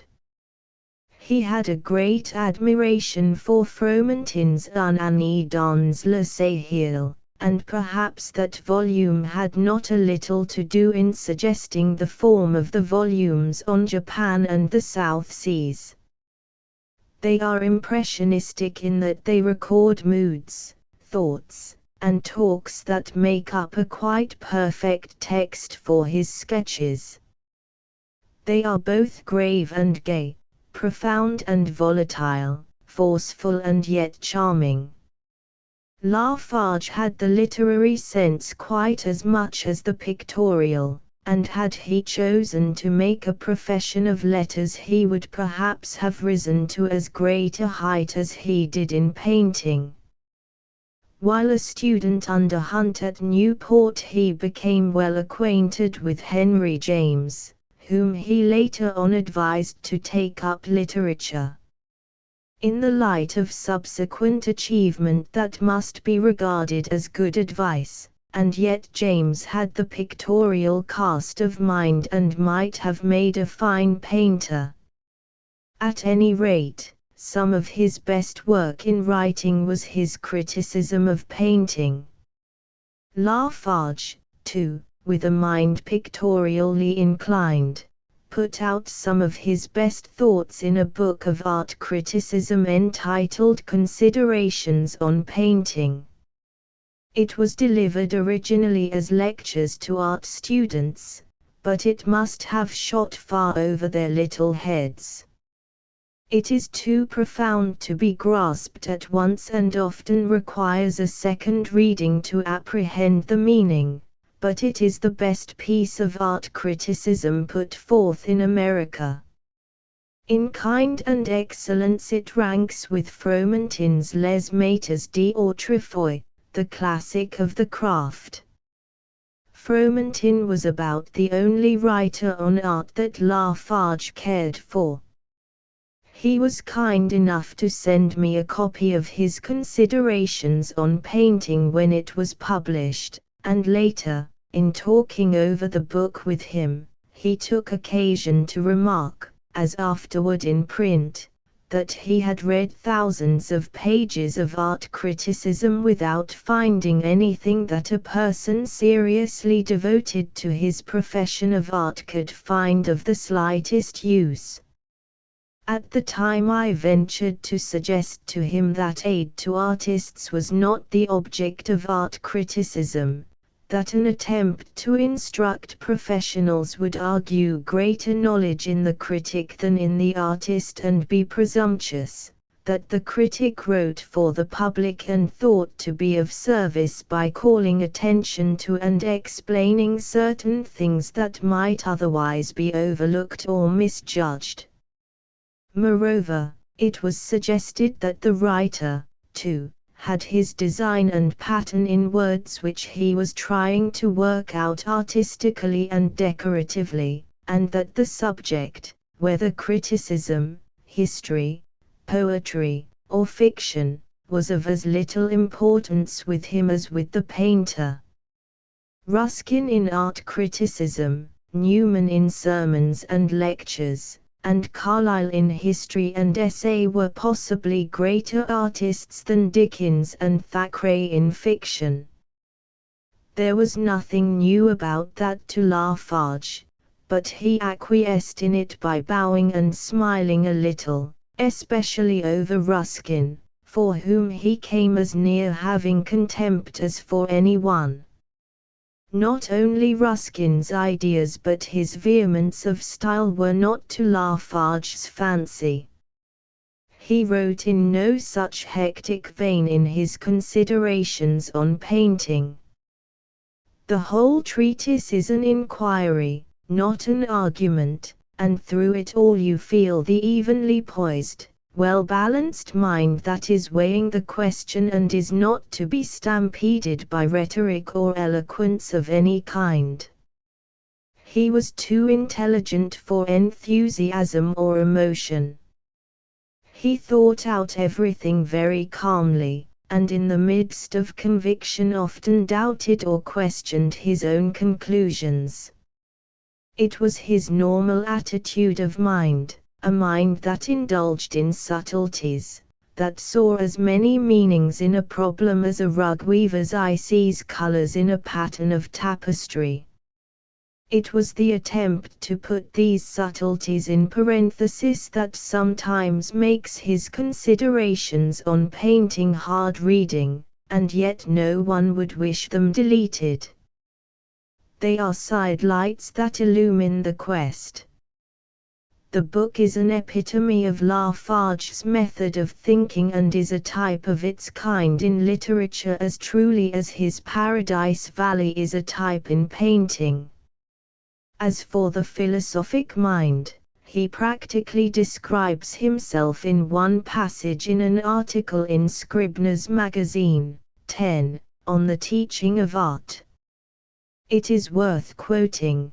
The noblest of all the gifts of the great institutions of learning is a certain fostering of elevation of mind. It is not so much by what he knows that the man brought under the trainings of the great academies is marked, it is by his acquaintance with the size of knowledge, with, if I may say so, the impossibility of completing its full circle, with the acquaintance of the manners of enlarging his boundaries, with the respect of other knowledge than his own, with a certain relative humility as compared with the narrower pride of him who knows not the size of the spaces of the world of knowledge. And such an attitude of mind, such an elevation above petty prides, such a belief in something larger than one's self, such an openness to the world, is the privilege of a full artistic development. 10, Scribner's Magazine, Volume 64, page 181. Lafarge as a painter, as an inventor of precious glass, as an illustrator of Oriental life, as a writer of books, was a great success. As a student, a man of learning, a philosopher and a talker, he was not less so. He had been born of cultivated parents and all his life had been saturated with the intellectual. He knew how to think, weigh, and judge matters, and he knew how to express himself in paint, in letters, and in words. His mental poise was remarkable for its stability, though he was not stubborn and was always open to new light. His conversation was serious, and his manner grave, courteous, calm as that of a French academician. Certain eccentricities, mental habits that indicated the questioner, were peculiar to him, and Henry Adams, his traveling companion, was led to speak of him as a wonderful mind and a wonderful contradiction. By that, perhaps he meant that Lafarge always stopped short of the positive conclusion. He guarded himself with qualifying clauses, as though conscious of another side to the question. His talk was quite as delightful as his books. He had read almost everything, knew almost everyone in the modern art world, and his fund of information seemed as exhaustless as his charm of manner. And yet withal he was rather a shy man and had to be sought out. For many years he dined regularly at the Century Club, and more often alone than with company. If anyone sat opposite to him at his little table, the chances were 2 to 1 that the visitor was self-invited. He held as intimates for many years Clarence King, John Hay, and Henry Adams. They must have proved a rare quartet of wits around a dinner table, for all of them were exceptionally brilliant talkers. But I never heard of a fifth at the table. Honors had come to Lafarge from the beginning.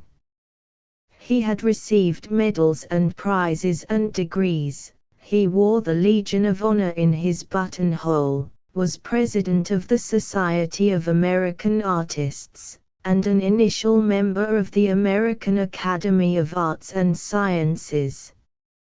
He took them all very calmly. They were recognitions that he did not despise, neither did he count them as crowns of glory. His well-poised mind, with its Oriental sympathies, could rise above praise, and yet he was human enough to like it. When the gold medal of the Architectural League was presented to him, he startled the honor-bearers by suggesting that it was late in coming. That was not so much egotism as the bald truth, and he could not refrain from pointing it out. Lafarge had never been physically robust, and during his latter years he had known much illness. There were periods when he was totally incapacitated and could do no more than lie still. He took that calmly, too. He was a philosopher always and made the best of things. Perhaps that is the reason why with his frail body he lived on to 74, not dying until November, 1910. He lived his character to the last, and when he died the painter world, if no other, knew that a mastermind as well as a master craftsman had passed out. In the arts he was our first great scholar and spoke as one having authority. With his learning, his imagination, and his skill he gave rank to American art more than any other of the craft. For that reason he is today hailed as master and written down in our annals as belonging with the Olympians. He deserves the title and the separate niche. 7 James Abbott McNeill Whistler. After considering Lafarge, it is difficult to think of Whistler other than in terms of contrast. They were of the same time, their tastes were not dissimilar, and many features of their theory and practice were in agreement, but Whistler's impetuosity and contentiousness seem magnified when set over against the gravity and reticence of Lafarge. He had not the latter's mental poise, nor philosophy, nor tenacity, nor patience. The seriousness of his art always suffered from the acrimony of his talk or the cleverness of his writing or the flair of his conduct. He was a wit, to be sure, but not a wise one, a brilliant writer but not a profound one, an aesthetic bravo but not a discreet one.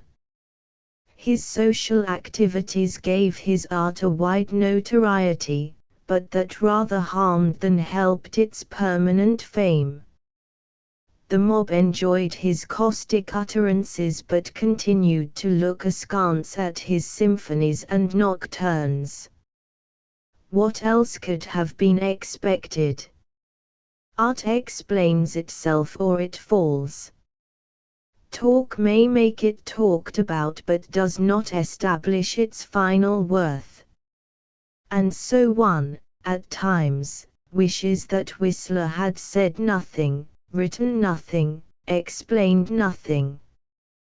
His art standing alone would eventually have vindicated itself as did that of Hals and Rembrandt and Velázquez.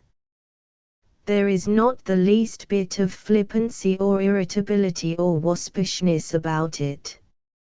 If we knew naught of his life and had never read The Gentle Art of Making Enemies and The 10 O'Clock, we could not have derived the militant Whistler from his pictures.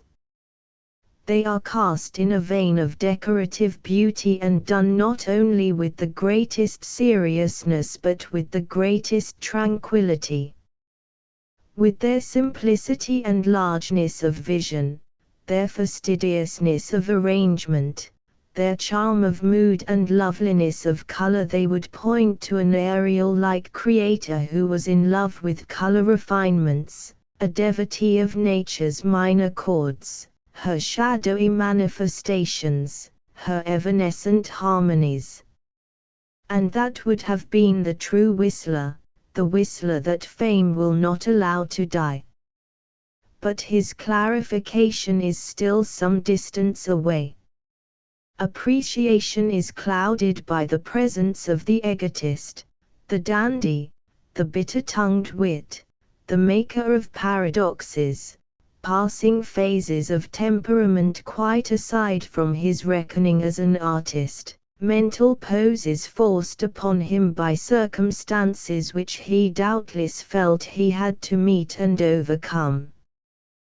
That is not to say that the capacity for verbal fisticuffs was not born in him, though he did not show it in his early days, nor while a student in Paris. It was only after he took up life in London and was reviled by British criticism that he stepped outside of his art to defend himself. Perhaps he took to words as readily as Cellini to throat-cutting or Goya to bullfighting, but it was not the less unfortunate. That Cellini was a bravo and Goya a roisterer and Whistler a maker of enemies merely suggests that artists may have dual natures like other people and not be the better for them. Their art is not improved thereby. But it is perhaps useless to argue against the admission of the irrelevant. The world likes it and will have it. That Bacon, Titian, Gertie were mean in spirit is inconsequent backstairs gossip, but it is taken as a relish along with their vision and their wisdom. Just so with Whistler.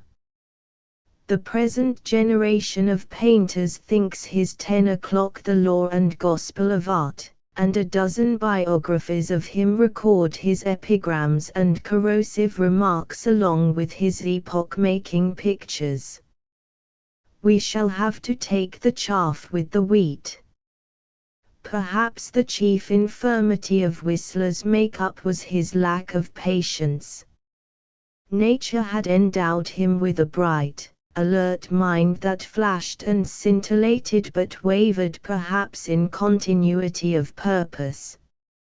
It was a true enough American mind in that at first it balked at effort and sought to vault over obstacles by bursts of speed or sudden inspiration. The average American believes more in inspiration than in work, though as applied directly to Whistler we must not push that point too far. There were periods when he labored hard, but there was no prolonged patience, no calm philosophy of enduring and biding his time. As a boy he would never submit entirely to education, and as a young man the rigor of studio training fretted him. He took as much of each as pleased him and let the rest go. He resented guidance and resisted discipline as more or less of a restraint on individuality. The story of his birth, family, and early education is told minutely in the excellent biography by the Pennells. 11. From their account it appears that Whistler was born in Lowell, Massachusetts, in 1834. He was reported to have been born in Baltimore, and he did not deny the report. If anyone likes to think I was born in Baltimore, why should I deny it? It is of no consequence to me. His parents were refined, educated people, the best that the United States at that time was capable of producing. His father was a West Point graduate, a major in the United States Army, and, at the time of Whistler's birth, an engineer, building locks and canals at Lowell.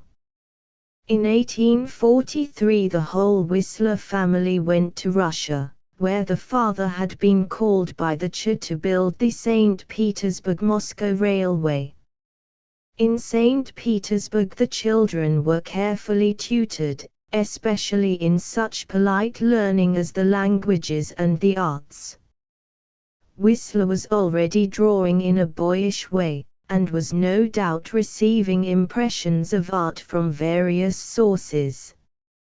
In 1847 he was in England for the summer with his mother, and again in 1849 he went there for the winter because his health could not stand the Russian climate.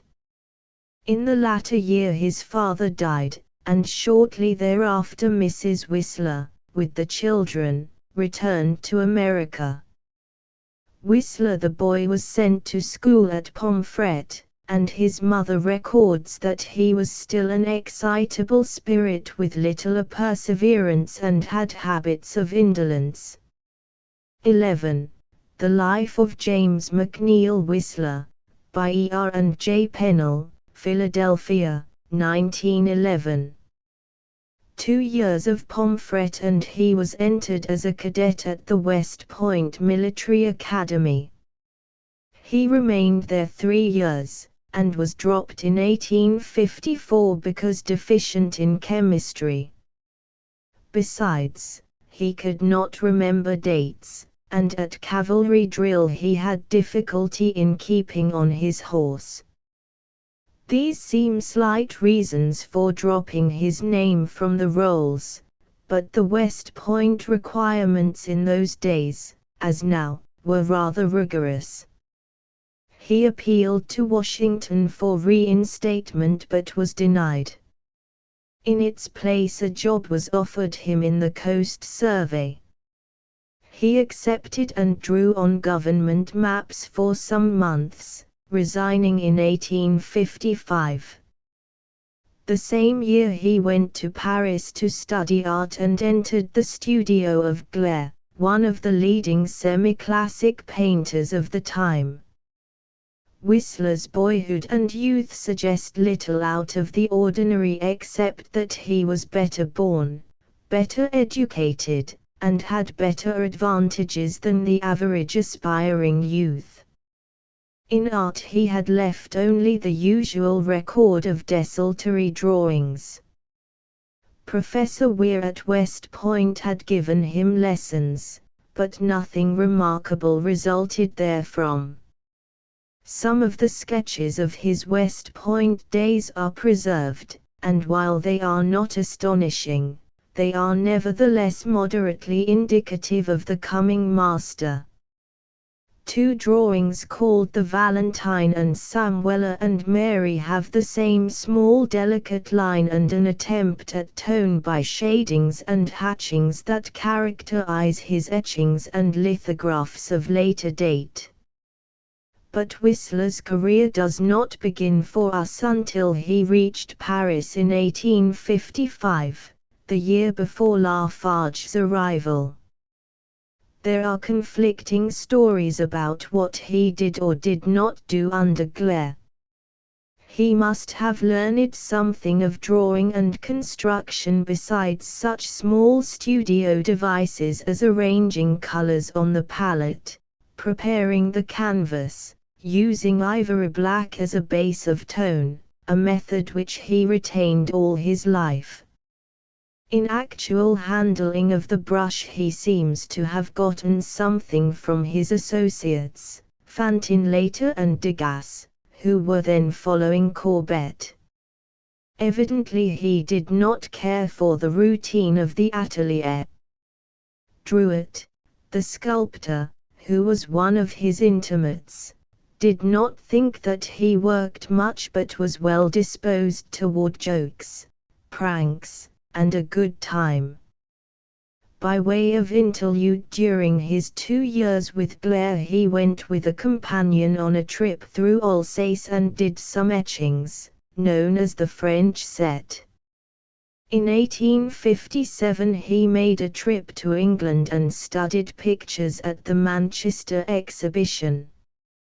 Returned to Paris, he remained there until 1859, living in the Latin Quarter, copying pictures at the Louvre, and doing original work of his own. His first notable picture, At the Piano, was sent to the Salon of 1859 and rejected, though 2 of his etchings were accepted.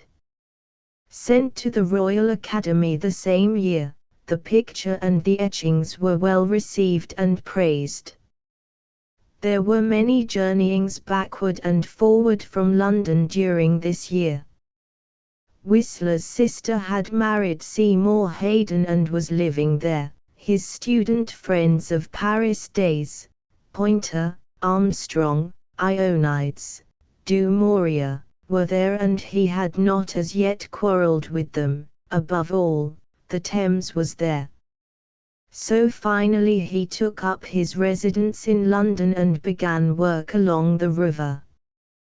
He did 11 etchings of the Thames set, and the next year painted the Warping the Thames in ice and later in the year the Music Room besides a number of portraits. In 1861 he was in Brittany doing the coast of Brittany in the style of Courbet, then in Paris at work on the White Girl and later at Biarritz painting the Blue Wave again in the style of Courbet. Up to this time everything had gone fairly well with him. He had had an artistic success at the English exhibitions, though his White Girl had been rejected. Many friends, Rossetti, Burne-Jones, Swinburne, and others, recognized his ability. There was as yet no marked denunciation from press or public. It was not called for, even from a Philistine point of view. Nothing very ultra or bizarre showed in his painting. It was modern, but it was the modernity of Glare, Courbet, Fantin, the advanced painting of the times. The pattern of his pictures was perhaps something of an innovation, because already he had begun flattening it. That may have been the reason for the rejection of At the Piano and The White Girl. But there could have been nothing very forced about the flattening then, for today the pictures look just a little old-fashioned. For the realistic requirements of 1860 they were extremely well planned and executed, and the wonder now is that everyone did not give them positive recognition at once. Perhaps the handling was a little too free and the modeling of the figures too low in relief for the man in the street, but on the whole there was small cause for complaint on the part of the young painter. If there was little question at this time about Whistler's pictures, there was none at all about his etchings. Everyone, even the stodgiest of Britons, liked them. Perhaps that was due again to their conformity to custom. There was little about the early work very different from that of other etchers except that it was freer, surer, and better. The long swinging line, as in the dry point of Joe, or the sharply contrasted blacks, as in the Druid, were given with emphasis.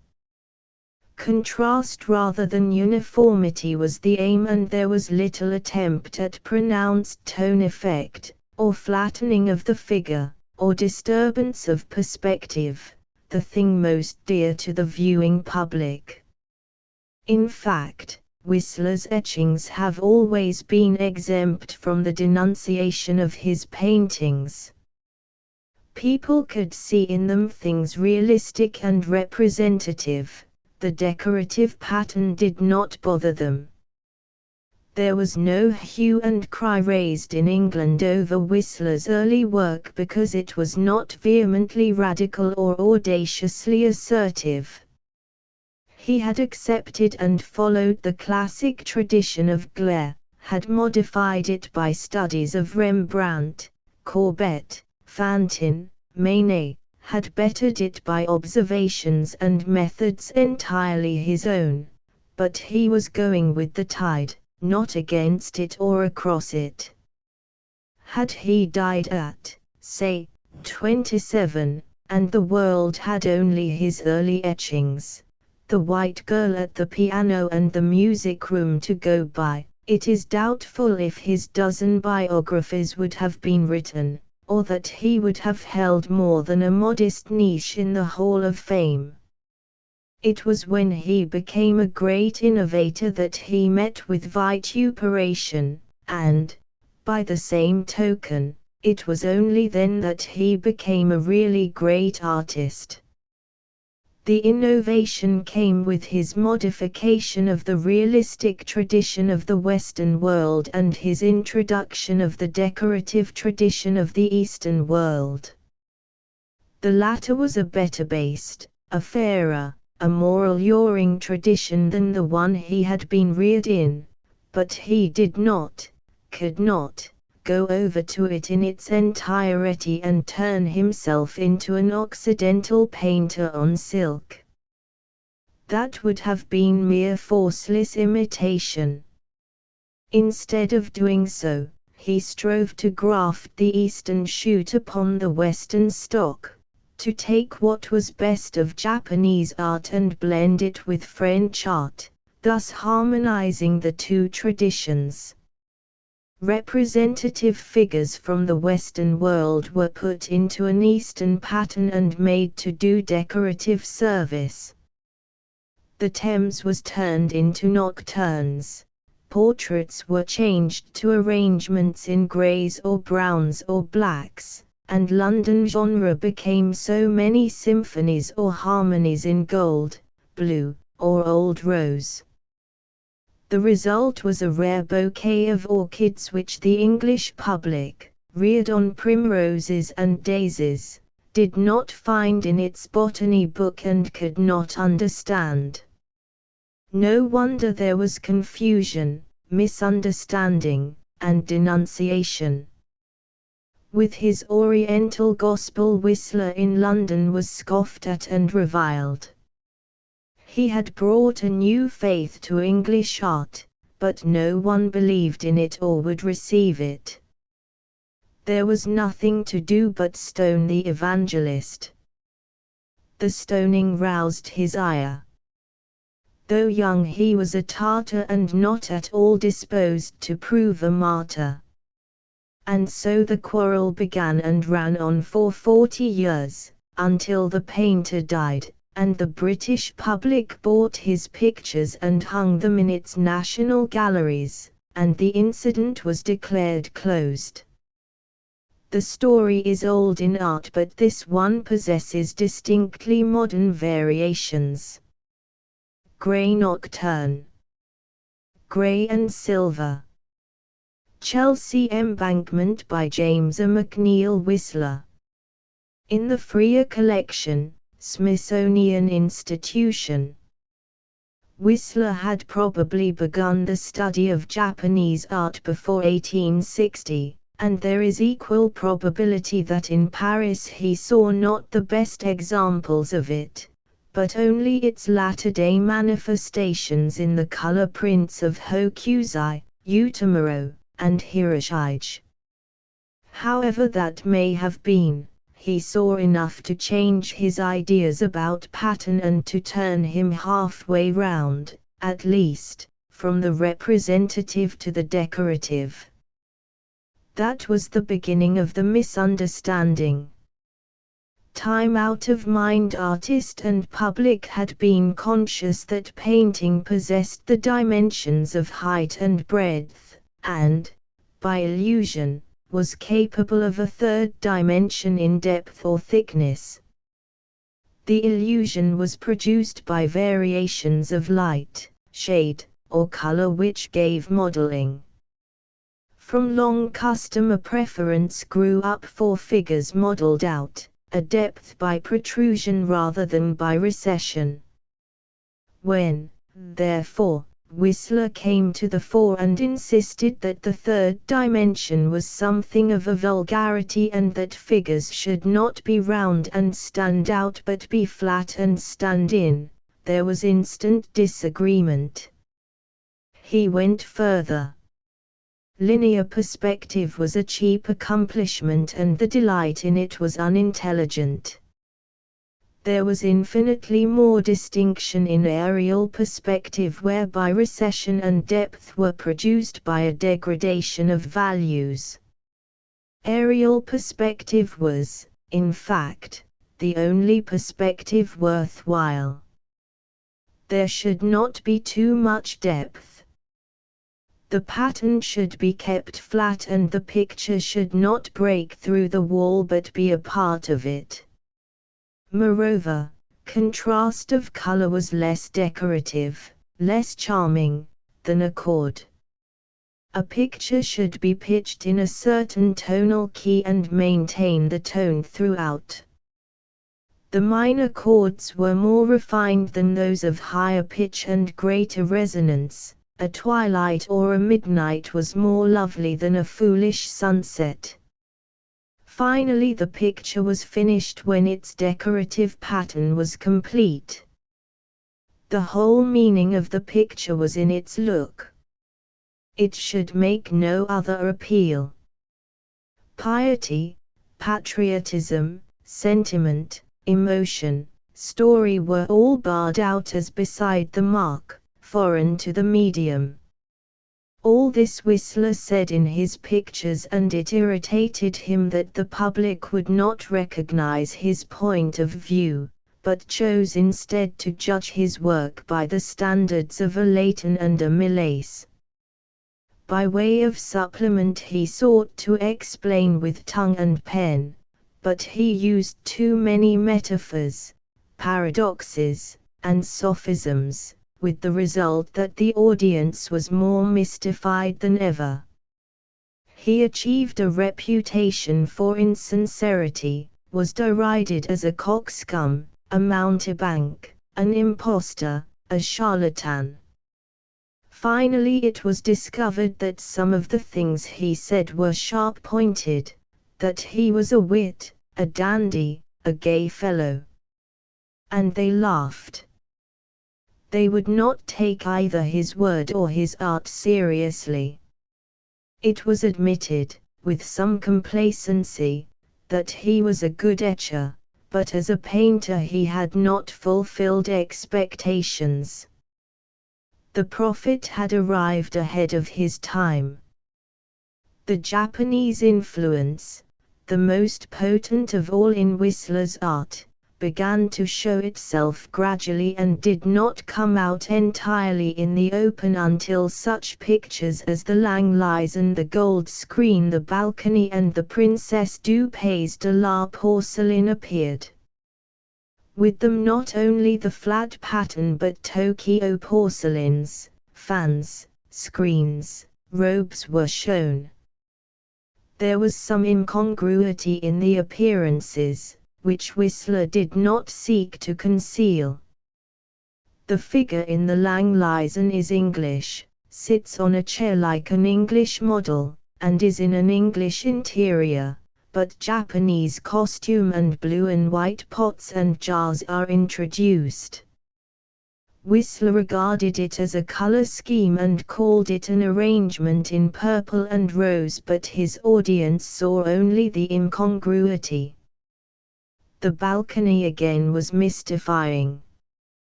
There were 4 figures in Japanese robes on an iron-railed platform with an outlook on the Thames. There were bamboo screens and potted azaleas and blue and white tea things. Again there was the impossible, Japan set down in London. The subtitle, A Harmony in Flesh Color and Green, explained nothing. The picture was judged by its meaning, not by its appearance, and, of course, it meant nothing in an English sense. The Princess du Pays de la Porcelain was even more startling. Everyone knew it was a young Greek girl who posed as the princess, and the masquerade of Japanese robe and rug and screen and fan was only a pretense. The subtitle of Rose and Silver again did not enlighten. What was wanted was the common sense of it and not the harmony or the arrangement. But it had no common sense, it was merely a fantasy in color. Persistently they looked for the wrong thing and would not see what the painter wished them to see. It was just so with the little white girl. A beautiful symphony in white showing a young girl in muslin leaning against a white mantle with her face reflected in a mirror. It was Japanese only in the fan, the flowers, and the vase, but the arrangement was too flat for public appreciation, and the girl was declared the most bizarre of bipeds. The Princess du Pays de la Porcelain by James A. McNeill Whistler.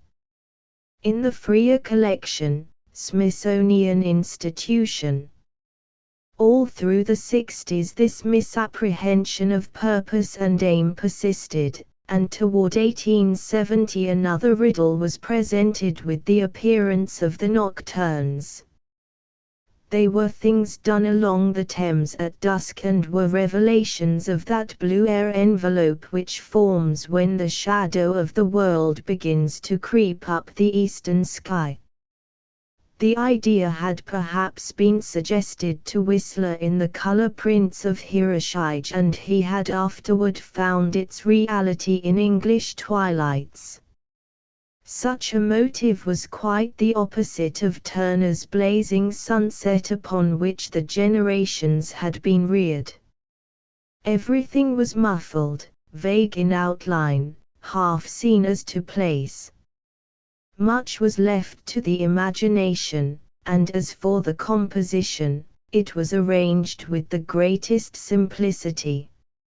Indeed, it was so simple that people thought it must be foolish and said so without hesitation.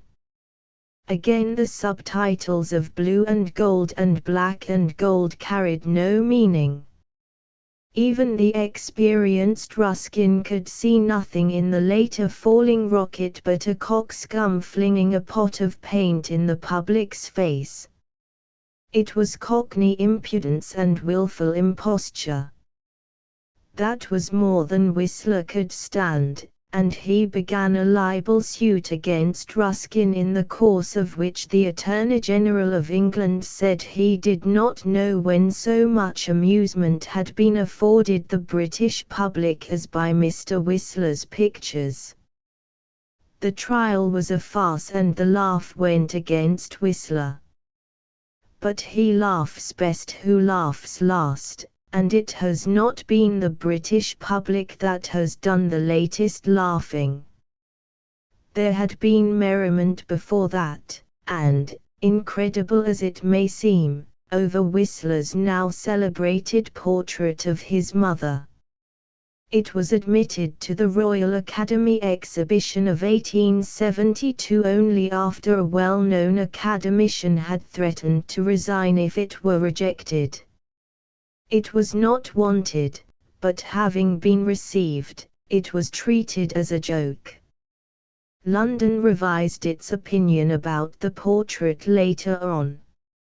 After the French government bought it for the Luxembourg, it was thought, even by the hosts of Philistia, to be Whistler's best effort, and there was much talk of its refined motherly spirit and decent air. Praises that the painter resented, telling the public that the sitter was no affair of theirs and that their only interest should be in the arrangement in grey and black. The portrait of Carlyle followed, and was not unlike the mother portrait in its colour scheme and pattern. Nothing was round in modelling, or projected, or stood out in the canvas. The wall, the chair, the figure, even the head, were flattened, and to that extent rendered incomprehensible to the general. The ponderous Times proclaimed that before such pictures, critic and spectator are alike puzzled. Criticism and admiration seem alike impossible, and the mind vacillates between a feeling that the artist is playing a practical joke upon the spectator or that the painter is suffering from some peculiar optical illusion. Eventually the Carlyle won its way, and is now one of the treasures of the Glasgow Corporation Art Gallery. But for years no one would touch it with a pair of tongs. Both the Carlyle and the mother portraits had their prototypes in the groups of Franz Hals at Haarlem. Whistler much admired Hals's late portraits of women regents there, and found in them his arrangement in grey and black.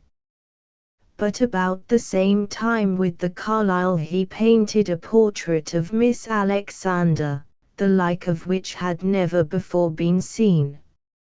It was the portrait of a little girl, hat in hand, standing at full length in a room, with daisies at the side and butterflies at the back. The title of it was A Harmony in Grey and Green. The pattern was beautiful, the color delightful, the pose childlike, and even realistic. But London would not have it. It was gruesomeness in grey, a rhapsody in Rothschild and cobwebs, a disagreeable presentment and uncompromisingly vulgar. Not even in the turbulent times of Delacroix and the drunken broom had criticism so cheapened its array and shot so wide of the mark. In spite of abuse, Whistler continued producing portraits, one of Leland in evening dress standing at full length, an arrangement in black, one of Mrs. Leyland, never entirely completed, a very beautiful symphony in flesh color and pink, one of Mrs. Huth in black velvet, another arrangement in black. They were all realistic enough as regards the likeness but decoratively arranged as regards pattern and color. They were, once more, the blended view of the West and the East, and Whistler never tried to disguise the fact. He sought to place the figure in the canvas as far as he stood from the sitter when painting the picture, but otherwise he adhered to the flattening of the pattern, the simplicity of the arrangement, and the predominance of a tone of color. In 1876 Whistler was given carte blanche to produce one of his tone effects in a room at the Leyland House. This afterward became known as the Peacock Room. It held the picture of the Princess du Pays de la Porcelaine at one end, was decorated elsewhere with peacocks, furnished with cabinets of blue and white china, and set off with blue and gold in the walls and ceiling. The idea of the peacocks had probably come to Whistler from some Japanese master, perhaps Okio, and the rest of it was his own arrangement of color. The next year was that of the suit against Ruskin. London laughed and Whistler shortly thereafter went into bankruptcy. Everything was seized and sold, bringing little or nothing. The tide was at its lowest ebb, and the painter was left stranded, but by no means dead or even moribund. When he had sufficiently recuperated he went off to Venice, where he gathered a little coterie of admirers about him who referred to him as the master and where he talked much, and did some etchings and some pastels on colored paper.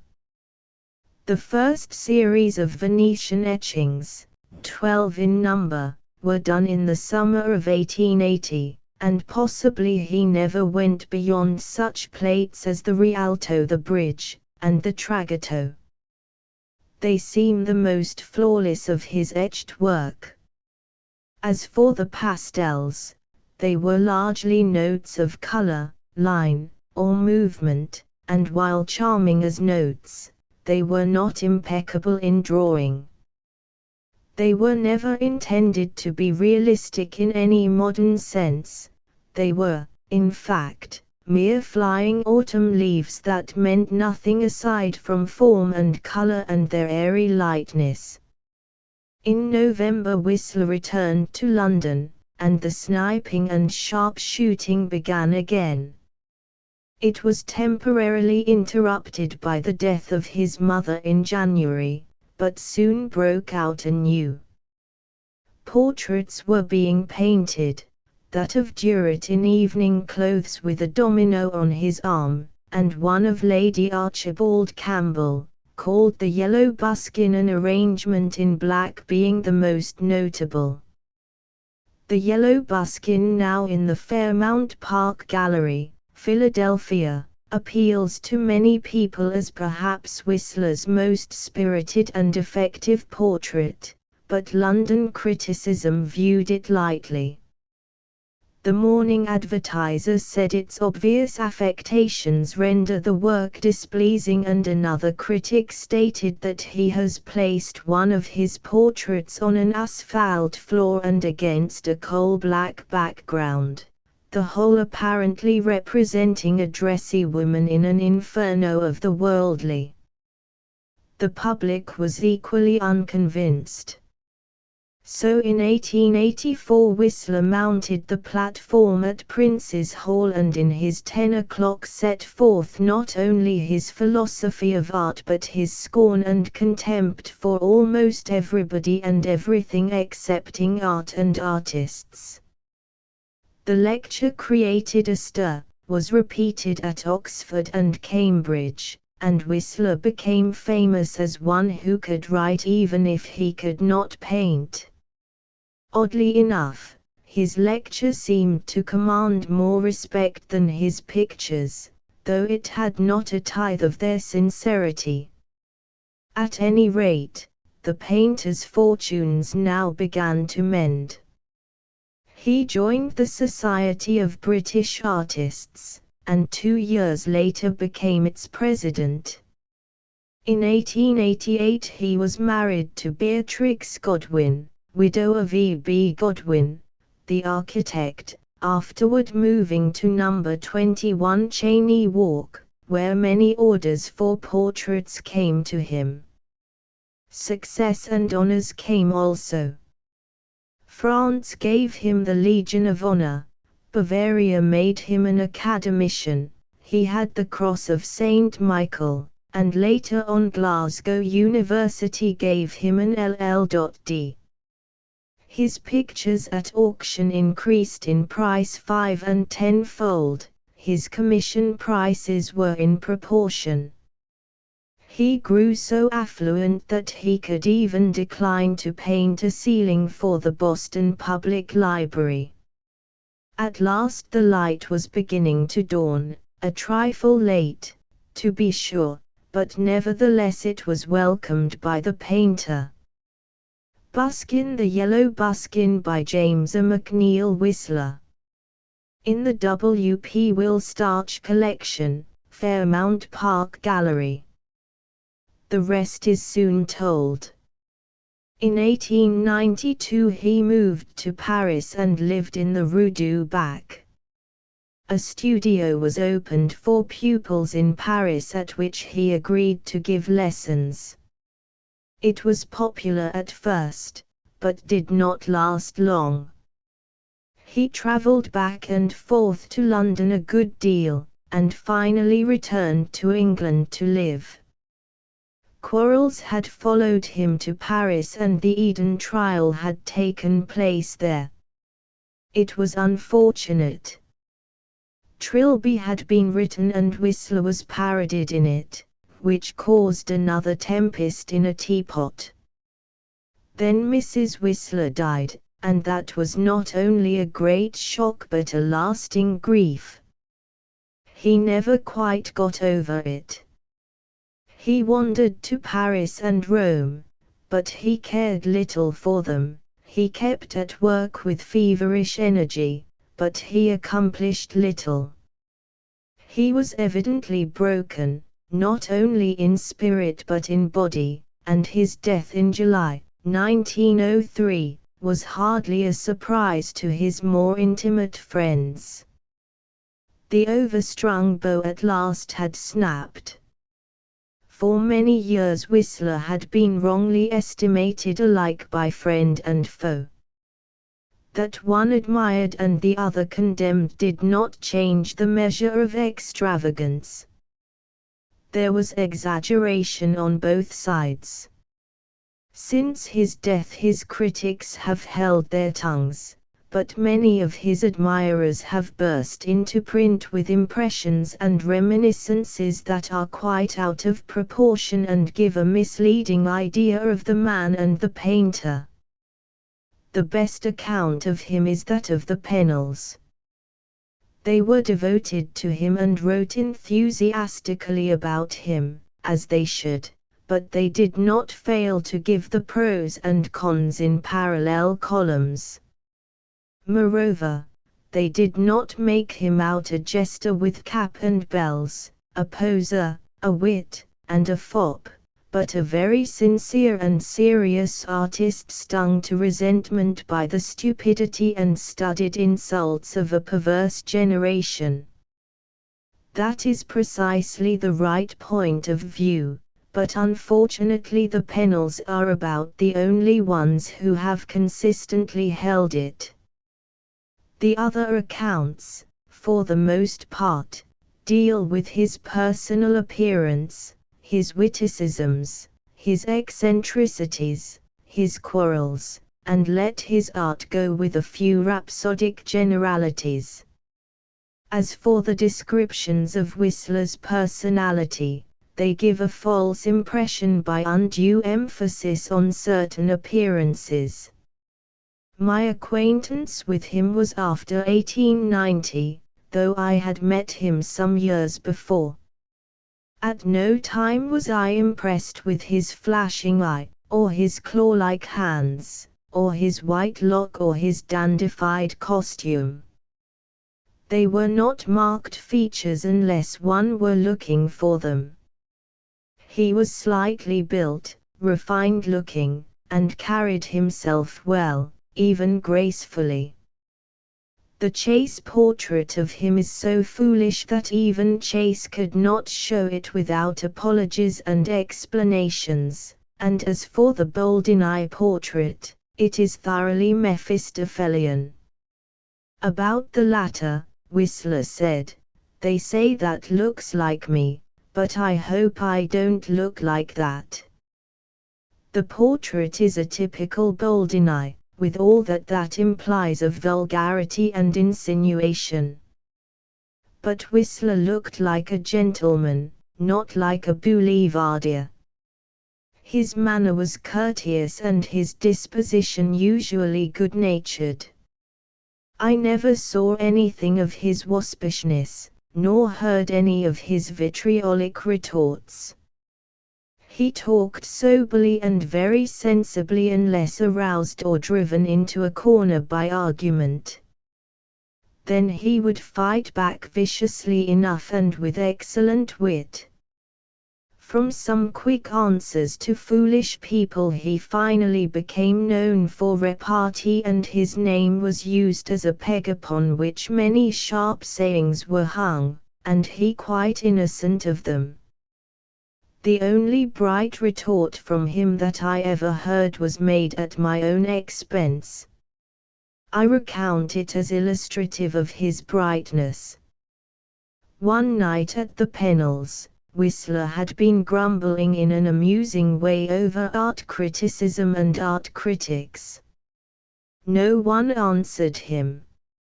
He had the floor entirely to himself and the rest of us were content to smile. Near 11 o'clock, as I rose to go, and Whistler and Pennell went with me to the door, I ventured to say that art critics were not very different from other people, that they did the best they could, but were human and often erred. It was good-natured deprecation of his point of view, which he met by putting his hand on my shoulder and saying with equal good nature, "Oh, my dear Van Dyke, don't misunderstand. We none of us think of you as an art critic." Everybody laughed, myself included. There was not a particle of venom in it. I had written about him in praise in the early 80s when others were abusing him, and he had thanked me for it. I was in his good books. To be sure, the retort was hardly new. John Brougham had launched it at Leicester Warlock many years before. But the cleverness of it lay in its application. Whistler liked to talk, especially if there was an audience of half a dozen. He was then very willing to fill space in the spotlight and conduct the session, especially if art was up for discussion. Another night, at a Pennell dinner, a very clever man, one of the editors of the Daily Telegraph, was present.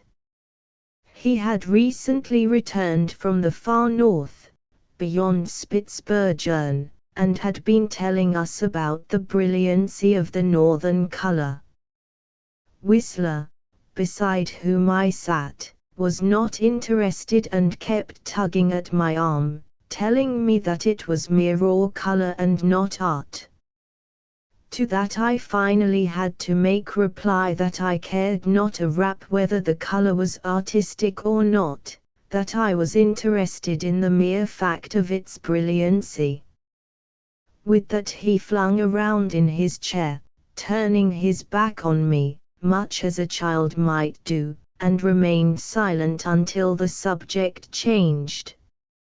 But it is an error to infer that because he was often witty and occasionally petty, Wit and pettishness were his outstanding characteristics. By setting forth unrelieved chapters of his stories and sayings, the impression has been produced that he started a new quarrel each morning before breakfast and shot envenomed shafts until sunset. That his witticisms were scattered over a period of 40 years is neither stated nor implied.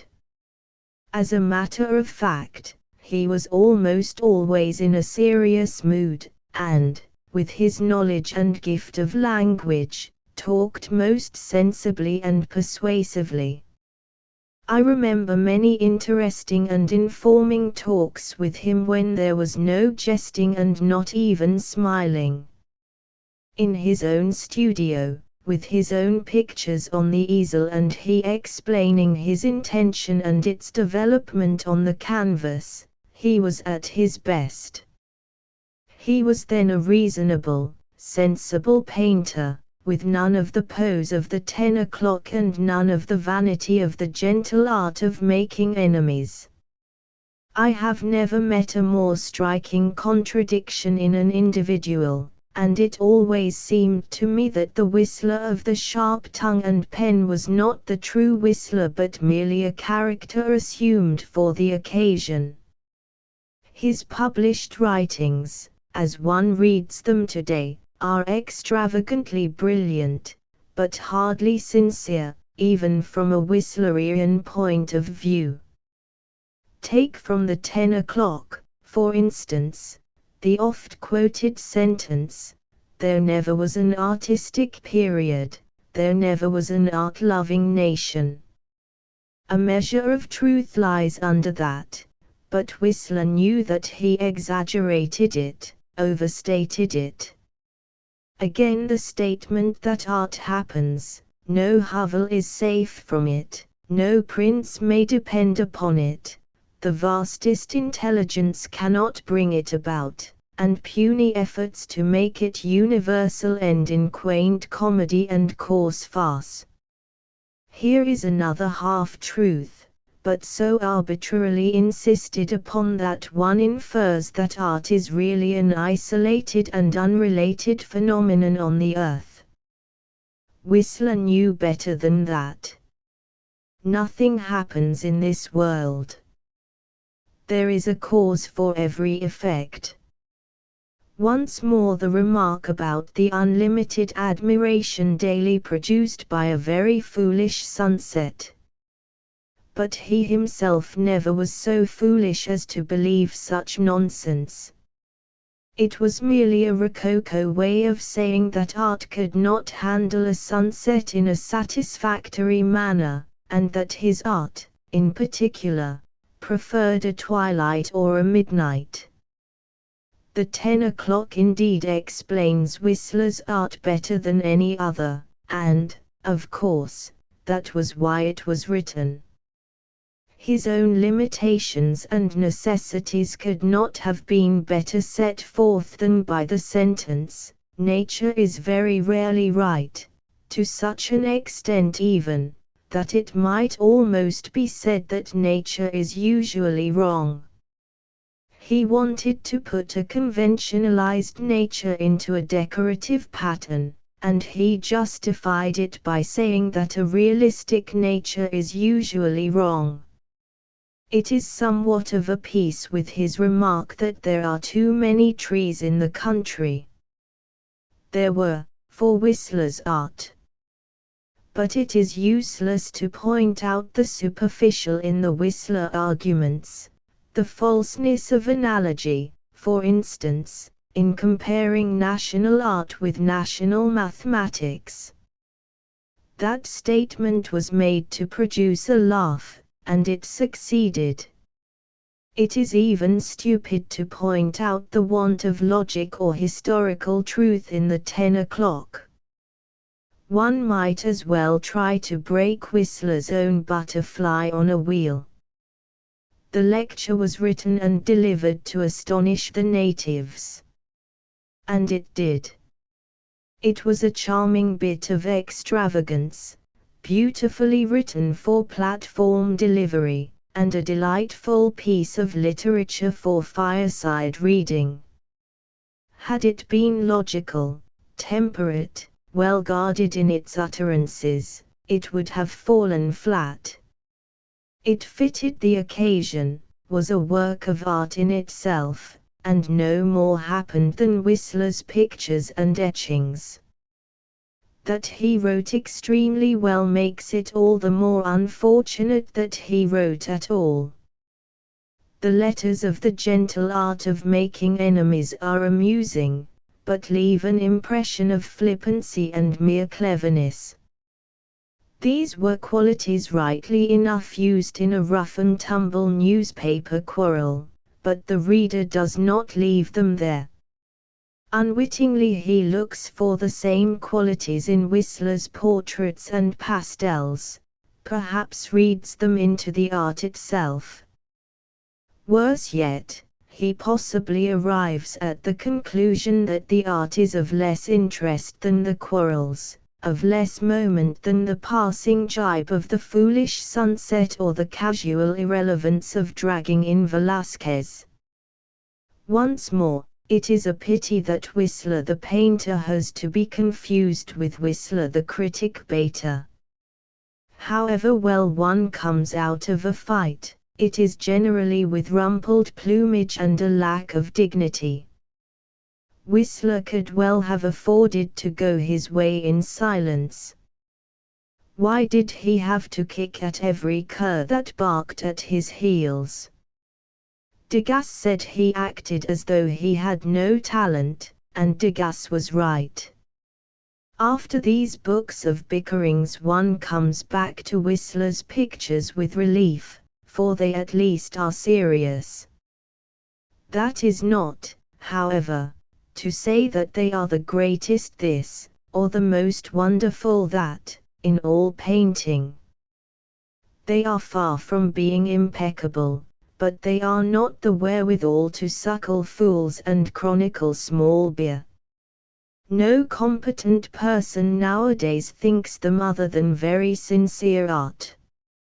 His brothers of the craft have, indeed, so elevated them and him, so pedestaled and niched them both, that it is very doubtful if they can long hold out in their rarefied atmosphere. Again and again has the world been told that he was a faultless draftsman, that his brush was equal to that of Velázquez, and that his needle outdid Rembrandt.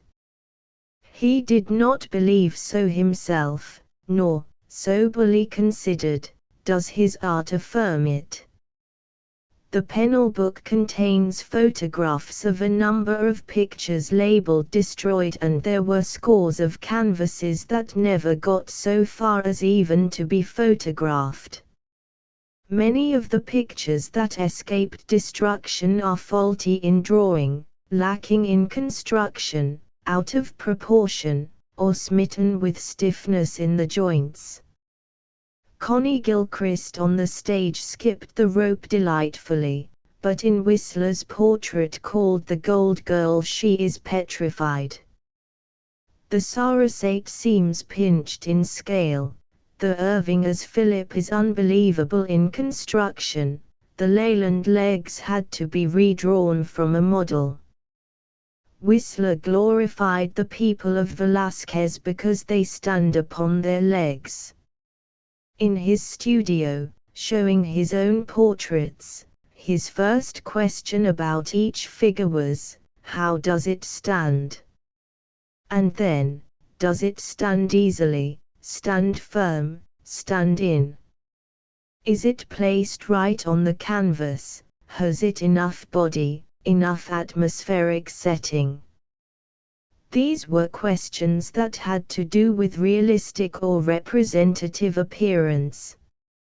Again and again he rubbed out the whole day's work or destroyed the picture entirely.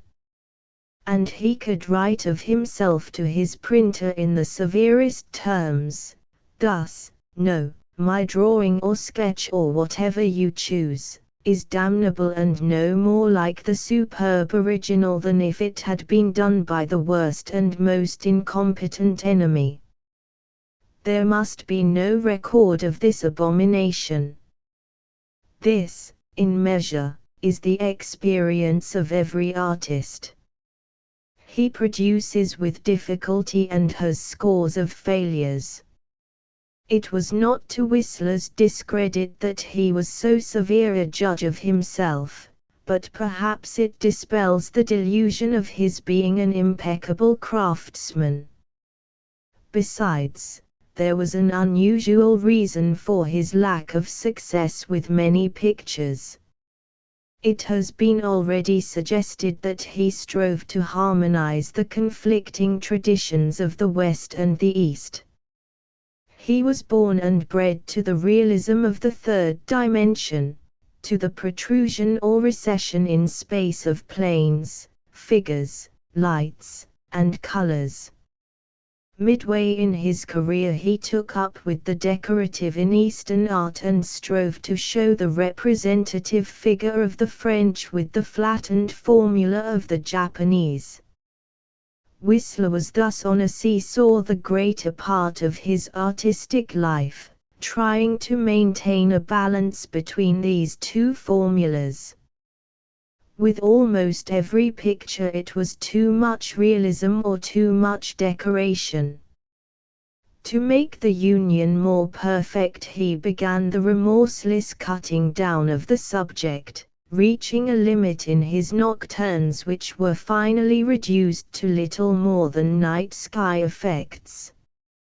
He cut out modeling and outline until the portrait of Mrs. Leland became a mere tonal scheme, as flat almost as the wall at the back. Light, too, was dimmed and color lost its brilliancy in a prevailing harmony of low tones. Finally, the brush which had been heavily loaded in his Corbett days and ran freely, as witness the dress patterns even in the later Langleyson, became thin, watery, absorbent, almost diaphanous in its feathery imperceptible touch. On top of all this, and to further blend the representative into the decorative and draw the picture together, there occasionally came a thin wash of transparent gray or brown, covering the whole canvas and binding the drawing, the light, the color into one tonal envelope. In the final analysis, the canvas was rightly enough called an arrangement, a harmony, a symphony, a nocturne, what you will. Anything else was merely suggestion. The etchings were not so amenable to Japanese pattern as the paintings, watercolors, and pastels, yet even in them there was the disposition, not so much toward flattening the planes as eliminating details, making suggestion answer for realization, and, later on, the further attempt to produce a tone effect by small scratchings and hatchings on the plate. The inclination is perhaps better shown in his lithotints, such as that of the Thames, lithotint W125, than in the etchings. The decorative arrangement was his view of what art should be and was more or less manifested in everything he did. Even the 10 o'clock is more decorative than realistic.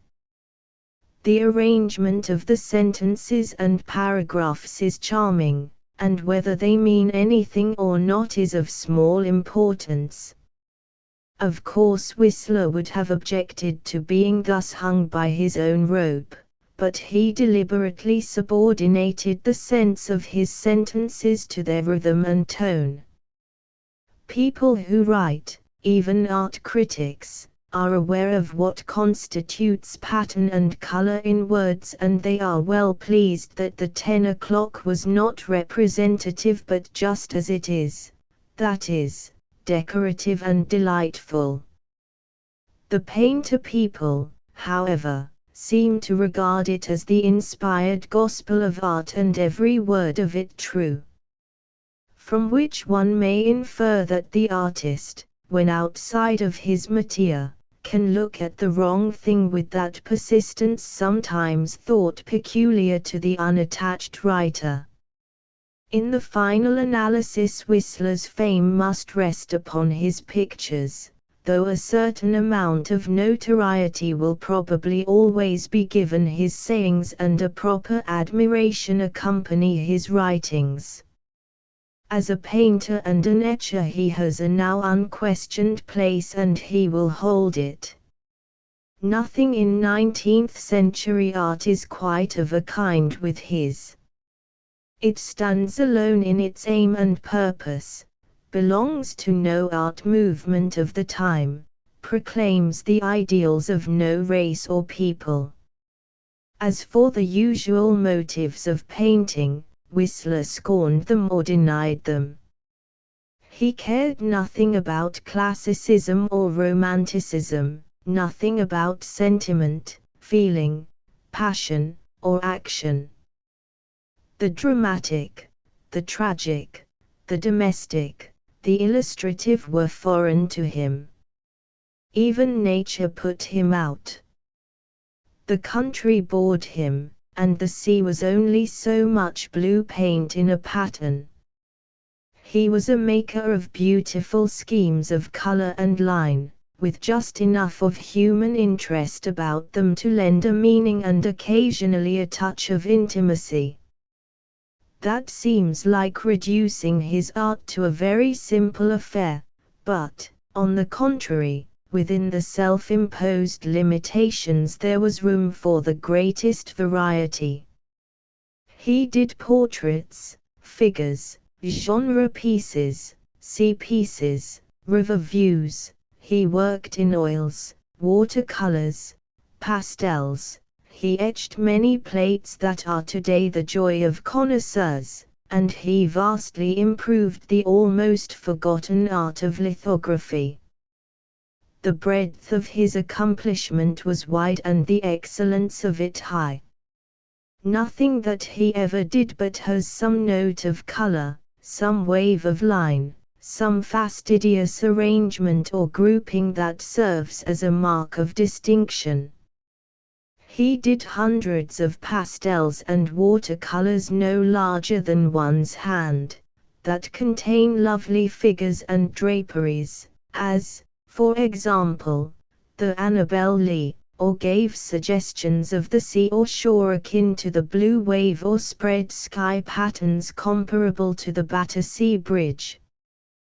These pictures are now widely scattered, and one does not realize how truly decorative they're planning until he meets them today, hanging singly or in pairs, in some drawing room. There they put other modern work out of countenance by the way they do not break through the wall but enhance and beautify it. It is household art of a most distinguished character in that it goes in the household and takes its place without quarreling with everything about it. I have already quoted Lafarge to the effect that in using the word decorative he was saying the best thing he could about a picture. There he and Whistler were in perfect agreement. The deriding of Whistler was not indulged in by press and public alone. The painter people, the inspired ones, who by reason of their calling are the only ones competent to judge of art, stoned him, too. Royal Academicians dealt him harder knocks than plebeian critics. But he always had a following of his own, and before he died the following had grown into a procession. Since his death his influence has been more far-reaching than that of any modern. His pictures were not only adopted, assimilated, imitated in England and France but all over Europe. Here in America the exhibitions still show his color schemes and arrangements as comprehended by his admiring young converts. Without taking on pupils, as Couture and Glare had done, he nevertheless became far more of a chef d'école than either of them. That is what he would have called perhaps handing on the tradition. He believed that he himself was an inheritor and a transmitter, one of the links in the great art chain. But it was not the American tradition that Whistler handed on. We claim him as one of us because he was born here, but his art does not represent us in any way. His Thames nocturnes are not those of the Hudson, his portraits are not of our people, and his decorative patterns never were seen in American life or art. He handed on the blended traditions of Glare and Hirschige, not the legend of Copley and Stewart and Durand. That may be matter for regret in history, but it surely is not to be regretted in art. For Whistler gave us a new and a beautiful point of view in painting. Realist, idealist, impressionist, cubist, futurist, none of the terms describe him or even suggest his work. As an artist he was unique, and his art, instead of reproducing a species, stemmed out into a new variety of surpassing loveliness and beauty. We would not be without it. We are not sure that its name and fame will live forever as the Pennells put it, but it will live. 8 William Merritt Chase. A distribution and pigeonholing of our 9 American painters as regards aim and tendency would perhaps place Innes, Wyant, and Martin among the most intelligent and sympathetic of the earlier men, Homer, Lafarge, and Whistler the most detached and self-sufficient of the middle men, and Chase, Alexander, and Sargent the most facile and best trained of the younger men. The last 3 may, indeed, stand as epitomizing the art movement which took form and gave tongue in the Society of American Artists. That movement was epoch-making. There was awakening to the fact that painting in America as a craft was not technically understood, that it was not properly taught, could not be taught in America. With that came the departure for Europe of many young students and their training in the studios of Munich and Paris. When the Society of American Artists finally got underway in the early 80s, its initial reason for existence was that its members at least knew how to paint. They had been abroad and learned the grammar of their art and were now returned to show their countrymen the finished craftsman. Sargent's influence was largely through the example of his portraits, and Alexander's vogue was to come a little later, but Chase was the one that arrived early in the day, carried the banner, and announced that art had come to town.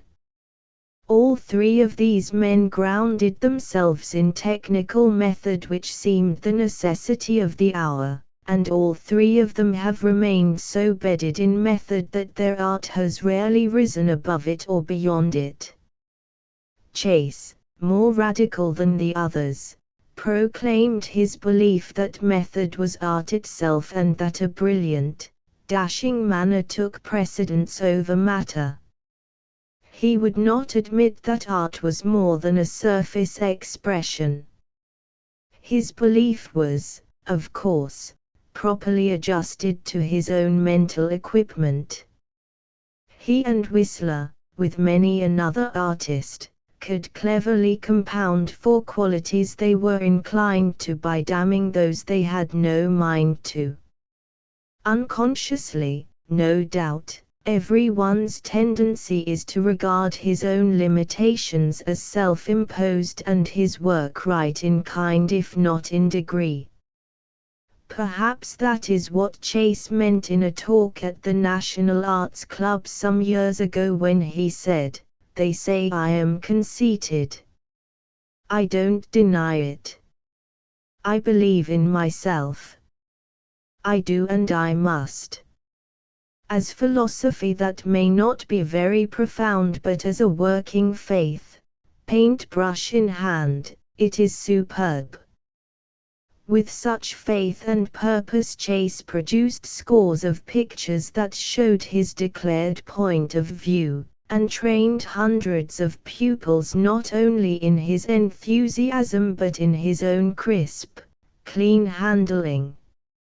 He was a painter from beginning to end, and exemplified the aim and carry of the Society of American Artists better than any one artist of his time. He came out of the Near West, having been born in Williamsburg, Indiana, in 1849.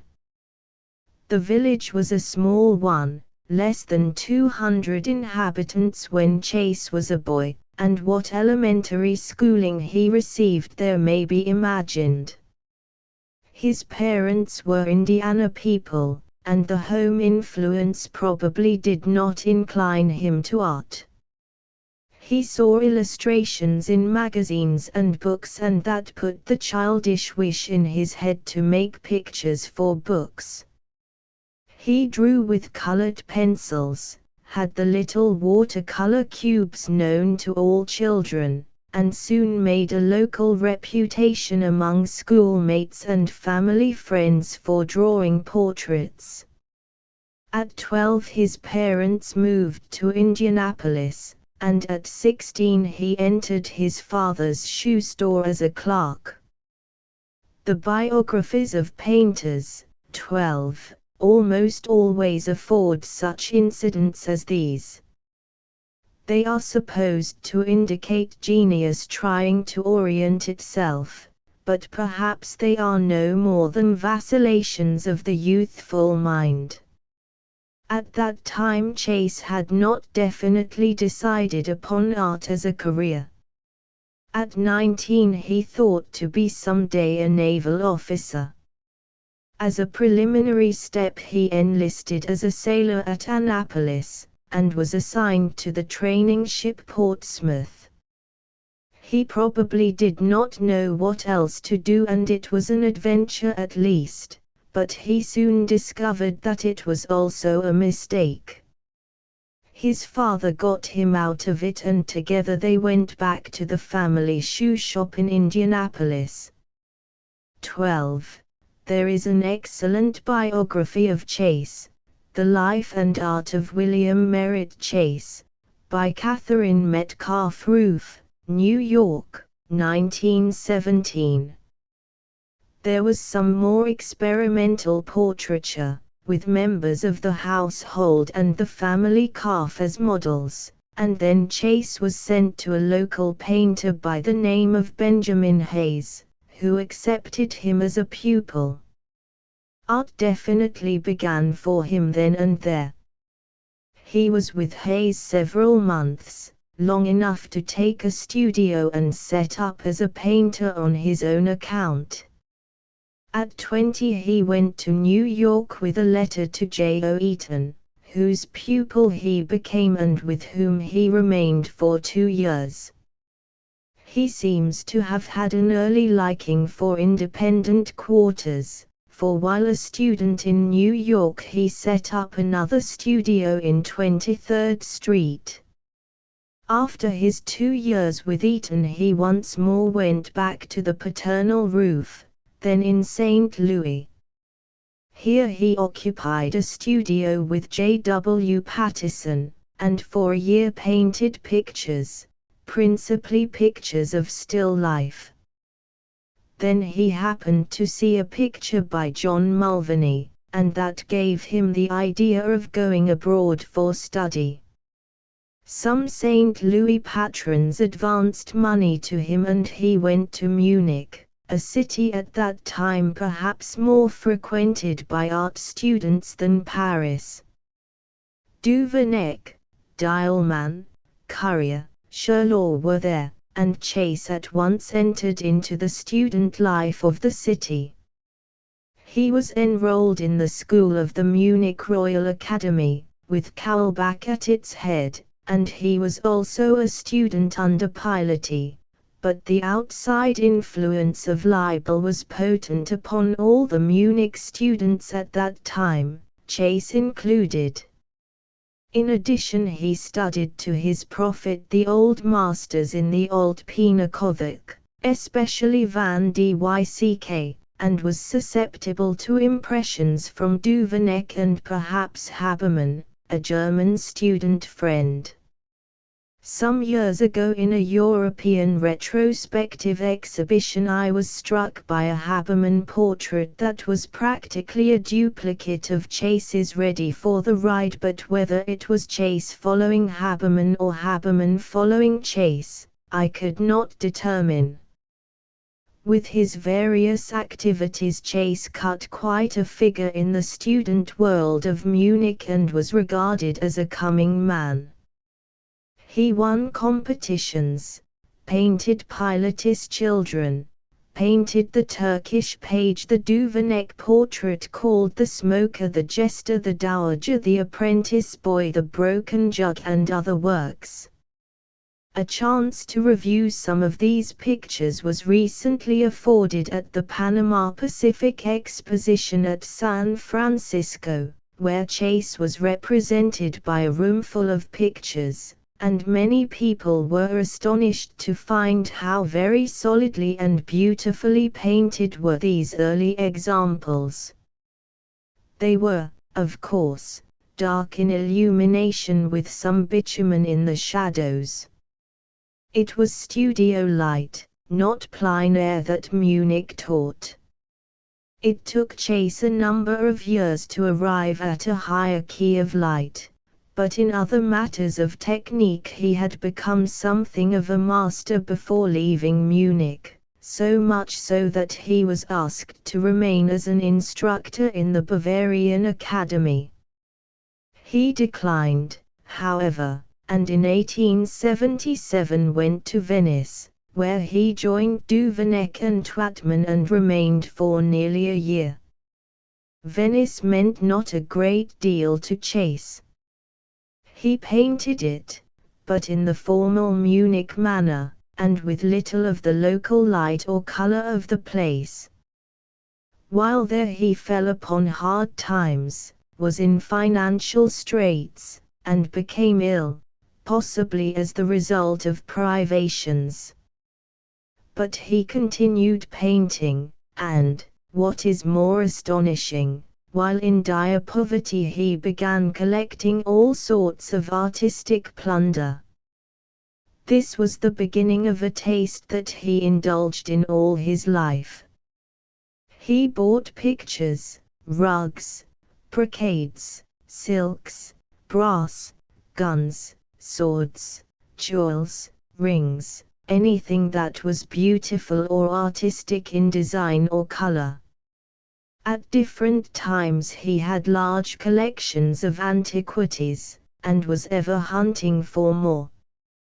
At Venice he added 2 monkeys to his possessions, and when a few months later he returned to New York and took his 10th Street studio, he had several strange parrots and odd dogs as adjuncts to the place. The high walls of the big studio were hung with bits of tapestries, old velvets, pictures, the floor was covered with oriental rugs, the tables were littered with clocks, pistols, old books, brass bowls, and the screens were draped with silks and brocades. It was the first artistic studio in New York. This was in 1877, and Chase had returned to New York to become a teacher in the newly established Art Students League. That was the beginning of his long and very useful career as a teacher.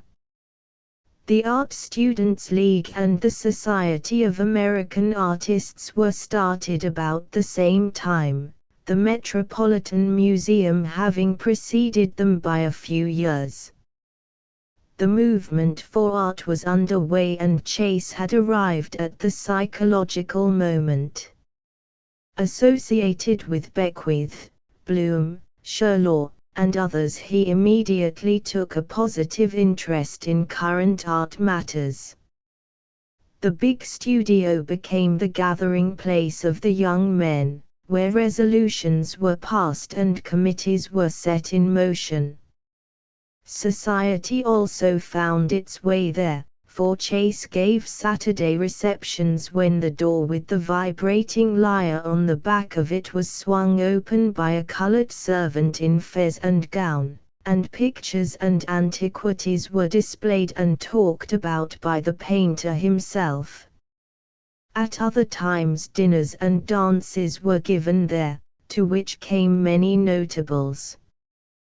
People from the opera sang, Carmen Saiter danced, and society people posed in picture frames for the characters of Titian and Van Dyck. Chase had a decided vogue, social as well as artistic, almost from the very start. As a painter he was taken seriously and received his meed of praise with few dissenting voices. Almost everyone in the press and magazines hailed him as the much-needed person, the man who technically knew how to paint. His pictures at no time ever sold very well, but that was for the reason perhaps that they never possessed an intimate human interest, not because they were indifferently painted. On the whole, though some of the elders looked askance at his broad brushing, or thought his themes somewhat material and superficial, he had no grievance of a Whistler kind against either critic or public. The art clubs elected him to membership. He spent his first summer after his return in a trip through the Erie Canal with the Tile Club. In 1880 he became a member of the Society of American Artists, and in 1883 its president. The same year he had organized and sent to Munich the first group of American pictures for exhibition there. A curiosity as to how art had been produced by other people, in other times and countries as well as our own, was always with Chase.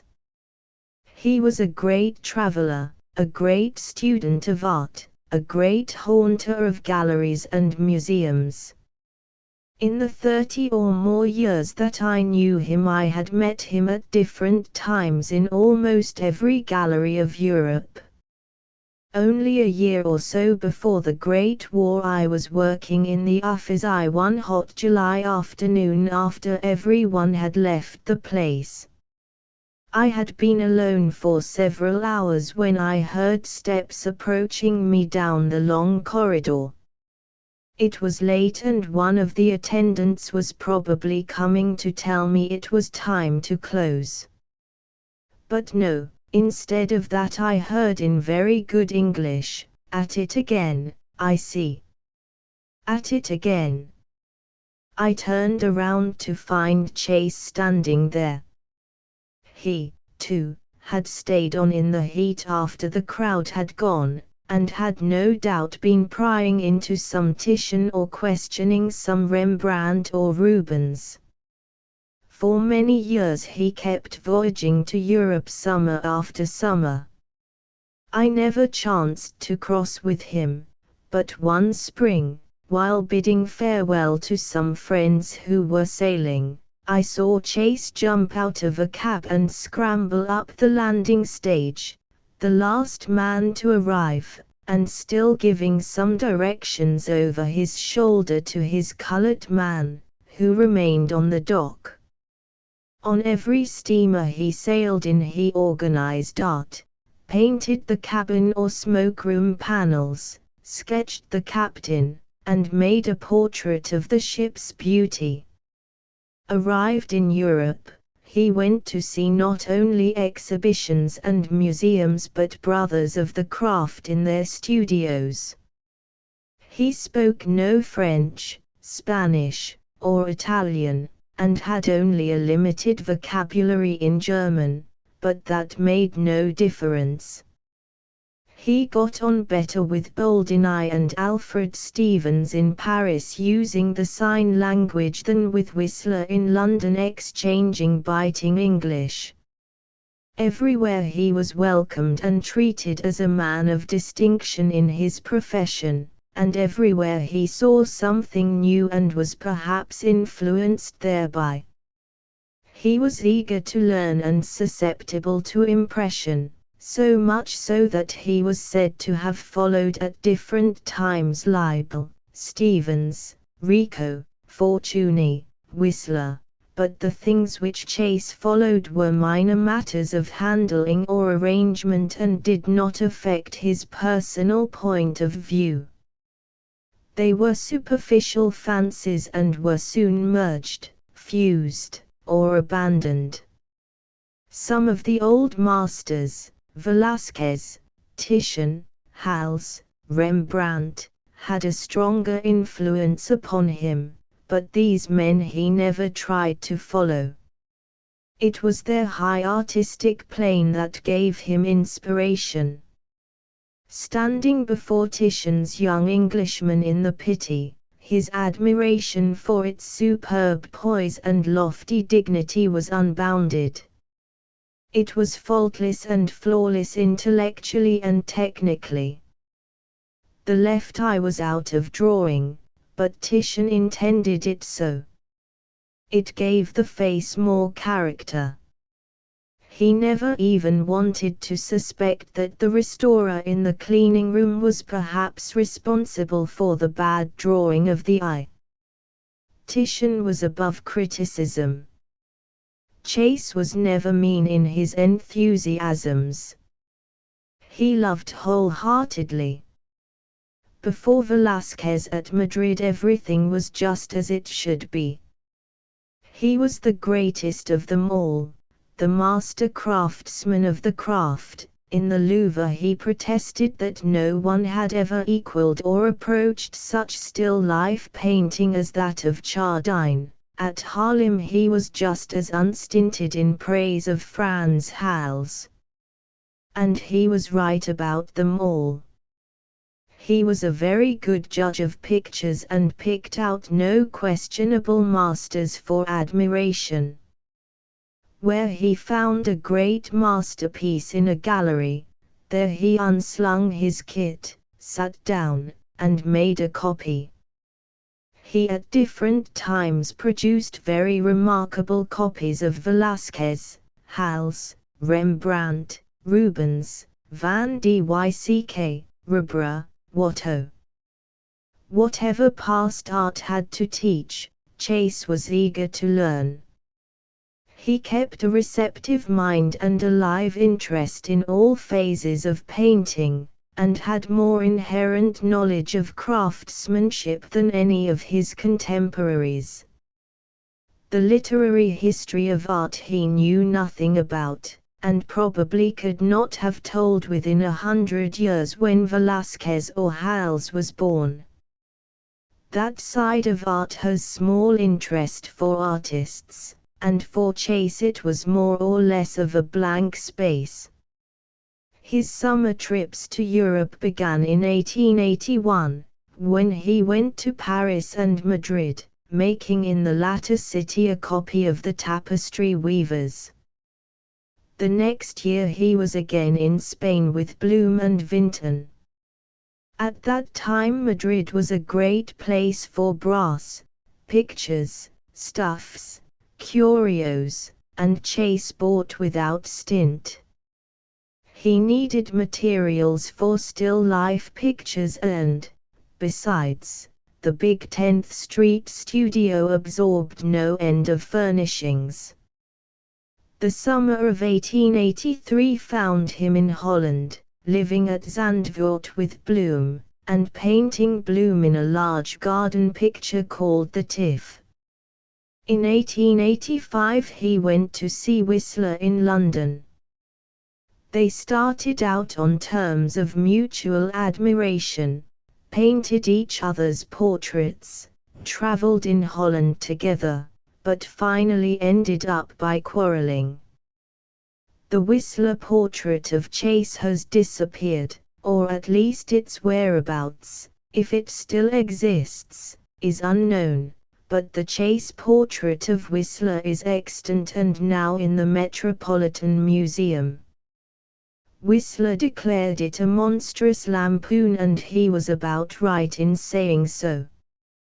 It is Whistler the poser, not the real man. Certain eccentricities or personal peculiarities were so extravagantly presented that the characterization became little less than caricature. In 1886 Chase was married to Miss Gerson, and for a few years the European trips were abandoned. He was still teaching in the League, was president of the Society of American Artists, and was holding exhibitions of his work at the Boston Art Club and elsewhere. He began doing some open-air pastels in Prospect Park, Brooklyn.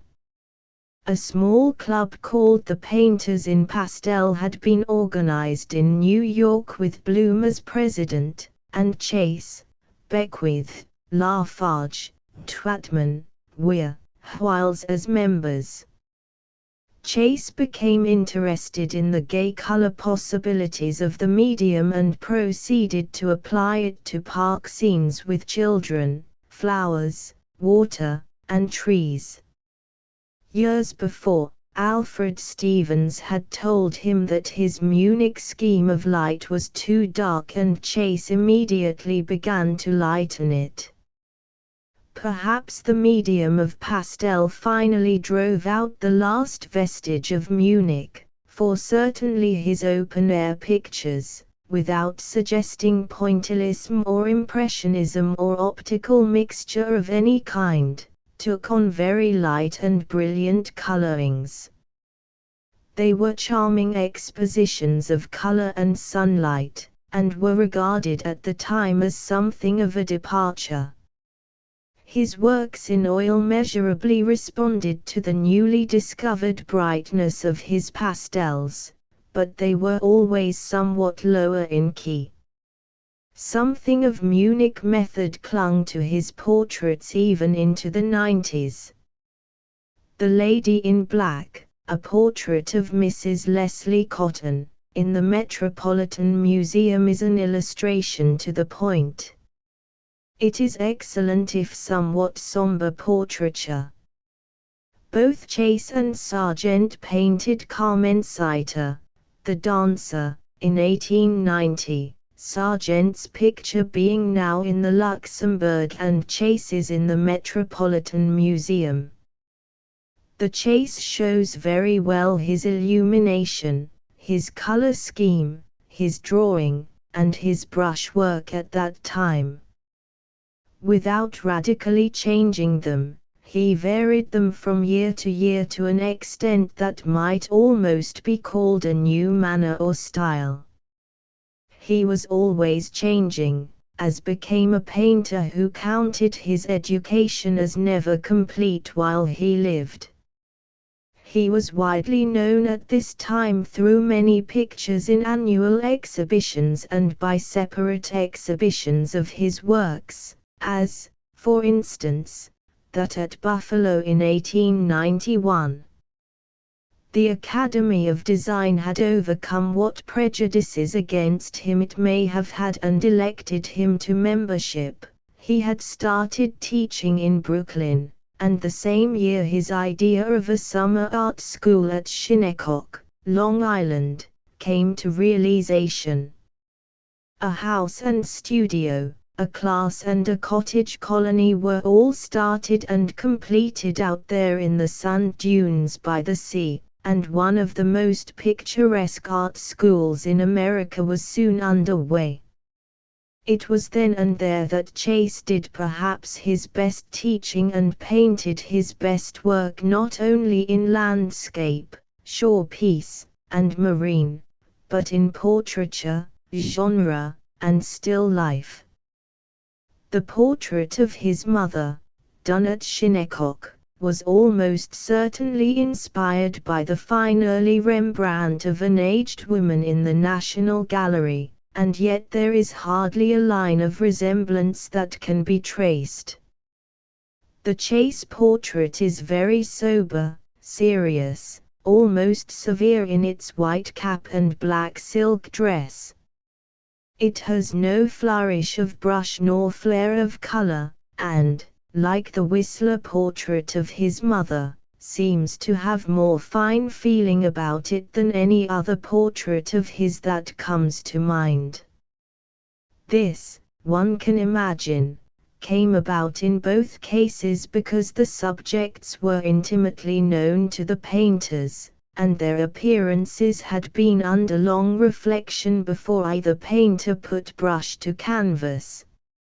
It was perhaps a shortcoming of Chase's art that he insisted upon merely seeing his subject and not thinking about it. The appearance to him was everything, the reflection or thought about it nothing. Yet the pictures of his that people like best are the ones where some thinking was done. The mother portrait is the instance just given, and better still than that perhaps is the woman with a white shawl now in the Pennsylvania Academy of Fine Arts. The latter is beautifully drawn and painted, rightly placed on the canvas, true in values, technically as nearly right as anything Chase ever did, but, oddly enough, one does not think of it technically nor regard it at first decoratively. It is the fine humanity of it, the eternal womanly, that catches the fancy. It is the portrait of a sensitive, refined American woman, in a way the ideal of a type that every American has seen or at some time has known about. Chase, with all his talk about dealing with surfaces only, sometimes talked the other way and expanded on character. He knew the paintbrush could go beneath the surface, for his own brush occasionally brought up astonishing results. The woman with a white shawl in its fine sympathy and inherent refinement of character may be regarded as Chase's high-water mark in portraiture. His portraits of men like those of Louis Wynne Muller, Dean Grosvenor, Robert Underwood Johnson, hardly reach up to it. They lack interest. At the same time with the woman with a white shawl he did the Alice now in the Chicago Art Institute, a young girl with a ribbon thrown back of her shoulders almost like a skipping rope. But this is just the ordinary Chase, that is, an excellent and well-drawn and rightly painted girl of 12 moving across the room with a smiling, somewhat unintelligent, face. The only thinking that Chase put in this picture was in regard to the action or movement of the figure. The rest was merely so much still life painted for its surface texture as one might paint a brass bucket or the scales of a fish. And yet the Alice is an excellent picture and exhibits Chase's theory of art quite perfectly. But it also demonstrates the truth that the sum of art does not lie on the surface, that the model alone is possibly not sufficient in itself to make up the highest kind of pictorial beauty, and that the intellectual and emotional nature of the painter is a potent factor in all great art. Chase at heart knew that. Titian's portraits had convinced him of it years before. Shawl, The Woman with the White Shawl by William Merritt Chase. in the Pennsylvania Academy of the Fine Arts. Honors, prizes, and medals were coming to him. His teaching was very successful, he had a large following, and was thought the most considerable of our art leaders, but beneath the surface all was not so placid or so pleasant. In 1895 he was no longer president of the society, he gave up his Brooklyn class, and also his 10th Street studio. Artistic extravagance or want of revenue or some other financial disability had placed him in straitened circumstances. All of his pictures and collections had to be sold to pay his debts. With characteristic indifference he gave a farewell dinner in the big studio before leaving it, gathered together what possessions remained to him in a house in Stuyvesant Square, and shortly thereafter, with his family and a number of pupils, went to Spain. In June he returned to Shinnecock, and in the autumn took a studio at 5th Avenue and 30th Street, and opened at 57th Street the Chase School. This school soon became the New York School of Art, and Chase was at its head for 11 years. He also went on teaching at the Pennsylvania Academy of Fine Arts, going over to Philadelphia every week for the purpose. Then for half a dozen years he taught and painted at Shinnecock with little travel interspersed. It was during these years that he did the gray kimono and the red box portraits arranged with Japanese accessories that showed brilliant coloring, swift handling, and rather superficial characterization. There was none of the Japanese spirit or even method about them. Then, too, he did many shore pieces and views of the sea with the Shinnecock dunes in the foreground. In these pictures he often placed in the first plane small children in white, with a note of color in hats or ribbons, or a reading woman with a bright parasol. The bright spots of color lent brilliancy of effect and the white dresses gave a high pitch of light. They were very attractive pictures, and some of the scenes put in the backgrounds had notes of power about them, but usually the product was merely a handsome decorative pattern, just what the painter intended it should be. Occasionally, too, while at Shinnecock, Chase painted views of the sea, unadorned or unalloyed by beach or shore or people, that were very effective in wave movement and color. He had a finer feeling for color and texture than Winslow Homer, but he never had Homer's grasp of power.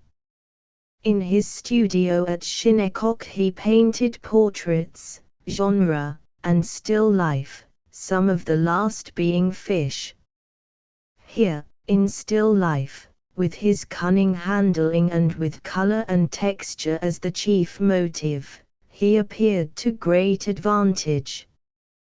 By many people his fish painting is regarded as his highest achievement. In no less than half a dozen museums in the United States he is represented by still life pictures in which the bulk, the weight, the limpness of dead fish are convincingly shown, but where perhaps greater emphasis is thrown on the slippery wet surfaces with their iridescent colorings. A few years before he died, in showing a new fish picture in his studio, he remarked to me with some deprecation in his manner that he supposed after he was gone he would be known as a fish painter. He had made the same protest to others. Afternoon at Peconic by William Merritt Chase. Click image to enlarge. A short trip to London was taken in 1902. His pupils had asked him to sit to Sargent for his portrait and he did so. The portrait was afterward given to the Metropolitan Museum, where it now hangs. Chase greatly admired Sargent's sureness and facility and often referred his students to Sargent's portraits for their study. He was always generous in recognition of good work, even where perhaps he did not like the worker's point of view, as with Boldini, for example. Sargent and Boldini could outfoot him on his own ground, but that did not matter. He could still cheer for them. It was during 1902 that Chase conceived the remarkable idea of not only going to Europe himself for the summer months but taking with him his entire class of students. The first contingent went with him to Holland, and at Haarlem one night at dinner he gave me an account of the venture and its success. His pupils had not only profited by foreign scene and museum but he had taken them to see certain well-known painters in their studios and shown them the modern methods of painting. The next year he took the class to England, located it on Hampstead Heath, and introduced it at the studios of Sargent, Abbey, Lavey, Alma-Tadema, Shannon. The year of 1905 the class was in Madrid and after that for a number of years in Florence. Chase bought a villa in Florence, but apparently it was little more than a storehouse for objects of art which he was still collecting. He spent much time at Venice, and both there and at Florence would take his pupils to the great galleries and point out to them what was excellent in the old masters. It was a new method of art teaching and satisfactory results came from it. Chase's winters had been spent in New York and he kept moving in both his habitations and his occupations. He left the Fifth Avenue studio for a large rambling place on Fourth Avenue, where rooms opened into rooms, and where he continued painting people and fish. He again took up teaching at the Art Students League, sent pictures to the International Exhibition at Berlin, held an exhibition of his own at Cincinnati, went to California where he had a summer school at Carmel by the Sea, served as a member of the Panama Pacific Exposition jury. His energy and his interest were unflagging. He painted and taught and talked, he came and went and came again, as no other painter in American art history. His industry alone would command respect. Even when he fell into his final illness and was taken to Atlantic City for change of air, he had canvases and brushes packed and sent with him. He might be able to paint down there. At the last, when too weak to read, it pleased him to go over, with his wife, all the beautiful pictures they had seen together and compare their likings. His enthusiasm was always something to be remembered, and when in October, 1916, he died, there was a pronounced feeling in art circles that not only a torchbearer, but a devoted lover of art had gone on. There was nothing complicated or hidden or mysterious about either Chase or his art. He frankly stated his aim, faith, and practice more than once and adhered to his beliefs for more than 40 years. He cared nothing about theories or philosophies or ideals and was not led off by realism, impressionism, or cubism. He talked much on art, not only to his classes but to miscellaneous audiences, but he indulged in no metaphysical flights and spoke a language that all could understand. As a practical painter, his primary concern was with the ability to paint. The picture should be technically and mechanically a good piece of workmanship. The grammar of art first, and what you may have to say with it afterward. At times he intimated that things, by no means technical, could be said with the paintbrush, as, for example, this utterance: the value of a work of art depends simply and solely on the height of inspiration, on the greatness of soul, of the man who produced it. But, generally speaking, Chase cared not too much for soul in art and produced little of it in his own pictures.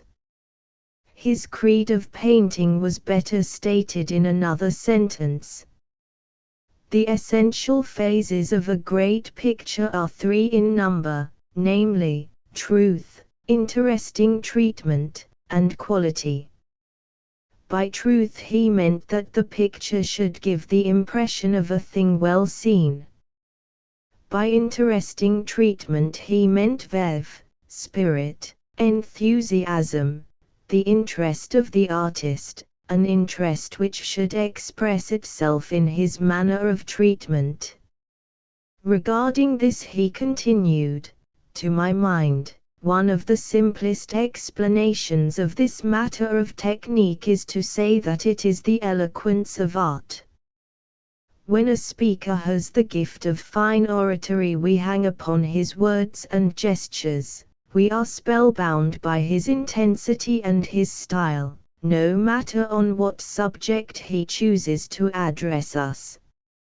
I fear some people confuse technique with the use of a slashing brush and big rough strokes of paint.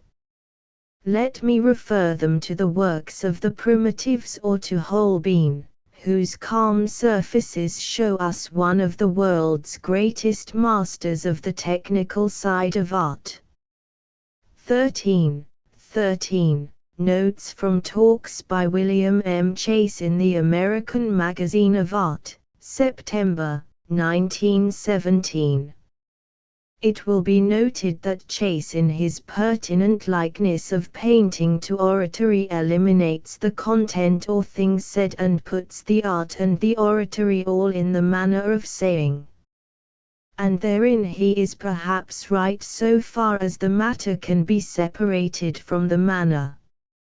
He puts the subject aside, as one might say there is no poetry in Darwin, nothing aesthetic or artistic, though he says much of great value, whereas there is poetry in Swinburne, though it is often difficult to find out whether he is saying anything at all or merely putting out a pretty run or rhythm of language. It was a pretty run of the brush that Chase fancied above everything else. Subject is not important. Anything can be made attractive.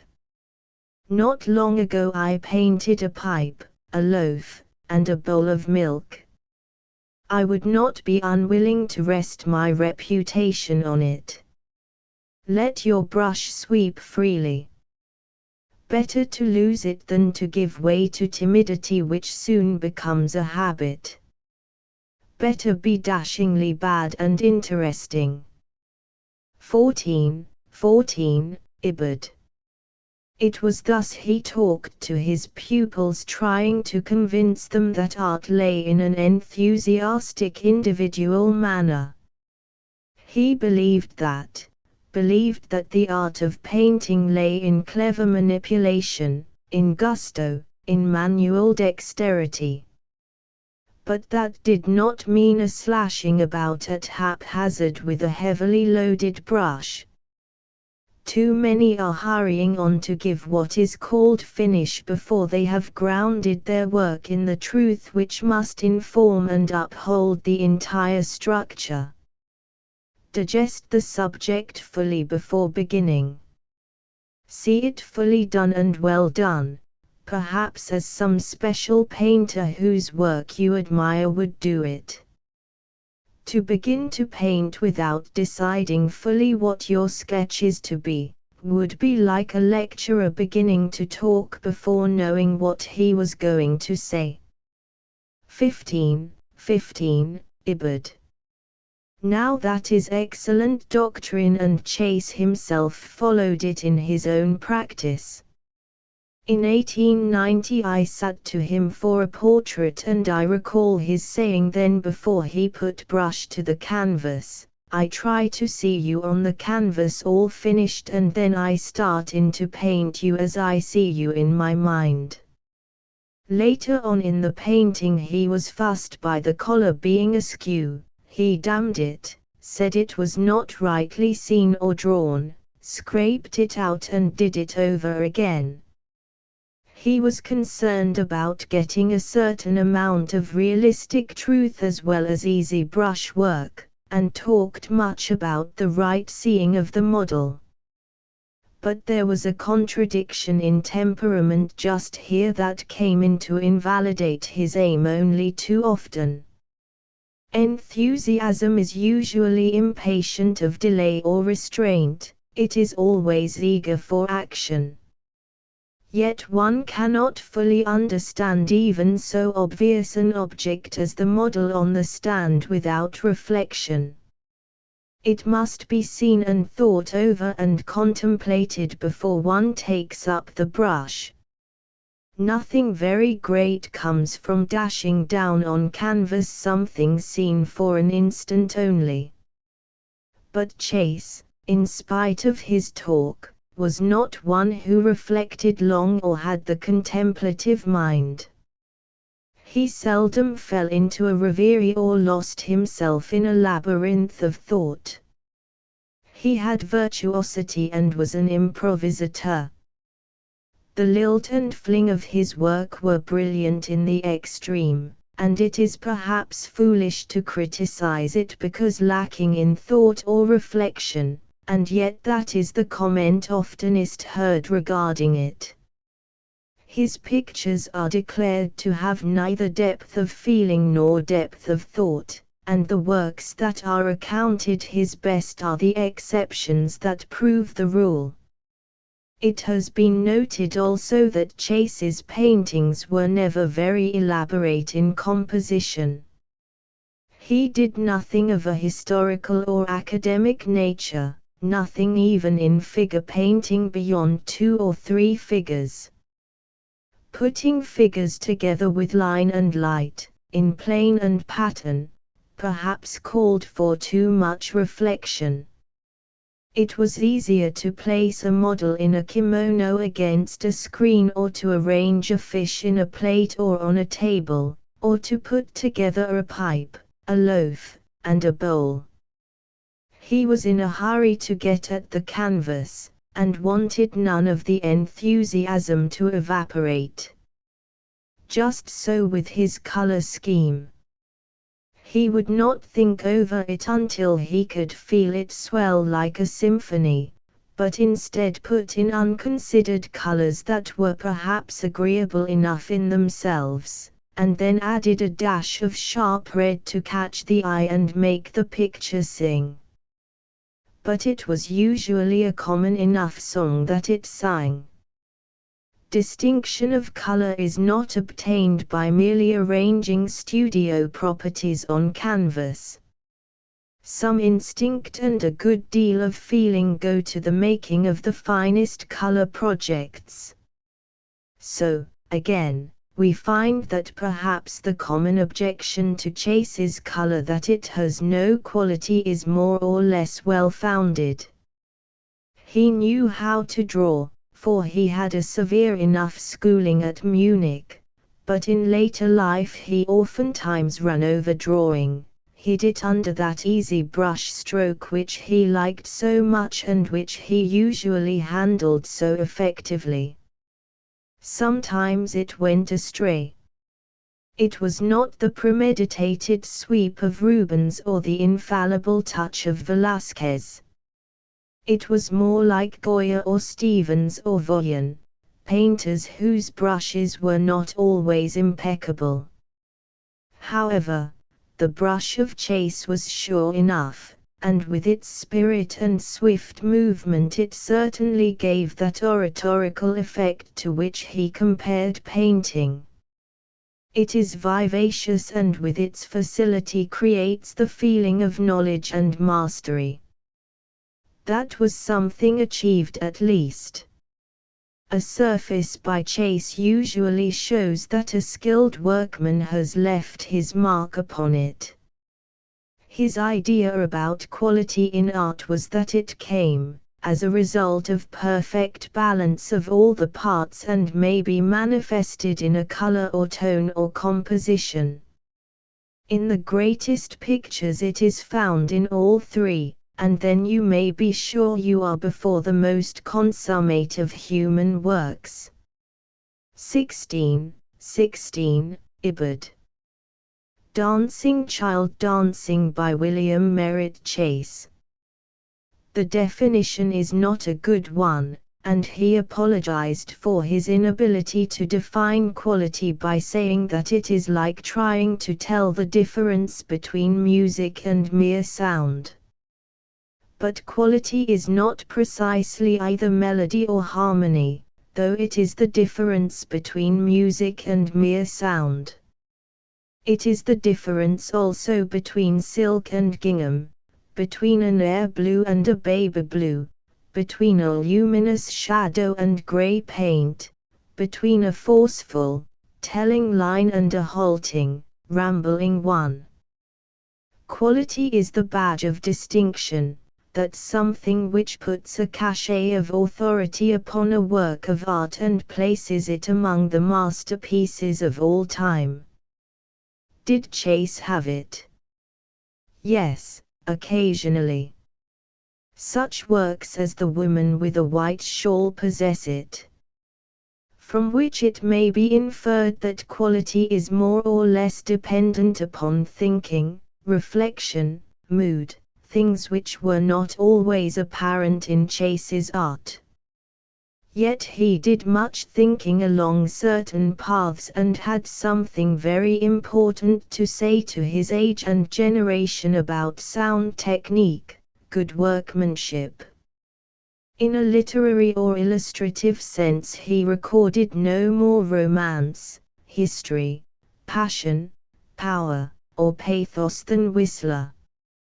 He told no story in paint, indulged in no dramatic climaxes, was guiltless of emotion, and perhaps incapable of poetry. He was a workman, a consummate craftsman in a goldsmith sense, and he did his thinking about his work, put his storm and stress and soul into his palette and brush.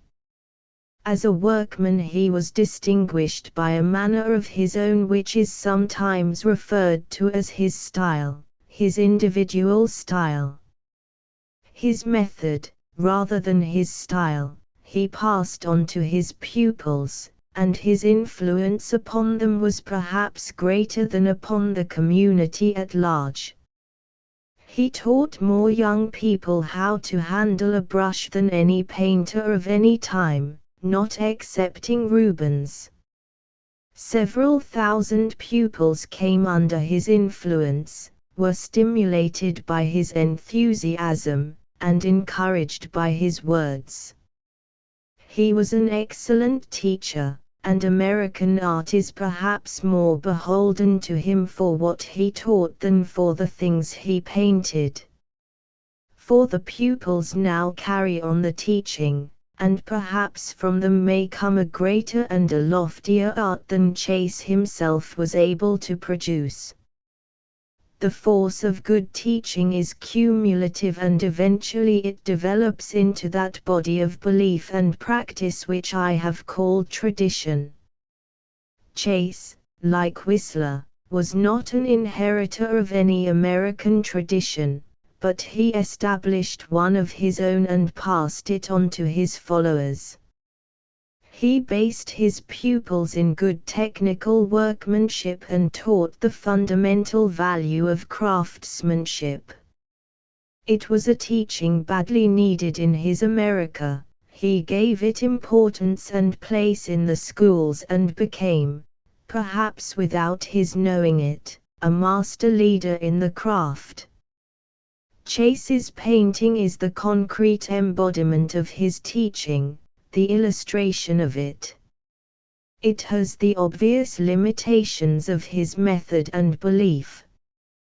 To pass it by because it has not the romance of a Ryder or the poetry of a Martin or the significance of a Lafarge is to miss its meaning entirely.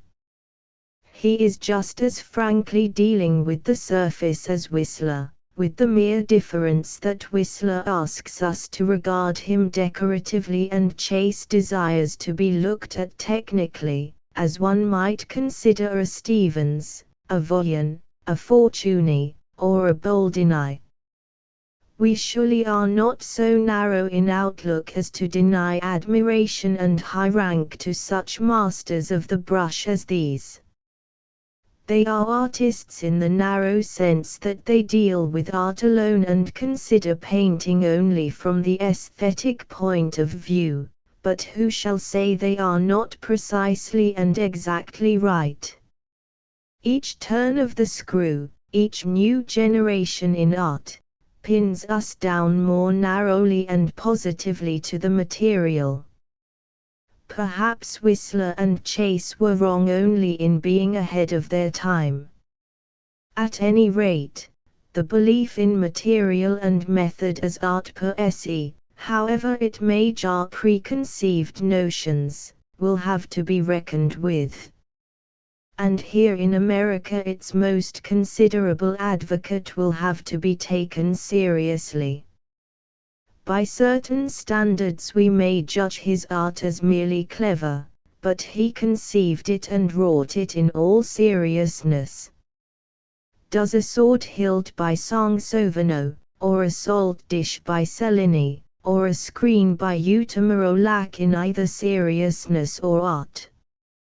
Why not then a canvas, in the same spirit of the skilled workman, by Whistler or Chase? Why not? 9 John W. Alexander Chase and Alexander were of the same faith in art though they varied in ritual. They both believed in the finality of good workmanship decoratively displayed. They had differing views of what constituted design and color, their atmosphere and light were not the same, and each had his peculiar handling. But with all this latitude for variation in method there was no essential difference in aesthetic aim or purpose. The portrait of a lady was to both of them not primarily a revelation of the lady but a presentation of a decorative pattern in which the sitter and her garmenting held large place because conforming happily to an arrangement. This, of course, was the Whistlerian point of view with which Chase and Alexander were in sympathy. All three of them frequently rose above their creed and told tales of the lady's charm, or womanly instincts, or perhaps gave suggestion that she was a lady and not merely a studio model dressed for the part. But usually they were content with arranging her in a pattern as an entomologist might spread and pin to advantage a golden butterfly on a blue-green ground. To question their practice is to take sides in a very old quarrel in art. For they were the David and Ingers of the new dispensation. Their works were based in method, though the method was brushwork rather than drawing, and they were pronounced in arrangement though the arrangement was a pattern of light and color instead of line and group composition. Set over against the Mother Delacroix and Millets of today who are no longer romantic and dramatic, but lay stress on sentiment, feeling, significance, character, strength rather than mere pattern. It is not necessary to name them, for everyone will recognize the species and call to mind the types. There are always two sides to a quarrel, and there are several sides to art. It may be a symphony of color as Whistler insisted, an arrangement of line, or a matter of facile workmanship as Alexander and Chase contended. No one will deny that. In fact, there is a modern disposition to locate the art of a picture strictly within the limits of craftsmanship. But a picture may express something more than the skill of the painter. Many of the craft have shown that it is a means of expressing moods, passions, feelings, sentiments, emotions. They insist that line and color, and all the whatnot of technique, are merely the means to an end and not the end itself. Both arguments have merit and are abundantly exemplified in practice. And why not something worthwhile, something acceptable, in both? There was good reason why Chase and Alexander should be accepted, because they came at a time when method in America was in sad need of reconstruction. Modern craftsmanship was practically unknown. They brought it into vogue, established it as the grammar of art, gave it the prominence it deserved. It was then, as now, the sine qua non of art. One must know how before he can say very much of moment.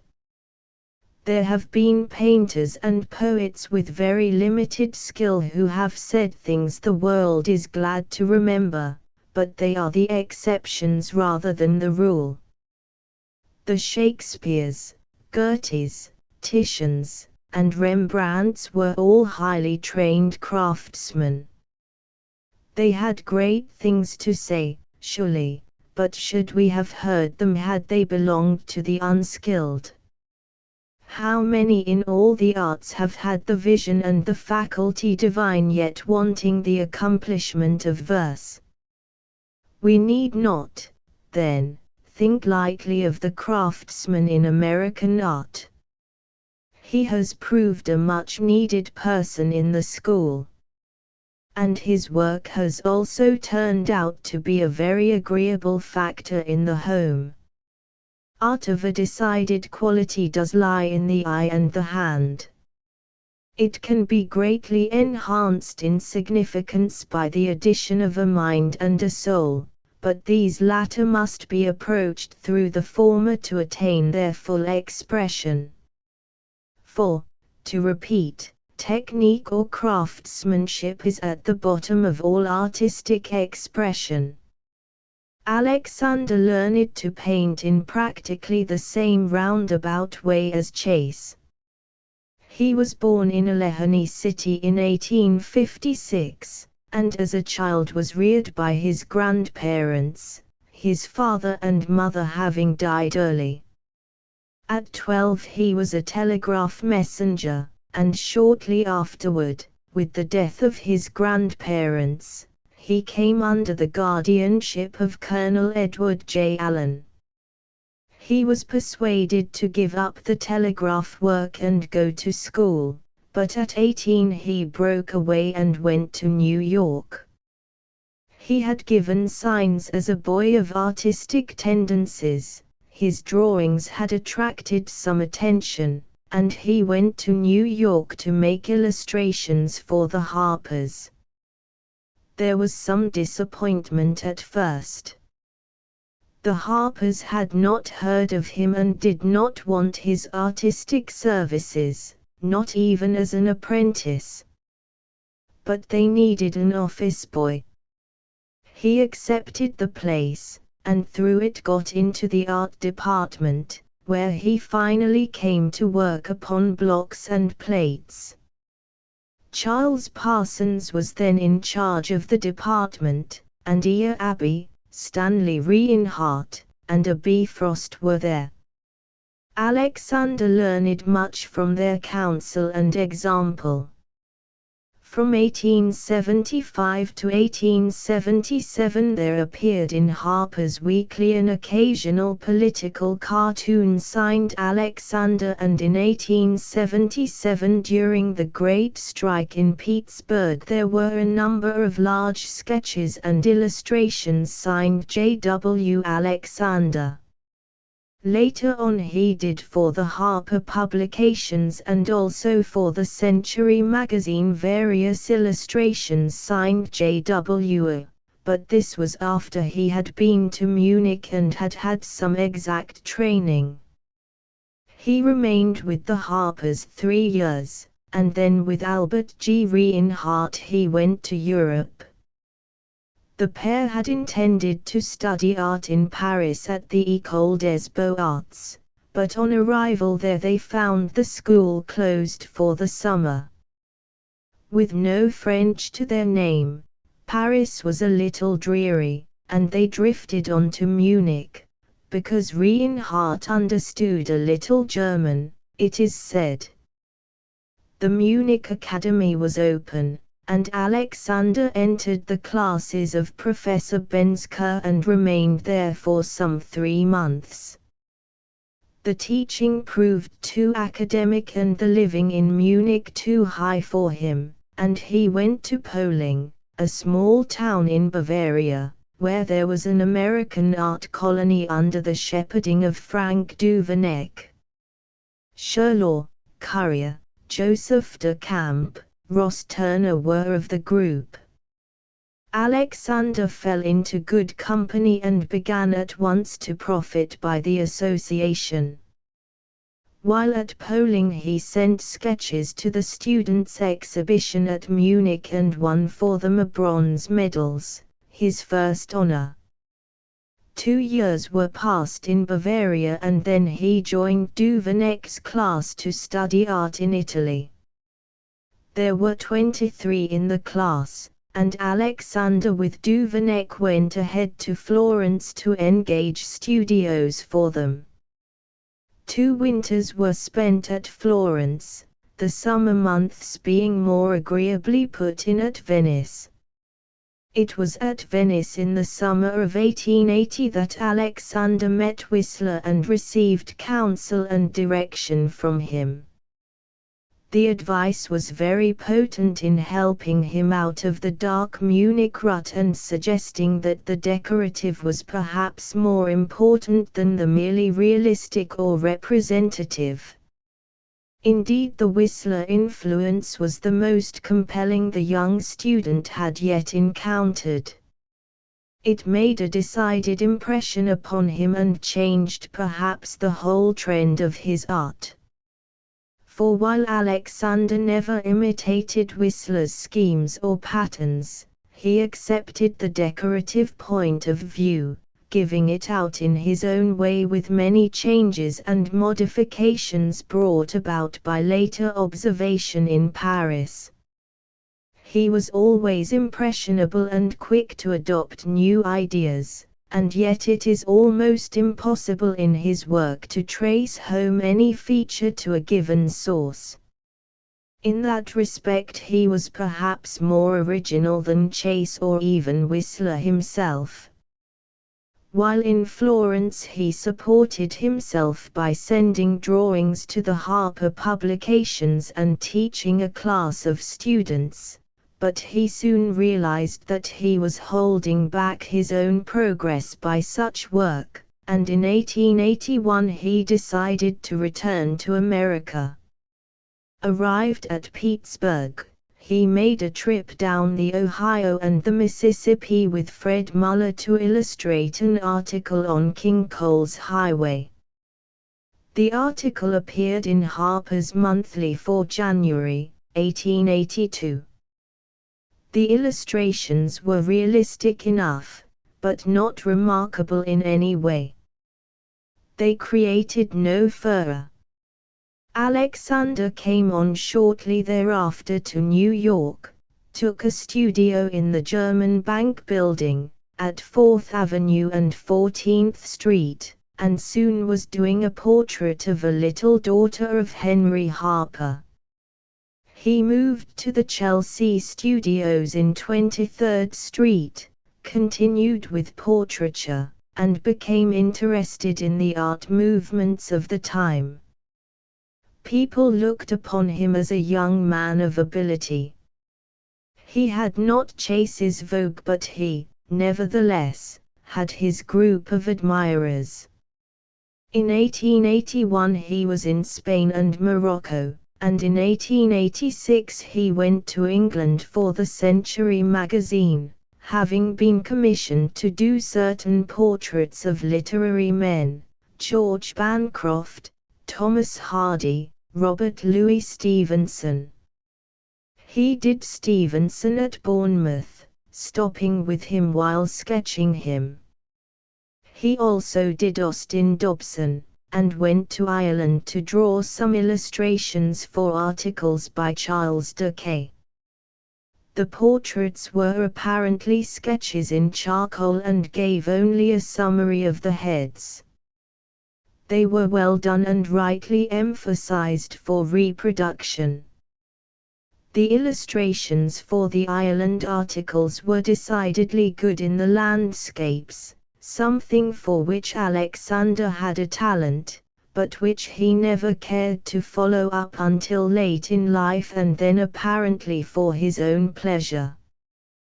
This work and, in fact, that of the next half-dozen years did not bring Alexander into any great prominence in America. He had not found himself, he had not arrived in a large sense. Up to 1890 his work had hardly so much as suggested his later bent or method. The head of a boy and sketch of a boy shown in a recent memorial exhibition at the Century Club, are both of them early efforts done at Poling. They are in the dark Munich style of Duveneck and not unlike things that Sherlaw and Chase were doing a few years earlier. Old Cole in the same exhibition, done in 1881, again indicates Munich teaching. The lights are surrounded by darks and the darks are darkened by bitumen. There is no attempt at fine color or decorative pattern, but rather a desire for the realistic largeness of the model with a resultant brusque modeling and some dragging of a heavily loaded brush. The portrait of Thurlow Weed gives a big strong head relieved by being in highlight and again surrounded by darks. One might think from a casual glance that it had been inspired by Lenbach. The portrait of Jefferson as Bob Acres, while it still shows Munich methods, is something of a departure. It is a costume and footlight portrait with the lights very high, the shadows pronounced, the color very gay. It was well set, well drawn, easily painted upon ordinary canvas, and in the usual oil medium. The portrait had spirit and life about it and yet gave small indication of what Alexander's style would ultimately become. Just so with the rather fine portrait of Walt Whitman now in the Metropolitan Museum. The hark back to Lenbach in the insistent relief of the head and hands as spots of white surrounded by dark is quite apparent. Perhaps here there is a pose of the figure and a sweep of the beard that suggest Alexander's later swing and swirl of lines, but it is not very marked. This work, done for the most part before he was 30, was talked about and praised in New York art circles, but it was really Paris that gave Alexander rank. He had been married in 1887 to Miss Elizabeth Alexander, and in 1890 they went abroad for a few months that he might recuperate from an attack of the grippe. They remained away 11 years. The time was spent chiefly in Paris, and it was to the Société Nationale des Beaux-Arts that he sent, in 1893, 3 portraits that made a decided hit. They were entitled Portrait Gris, Portrait Noir and Portrait Jaune. The titles suggest color schemes, qualities of tone, garments arranged gracefully to fill space and make a decorative pattern, in short, the things that thereafter gave individuality to Alexander's art. Paris immediately took notice of them. The Société elected him an associate member, and the next year, when he sent a panel of 5 portraits, he was elected a full member. His reputation and his commissions from that time increased rapidly. He was a success. Alexander has been called the most Parisian of the Americans, and yet just why one hardly knows. His refined taste, his sensitiveness, his animation are less French than American, and it must be his method that suggests Paris. But whom in Paris? What painter can you point to as the original or even the inspiration of his style? Carrière, Besnard, Latouche, you think of them only to dismiss them from mind. Whistler, Albert Moore, Burne-Jones, the Japanese, afford little clue. Perhaps the obvious explanation is that Alexander merely followed his own inclination and developed a method and a style quite his own. Others have done so before him, and why not he? Very likely someone suggested a coarse absorbent canvas with thin petroleum or turpentine as a medium, or he may have seen the results obtained by such materials in pictures at the Salon or elsewhere. Paris has always been replete with new mediums and methods, and has had its generations of painters who could do no more with the new than with the old. But Alexander's painting was something more than an absorbent canvas. He had an original point of view, and the new materials merely helped him to reveal it. Perhaps his originality grew out of many observations and developed from many sources. Duveneck in the realistic and Whistler with the decorative each had their day and sway with him. Something of the Japanese becomes apparent in a flattening of the canvas, in elimination of non-essential features, in gaining a sketchy effect by filling in large spaces with flat tones and throwing emphasis upon salient points of highlight and color. Finally comes an unusual employment of dress in making a pattern of swirling lines which not only contrast with the angles of the canvas but lend movement and life to the figure. The use of drapery for line effect is, of course, apparent all through art. Alexander may have taken suggestions regarding this from Greek marbles or Italian pictures or pre-Raphaelite glass. But so vague and shadowy are all these sources of influence that one cannot trace them home. Such pictures as The Green Gown, A Rose, The Gossip, The Ring have no counterpart in any painting, ancient or modern. One comes back again to a former conclusion that they are Alexander's own creations, his distinct contribution to art. How far does the contribution carry? Well, little farther than the decorative face of the canvas. The handsome, well-gowned, and well-bred young woman who holds the rose or ring or bowl is only part of a color pattern on the canvas. She does not symbolize or signify much of anything beyond that. You could not guess if she has a brain or a heart or a soul. She is not a document or a problem or even a character. Alexander did not believe that painting was a means of epitomizing abstract ideas but merely a way of revealing graceful color patterns that please the eye and hang harmoniously upon the wall. There is nothing intensive or dramatic or even narrative about his work. It is not sentimental or emotional or passion-strung. A late canvas like that entitled Husband, Wife, and Child may suggest sentiment, but only as a superfluity. The painter meant to stop with the completed pattern.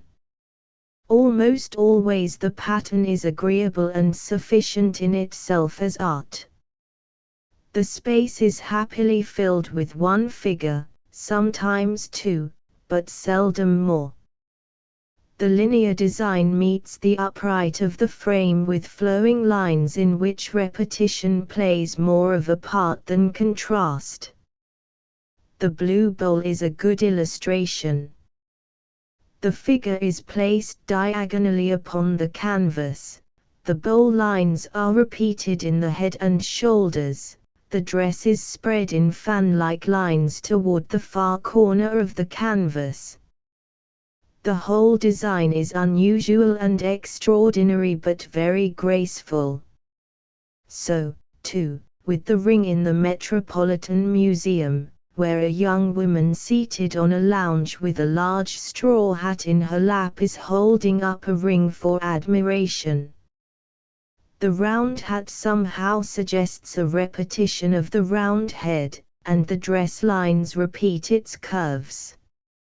Great care is taken with the linear arrangements of all these single figures. The composition is carefully thought out, wrought out, brought out. Ring the Ring by John W. Alexander. In the Metropolitan Museum of Art. Just as important as the design is the color scheme. It is, in fact, so prominent that the title of the picture is often derived from it. The green gown or the blue bowl are hints that green or blue is the key in which the picture is pitched. The continuance or repetition or perhaps slight variance of the green or blue runs through the whole picture and produces what is called a tone or harmony or symphony in green or blue. The aim with Alexander is precisely as with Whistler. Neither of them harps on the one note to the exclusion of every other, but the one note nevertheless prevails throughout. The picture by Alexander called The Rose shows a young girl in dull green which would be monotonous if insisted upon everywhere. It is relieved by the pink of the flesh, the dark hair, the white linen, but above all by the rose which the girl holds in her hand. The rose hue is in the same tone of light as the green and emphasizes the latter because red is the complementary color of green. The appearance of complementary or slightly varying colors in the central highlights argues the prevalence of a large half-tone in the background and intermediate spaces. This half-tone when prepared in a thin medium like petroleum and used upon a soft or absorbent canvas sinks into the canvas, becomes an atmospheric depth, becomes vague, indefinite, mysterious. To avoid too much monotony of half-tone, Alexander very often introduced a burst of light upon the figure. This sounds like the old Rembrandt-Lenbach formula which he followed in his early student days at Munich, but his later practice diffused the illumination, made it less hard on the edges, and more atmospheric. Even in certain pictures where a ray of sunshine is shot into a dark room through an unlatched door, the ray is not hard and the half-tone gives it an atmospheric setting quite extraordinary. Under these peculiar conditions of canvas, of tone, of illumination, the drawing is often flattened, even abbreviated. The heads and costumes are brushed in broadly, the hands are sometimes passed over with a mere suggestion of form or value, the accessories are still more vague in line, in bulk, in texture. Nothing but things of vital importance are given. By suppression of the parts the painter gets concentration on certain salient features of surface, or light or color. With thin painting in the ground and shadows and fat painting in the highlights, the picture takes on the look of a large and easily done sketch. A feeling of freedom, of spontaneity, is apparent, and with it life, spirit, gusto in the recital. There was more or less variation of this sketch appearance in all Alexander's late canvases. Sometimes he drew with sharper edges and more protrusive modeling and produced a more realistic effect, but far oftener he gave merely a suggestion of form or created an atmospheric nimbus with his tone that surrounded and enveloped the figure. It has been frequently noted in these pages that almost every painter oscillates between too much drawing and not enough. When Alexander dismissed his form rather summarily for a tone or a texture, his critics declared him vague, shadowy, merely decorative. When he insisted upon the drawing and perhaps minimized his tone, he was declared prosaic. He did not have to be told that he was between the devil and the deep sea. Every painter knows it, or comes to know it, before he has struggled through many canvases. A more frequent comment on Alexander was that he was a painter of attitudes and draperies, nature plus a pose. To avoid the conventional, he chose the accidental and the momentary rather than the characteristic or permanent. He was seeking the decorative, and his girl in green or grey or yellow was just a little more elegantly disposed than in nature. It was frankly an arrangement, a placing of the figure and a disposition of the accessories to the best advantage. The robes were swung in gracefully with no sharp angle lines or crabbed pot hooks to break the flow. The photographer of today seeks to produce the same graceful exaggeration but with less success. And the realist who depicts the charwoman bending over the ash barrel usually exaggerates more positively the other way. If the beauty of the ugly in an awkward pose may be accounted art, why not the beauty of the charming in a graceful pose? Alexander got what he could out of his handsome model, making her a little more graceful than reality, to be sure, but did not Van Dyck, Reynolds, Gainsborough, Lawrence, do the same thing with marked success? His portrait sitters differed from his abstract types holding a ring or a blue bowl or a rose chiefly in the matter of a facial likeness. The arrangement was carried out with the one as with the other, though it was usually not so conspicuous in the portrait as in the type. Perhaps because the costume and coloring of women were more adaptable to the arrangement than the costume and coloring of men, the painter achieved the reputation of being more successful with the former as sitters than with the latter. Certainly in his most attractive portraits of women he has not failed to use graceful composition, and has gotten much pictorial effect out of his color, tone, and light. The Mrs. Hastings, for instance, is both portrait and picture. It is expectant in look and lively in spirit. The pose in profile, which is repeated vaguely in the winged victory back of the figure, is complemented by a color and a tone quite in keeping. It is one of the painter's best efforts. The Mrs. Duryea is perhaps a little more conscious in its formality. The space is not so well filled and the dress spreads too obviously.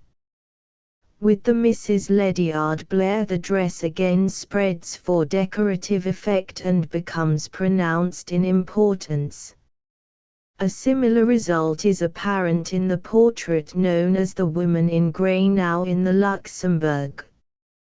All of these last-mentioned portraits have excellences quite aside from their decorative planning, and the Woman in Grey had much to do in creating Alexander's Vogue in Paris, but one turns from them to the refined simplicity of the Miss Dorothy Roosevelt with some relief. Sometimes nature is not the better for being arranged. When it was necessary to insist upon characterization, Alexander could do it, and do it well. The Mrs. Wheaton, an old lady with grey hair and lace cap, done in 1904, is excellent in its gentle, not brutal, realization of the model. It is quite in the class with the Whistler and Chase mother portraits, and in refinement is perhaps superior to either of the others. The children canvases of Eleanor Alexander with the doll in the chair or Geraldine Russell standing at full length are equally good. It is true enough that the grace and charm belonging to women and children seemed to appeal to Alexander more than the sturdier qualities of men. He painted many men, but they were not always as forceful as the Fritz Thaulow. That figure has bulk and body to it, but again no brutality. It is more forceful than the Walt Whitman, which is just a little too much ironed out and smoothed down for the vociferous original. The beard and hair and soi-disant look are those of a poet rather than Whitman, a distinction with a difference to some people. The Dr. Patton in academic robes as president of Princeton is probably as satisfactory as any of Alexander's portraits of men. It is a simple, well-drawn, convincing presentation, not surprising in any way nor again falling short in any way. All of this work is simple, large in design, not confused with detail or small objects, and always with ample breathing room. Alexander attempted no elaborate grouping or historical composition except in his designs for mural decoration. The earlier pictures such as Padora and the Pot of Basil are merely single figures. The piano is a single figure with a piano, the Memories is two figures, as is also the music panel. They are all spacious and do not crowd the canvas or the frame. Occasionally he did landscapes, some of them up in the hills about Cornish, New Hampshire, in which there is the same simplicity of design and feeling of space in hillside, valley, and sky. His landscapes have a decorative swing of line similar in kind to his figure pictures, and there is something of the same tonal effect, though less pronounced. In other words, the painter saw or read the decorative into landscape as into figures, which may be considered a mistake if one is looking for a realistic presentation, but is just as certainly a success if one is looking for something to hang upon the wall that shall not clash with every other object in the room. Walt Whitman by John W. Alexander. In the Metropolitan Museum of Art. Therein lies a marked feature of Alexander's work. It is art that can be lived with. It takes its place in the household and accommodates itself to almost any color scheme because of its neutral tone and lack of glittering notes. How many modern easel pictures are keyed up to the shrieking point, and are planned to outshriek their neighbors in an exhibition? They are salon pictures, machines that make a clatter and having served their purpose go back to the studio and are faced against the wainscoting. But Alexander's pictures could be taken home without danger of a family quarrel. They are delicate enough in pattern to go in the drawing room and refined enough in manner to be seen and not heard. Perhaps this very quality of refinement, so acceptable in his easel pictures, was something of a defect in his mural decorations. The greatly enlarged wall space of a public building called for more intensity of color, more sharp contrast of angle lines, more loftiness and elaborateness of composition than the painter dreamt of in his art philosophy. His attempts at mural painting were somewhat sporadic.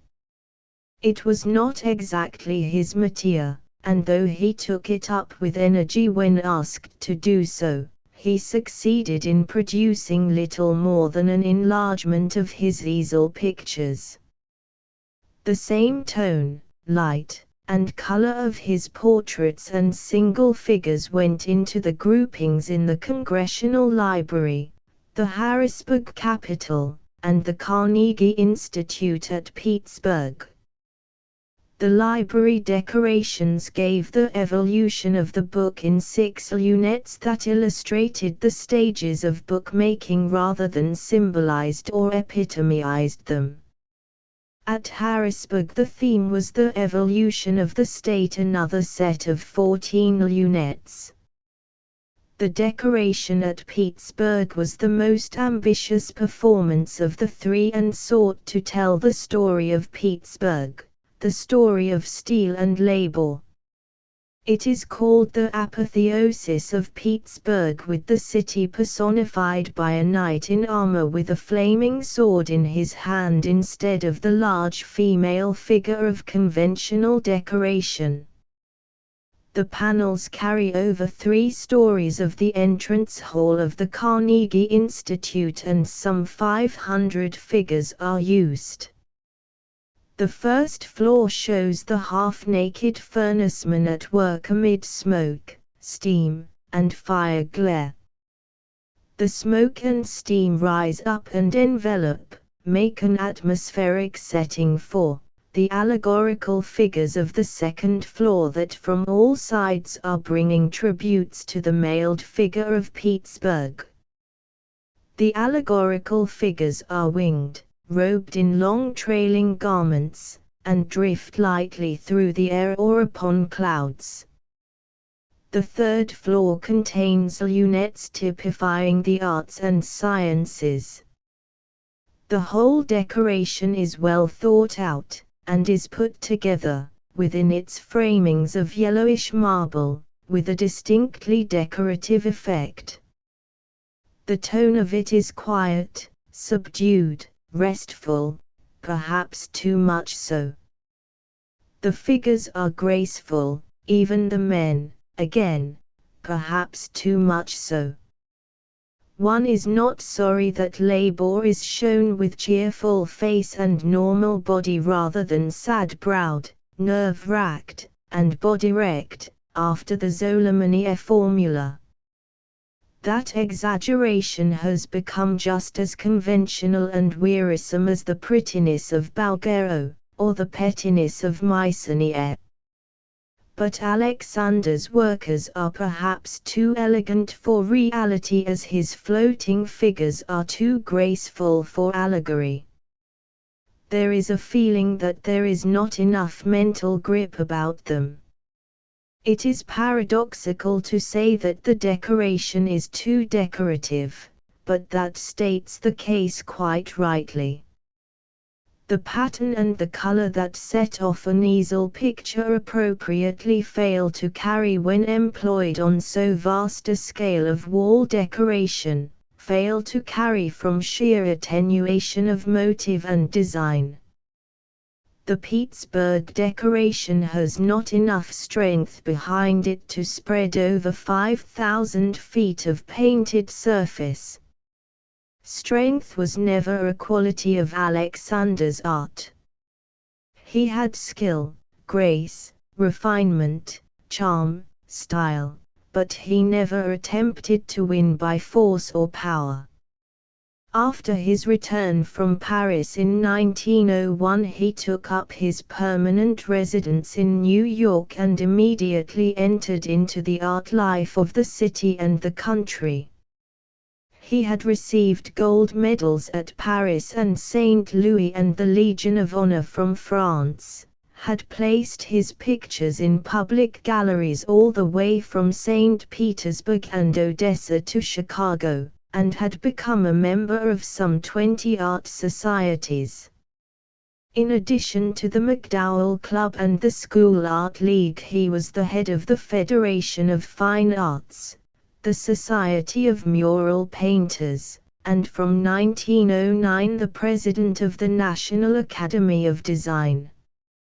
His interest in art movements was great, and the energy he gave to them was at the expense not only of his painting but his health.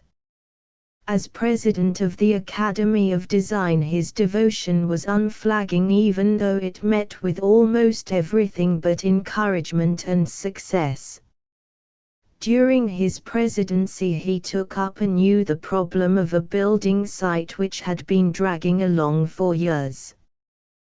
There had been failure in 57th Street in 1896, and over the Lenox Library plot in 1904, but Alexander failed 4 further times with the sites of the Arsenal, the Central Park, Bryant Park, and the railroad yard. This, with many other burdens he was carrying, helped to wear him out. He had never been robust. On the contrary, he was of delicate, refined physique and possessed of a mental energy that far outran his bodily strength. Moreover, he never knew how to spare himself. In his last years, with many overhead burdens to carry, he could still take on new enterprises. At Ontario, where he had a summer home, he became much interested in costuming and decorative settings for the theatre, and later, with Mrs. Alexander, made many designs for Miss Maud Adams's productions of Jeannie d'Arc, Peter Pan, Chanticleer and The Little Minister. In New York he presided over the National Institute of Arts and Letters, spoke at every gathering of art people, and was at the beck and call of society whenever anything of an artistic nature was desired. At the last, that is, in 1915, death came to him quite suddenly. Both socially and artistically, Alexander had become a man of distinction. Everyone liked his refined, gentlemanly personality, admired his art, and listened to his counsel. For these reasons, and because of his commanding position, he came to have a strong influence in all art matters. He had set a pattern that many of the younger painters followed, and, like Chase, had helped to establish the latter-day tradition of craftsmanship here in America.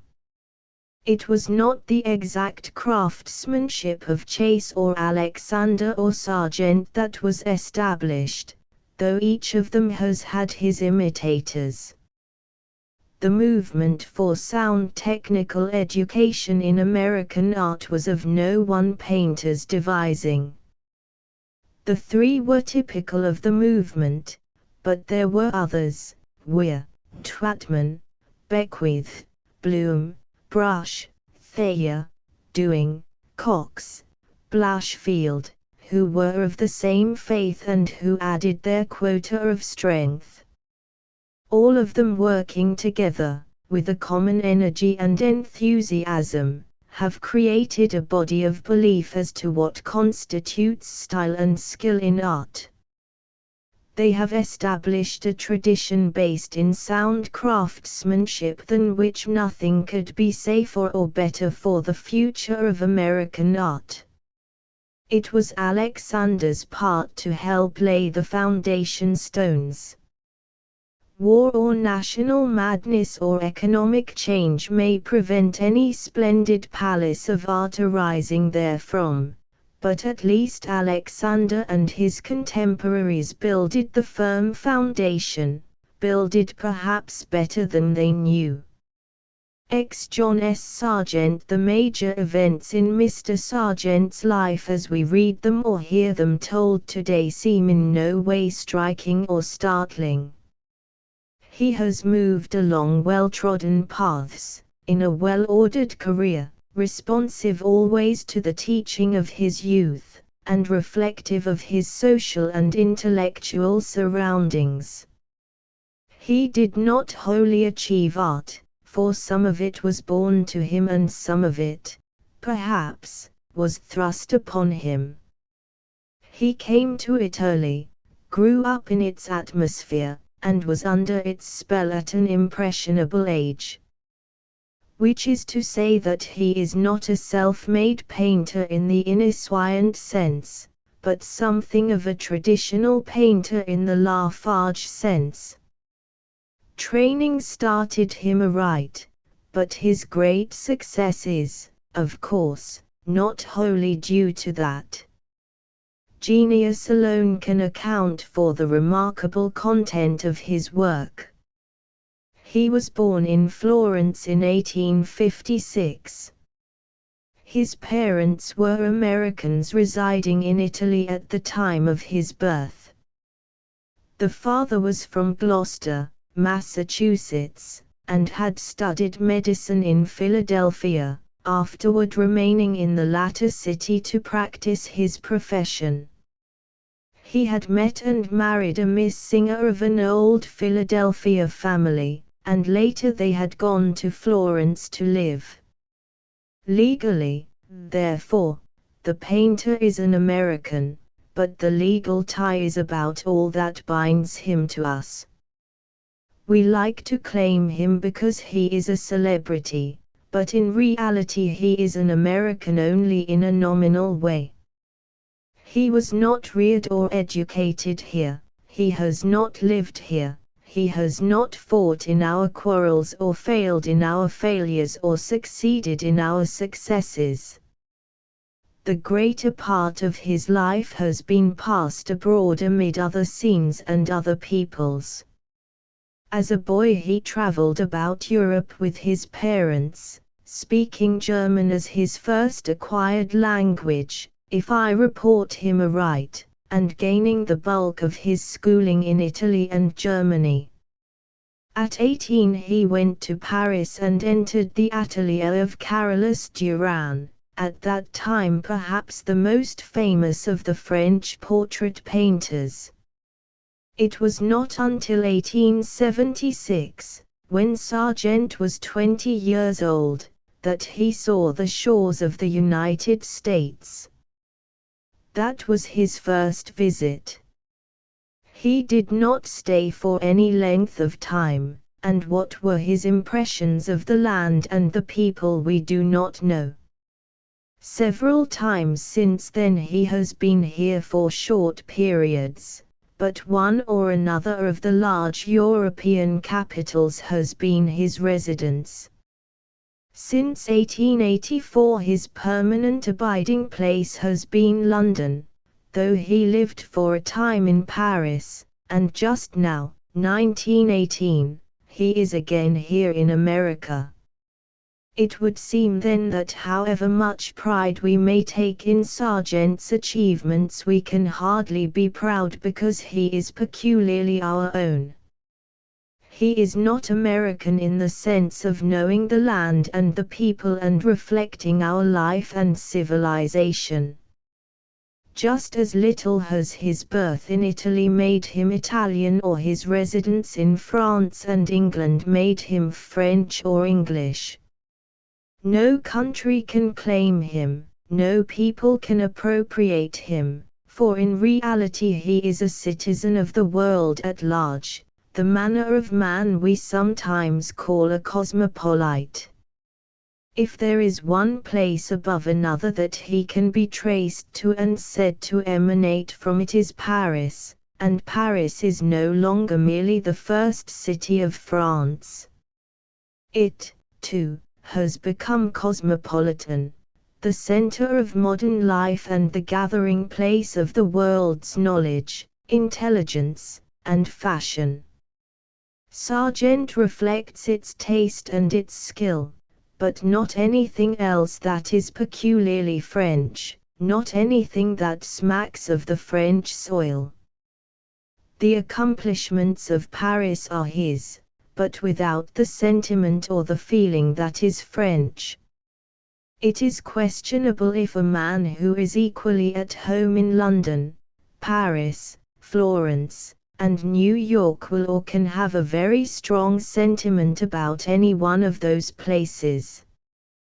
He can hardly spend a winter in the United States and become vitally interested in democracy, and the next winter go to England and fall deeply in love with aristocracy. Nor can he live for a few months in Spain or Germany and penetrate to the quick the life and character of its people. The cosmopolite who moves hither and yon about the globe hardly ever takes to heart the affairs and interests of those with whom he is temporarily sojourning.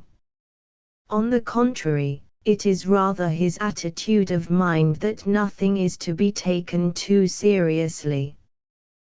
To ruffle one's composure with an emotion or to worry one's self about a sentiment is the very thing he seeks to avoid. He accepts the facts as facts, concerns himself with the appearance of things, is a stickler for the refinements, and a great student of manners, methods, and styles.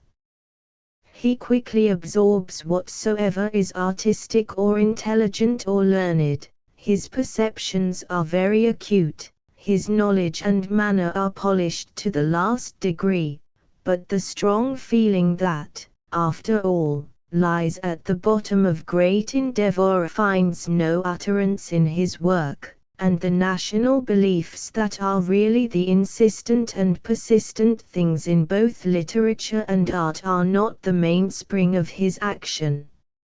So much may be said in a general way about the painter we are considering, and so much without a thought of either praise or blame.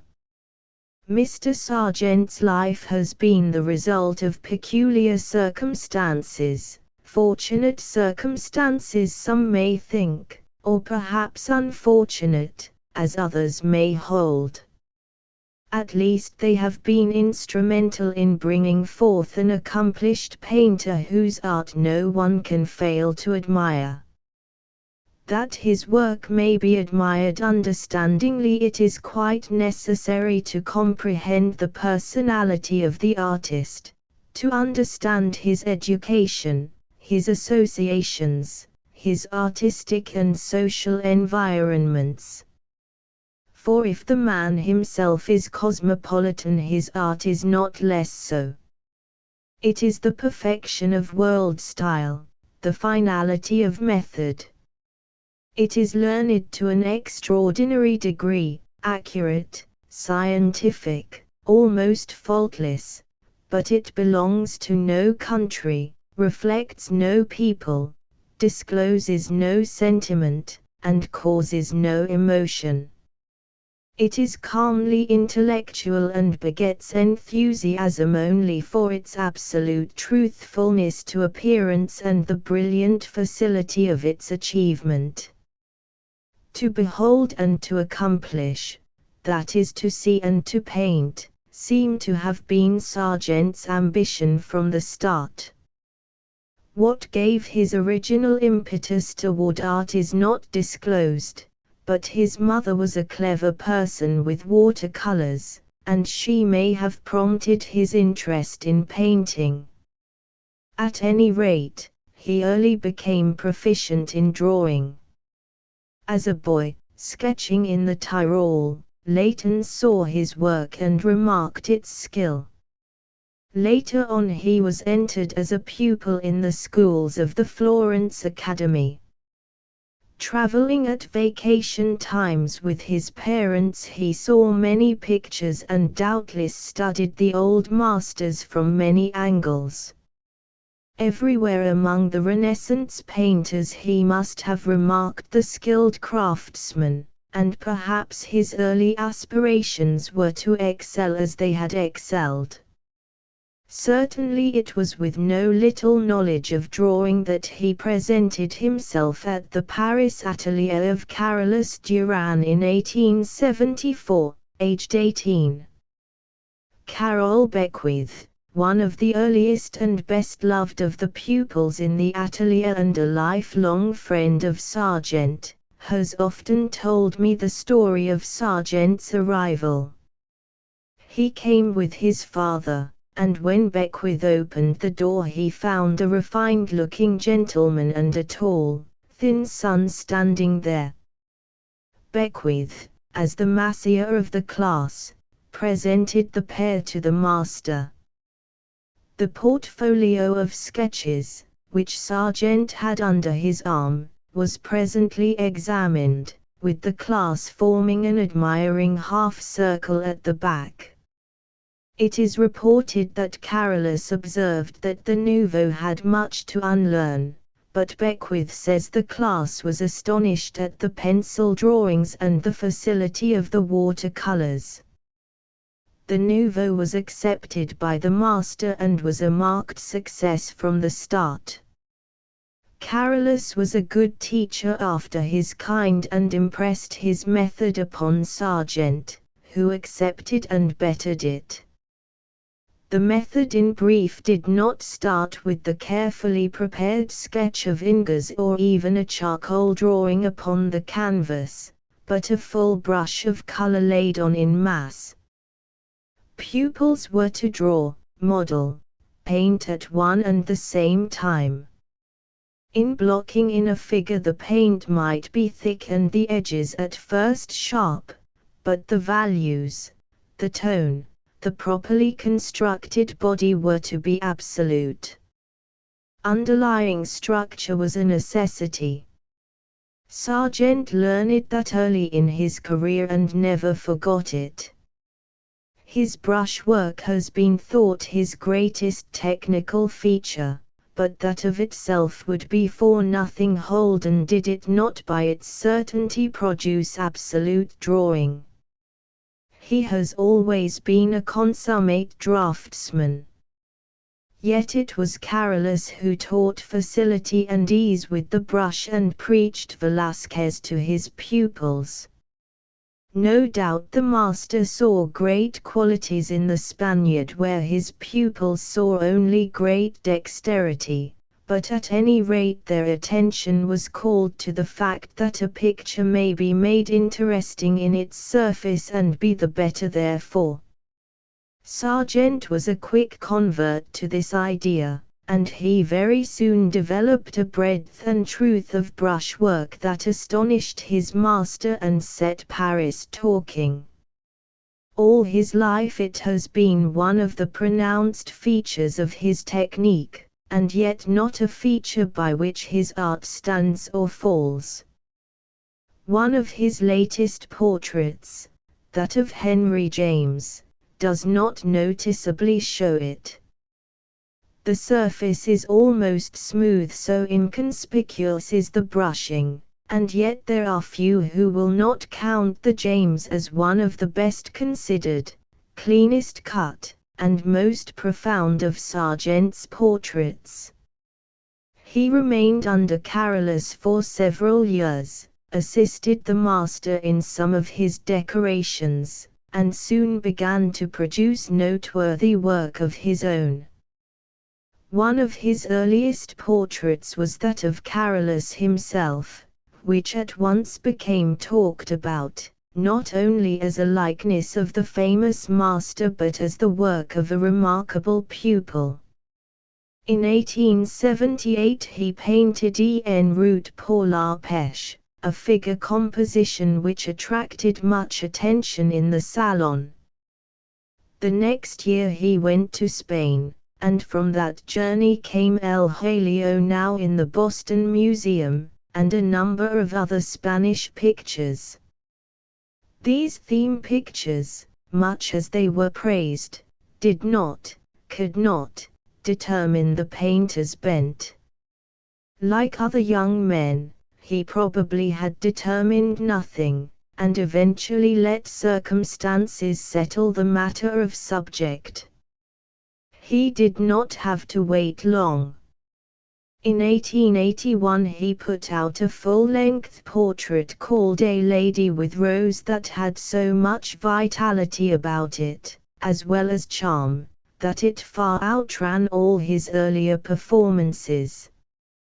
The success of it, followed by the whole of the Four Children, in which four of the Beat children were shown, and then the portrait of Madame G., seemed automatically to place him among the portraitists. The last named picture, a full-length in profile, now in the Metropolitan Museum, set all Paris by the ears. The wonderful if somewhat sharp drawing of the face and head, the equally fine portraiture of the hands, arms, figure, and dress, commanded instant attention. The subject was a great beauty, and the painter, painting precisely what he saw, had dealt with her remorselessly. Even then they began to discuss Sargent as a character reader, an anatomist, a psychologist, a physiognomist. Great nonsense to be sure, but nevertheless suggestive of his remarkable truth of observation. It was perhaps this very quality that soon brought him more commissions for portraits than he could fill, and possibly led to the virtual abandonment for the time being of other themes. In taking up portraiture as the field of his endeavor, Sargent was perhaps wise as well as fortunate, for it requires the keen, cool observer, the man who can record the fact without romance, to make a good portrait painter, and Sargent has proved himself an observer above all. He is not a poet in paint, nor does he indulge in sentiment, feeling, or emotion. He records the fact. If I apprehend him rightly, such theory of art as he possesses is founded in observation. One night in Gibraltar some 15 years ago I was dining with him at the Old Cecil Hotel. We had been on ship for a dozen days and were glad to get ashore. That night, as a very unusual thing, Sargent talked about painting, talked of his own volition. He suggested his theory of art in a single sentence: you see things that way, pointing slightly to the left, and I see them this way, pointing slightly to the right. He seemed to think that would account for the variation or peculiarity of eye and mind, and, with a manner of doing, a personal method, there was little more to art. Such a theory would place him in measured agreement with Henry James, whose definition of art has been quoted many times: art is a point of view and genius a way of looking at things. But whether Sargent has followed James, or James followed Sargent, in that definition, I am not able to record. James, however, did not stop on that precise line. In 1887, in writing about Sargent, he said, "The highest result is attained when to the element of quick perception a certain faculty of lingering reflection is added." And he continued, "I mean the quality in the light of which the artist sees deep into his subject, undergoes it, absorbs it, discovers in it new things that were not on the surface, becomes patient with it, and almost reverent, and, in short, elevates and humanizes the technical problems." James certainly meant by that sympathy, deep human interest, if not sentiment, feeling, and emotion, but Sargent never showed these qualities in his work and has more than once repudiated them by word of mouth. It is a popular contention that he does see new things that were not on the surface, that he is a character reader, and that he is a bitter satirist in paint. Again, the painter has denied these alleged accomplishments, and with some warmth into the bargain. Frank Millet told me years ago that Sargent, painting at Broadway, England, needed a white marble column in a picture he was then working upon. There was none at hand, but, at Millet's suggestion, he got a carpenter to make a wooden column and had it painted a clean white. This was set up and Sargent tried to paint it in the picture as a marble column, but with the unexpected result that on the canvas it looked not like marble but like a wooden column painted white. He could not get below the surface though he tried to do so.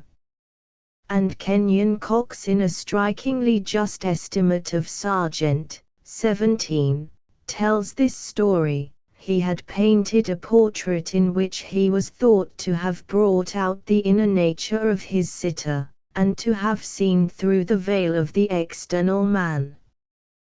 When asked about it, he is said to have expressed some amazement at the idea, and to have remarked, "If there were a veil I should paint the veil, I can paint only what I see." And Cox adds, whether he said it or not, I am inclined to think that this sentence expresses the truth. It does, and also Sargent's self-imposed limitation. He does not want to see below the surface. He thinks the surface in itself, if rightly handled, is sufficient. But there is an explanation that may reconcile these different contentions. 17. Old Masters and New, by Kenyon Cox, New York, 1905. A painter who has been looking at human heads for many years sees more than the man who casually looks up to recognize an acquaintance on the street. I do not mean that he sees more character, that is, more scholarship or conceit or pride of purse or firmness of will or shrewdness of thought, but merely that he sees the physical conformation more completely than we do. Well, everyone sooner or later molds his own face. It becomes marked or set or shaped in response to continued methods of thinking and acting.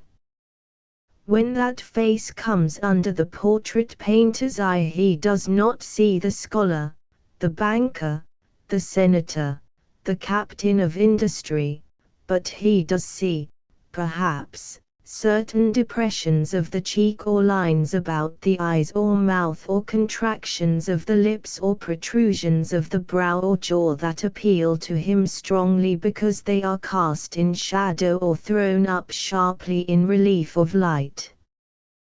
These surface features he paints perhaps with more emphasis than they possess in the original because they appeal to him emphatically, and presently the peculiar look that indicates the character of the man appears. What the look may indicate, or what kind or phase of character may be read in or out of the look, the the portrait painter does not usually know or care. It is not his business to know. He paints what he sees and has as little discernment of a character as of a mind. He gives, perhaps without knowing their meaning, certain protrusions and recessions of the surface before him and lets the result tell what tale it may. Pulitzer Mrs. Pulitzer by John S. Sargent. In the production of the portrait, accurate observation is more than half the battle. If a painter sees and knows his subject thoroughly, he will have little trouble in telling what he sees and knows, and to say of Sargent that he observes rightly and records truly is to state the case in a sentence. Nothing in the physical presence escapes him. The slight inclination of a head, the shyness of a glance, the mobility of a mouth, the uneasiness of a hand, the nervous strain of a gesture are all turned to account in the ultimate result. Every tone of color in itself and in its relation to the other tones, every light in its relation to its shadow and to the other lights, every melting contour in contrast with every accented contour, and every texture in relation to every other texture, all are caught within the angle of the painter's focus. His portraits are the complete demonstration of his observation. They may not be all that could be wished for in soul, but they are not lacking in physical life, in that which can be seen. You will not be able to look into the eyes and seem to know the inner consciousness of the sitter, as in a portrait by Rembrandt. The soul is Rembrandt's, not the sitter's, but you will feel the bodily presence, the physical fact, as you do in a portrait by Franz Hals. There is the Marquand portrait at the Metropolitan Museum to which reference may be made. How well he has emphasized the facts of the spare figure, the refined if somewhat weary face. How very effective the placing of the figure in the chair, the turn of the head, and that thin hand against which the head rests. Every physical feature is just as it should be. Look at the bone structure of the forehead, the setting of the eyes, the protrusion of the lower lip, the modeling of the mouth and chin. Could anything be more positive? The painter has given you only what he has seen, but can you not get out of these physical features, even from the thin, patrician hand, some indication of the man's character? The painter does give the character of the sitter, but not in the way the populace supposes. The effort is not conscious. The character is merely the result of accurately seeing and drawing the surface appearance. All Sargent's portraits of men are revelations of things seen, and they are all based on the physical presence. The Speaker Reed and the Mr. Chamberlain are likenesses of men in the flesh, done apparently without a thought of their being statesmen. There is nothing of the official about them, and you would not be able to say that they were political leaders. They did not look the politician in life, and the painter would not go behind the facial report. Sometimes a knowledge of what the man really was may have proved bothersome to him. He told me in 1903 that he had done very little satisfactory work that year with portraits of officials at Washington. He liked his head of General Leonard Wood and was much interested in the type, but the standing portrait of President Roosevelt he did not think any too successful. The President Wilson done in 1917 is of a piece with the Roosevelt portrait, and probably both were handicapped by shortness of time, insufficient time for complete observation. But aside from being hurried, the thought that he was painting people high in office and much was expected of him, must have had a deterrent effect upon his brush. For he could no more paint the office than he could paint behind the veil or get at the soul. John Hay, Edwin Booth, Richard M. Hunt were very distinguished characters, but Sargent had no recipe for painting distinction and had to paint what was before him. The result was that the Hay and the Hunt were in no way remarkable portraits, whereas the Booth was exceptionally fine. It was not the characters that Booth had played but his own gentle, refined nature that had left its mark upon his face. Sargent saw it readily enough and had no need to plough beneath the surface for it. His method of procedure with women's portraits is not different from that of men. He seeks the personal presence, sees keenly every physical peculiarity, and gives as truthfully as is consistent with pigments the facts as he sees them. There is no romance of mood, no reflective musing, no idealizing or prettifying of the likeness. All phases of fashionable life have come to his studio, and he has painted a host of social celebrities, some of them more worthy of his brush than others. Many times he has painted the grand lady in flashing jewels and gorgeous robes and been accused of vulgarity in the doing of it. But the accusation will not hold. The vulgarity has been in the sitter and has been shown by the painter without feeling or perhaps quite unconsciously.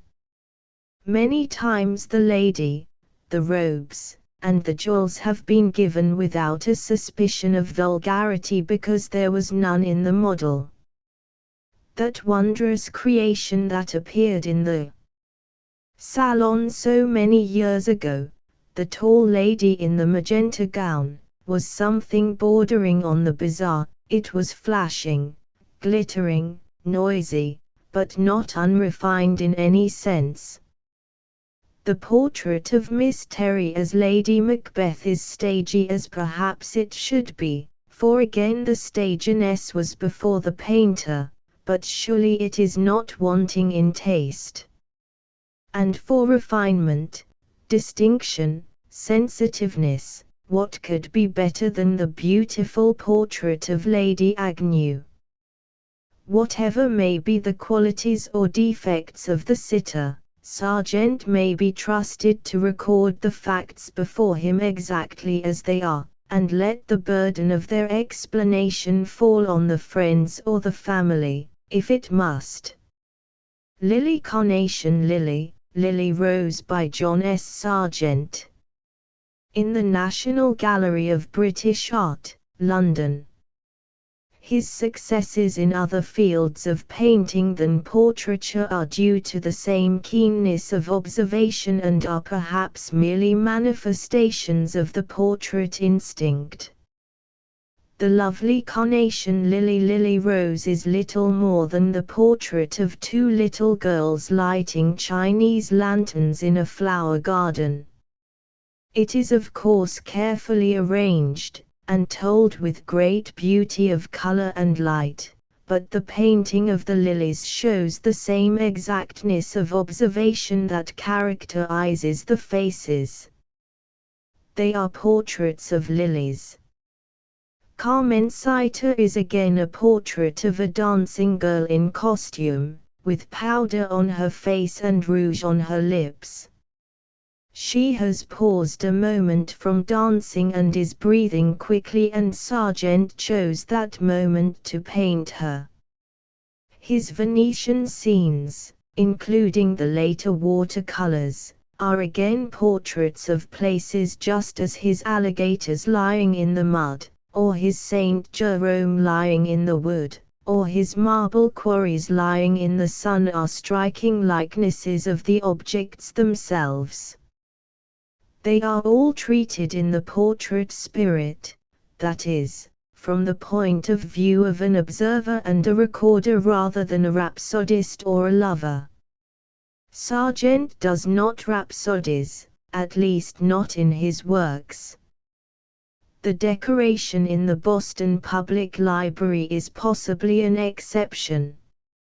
It evidently cost the painter much time and thought, but the symbolism of it bewilders, and its excellence lies less in meaning or appropriateness than in masterful execution. It does not enthrall or sway or charm, it astonishes by the brilliancy of its coloring and the supreme excellence of its workmanship.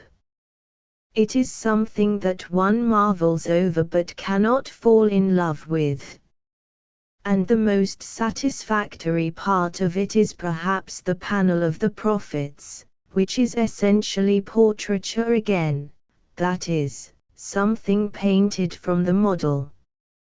If I have not misstated the case, it would seem as though Sargent's painting could be epitomized as nature plus an eye and a hand, external nature at that. He has never pretended or suggested that he delves beneath the surface, that he dreams or poetizes or evokes loveliness out of his inner consciousness and infuses it into his canvases. It is doubtful if he has even indulged to any great extent in that elevation of the technical problem by long reflection which Henry James refers to. From sheer truth of observation, his children, as in the carnation lily, lily rose or the Beatrice, are childlike, and perhaps shy, his young women graceful and possibly nervous or affected, his men forceful, mentally alert, occasionally posing for posterity. He tells the truth and knows not how to do otherwise. How radically different in result are the portraits of Lady Ian Hamilton, Mrs. Pulitzer, Mrs. Marquand, of Colonel Bruce, Mr. Chase, and Mr. Rockefeller. Yet who that has known the originals will say that they are not true to the originals. Carmencita by John S. Sargent. In the Luxembourg, Paris. A limitation. Yes, but what artist has not limited his endeavors? It is by not trying to do everything that occasionally one succeeds in doing something. And if in painting one chooses to be a recorder of facts rather than a concoctor of fiction, why should we grieve? How very little Sargent can concoct anything, even composition, is apparent in his group portraits of 2 or 3 people, the Mrs. Hunter, for an example. The pattern bothered him, he could not arrange the sitters satisfactorily, and, finally having crowded them into the canvas, he painted them as he saw them, with the result that they look crowded. The fresco at Boston is decorative, to be sure, by virtue of its coloring and gilding, but as a composition it will hardly pass muster. It is a curious gathering of jewel-like hues, but it can make small pretense to a satisfactory mural composition. Sargent has never demonstrated great ability in arrangement, and so far as the public knows has never tried for historical composition. The portrait of the single figure is his greatest success. Placing it upon the canvas calls for no great imagination or change in the model, and the opportunity for good drawing, his strongest technical accomplishment perhaps, is present. how well he draws. His light is in no way remarkable, it lacks subtlety, mystery, and all that cookery of the brush whereby light and shade are distorted and made to suggest the existence of things unseen, but his drawing is so profound that at times it is almost uncanny. It is impossible to separate it from the swift handling of the surface, for he gets the underlying structure and the overlying texture with one and the same stroke. By a twist of the brush he may give drawing, texture, value, hue, all at once. In this respect, his wonderful facility with the brush, he is in the class with Rubens. It is this latter feature of his work that excites the greatest admiration of his fellow artists. The final result of his handling is to give one the impression of work done easily, in fact, rather improvised than premeditated. But the impression is somewhat misleading. Every stroke is calmly calculated, every touch is coolly designed. If the effect looks labored, the palette knife is used to clean the canvas and the work is done over again. Infinite pains are taken that infinite pains shall not appear. There is no excitement or feverish haste, however swift the brush may seem to travel. The nimble hand obeys a well-trained mind, and if the work is easily and accurately done, it is not through any burst of inspiration or preternatural facility of the moment, but through long and careful training. Least of all is there any trickery about it. The painting is just plain painting with ordinary canvases, brushes, and pigments squeezed out of lead tubes. It is the simplest and most direct kind of brushing. Sargent has never been led astray by any of the technical phases or crazes. His method of handling is perhaps Parisian, though it harks back to Hals, Velázquez, Goya, Tiepolo, without exactly resembling any one of them. In its fluid quality perhaps it has more affinity with the work of Rubens, though again there is no positive resemblance. It is Sargent's own way of expressing himself. That there are defects attending this quality of expressiveness will not be denied, but they are comparatively unimportant. In the simple spreading of wet liquid paint, certain results of depth or hue or texture are likely to be sacrificed. Often a profound shadow depth is produced by repeated glazings. Thumbing and kneading of pigments on the canvas frequently result in a quality of color that cannot be directly spread with a brush, and, again, there are peculiar effects produced by underbasing that are not obtainable by surface manipulation. Kenyon Cox thinks that Sargent perhaps loses somewhat in textures by his direct method and cites as illustration his flesh painting. The sweeps of opaque color laid on with a full brush are apt to give a texture as of drapery, no matter how accurate the particular tints may be, and if we are to have the pleasure of instantaneous execution, we must generally accept it with some diminution of the pleasure derivable from beautiful flesh painting. Indeed, it may be said that the highest beauty of coloring is always more or less incompatible with too great frankness of procedure and demands a certain reticence and mystery. 18. Ibid. There may be, probably is, considerable truth in that statement, though I cannot for the moment get away from Rubens, one of the most direct painters in all art and yet a great colorist and a splendid painter of textures, especially the texture of flesh. Sargent is no such colorist as Rubens, but the lack is perhaps inherent in the man rather than in the method. At the same time Mr. Cox is right in degree. Perhaps the most engaging quality of flesh coloring, to return to the illustration, can be obtained only by additions and overlayings of paint which give the feeling of the coloring coming up from below to the surface. The direct method will not answer save in the hands of a Rubens. But the end justifies the means with Sargent.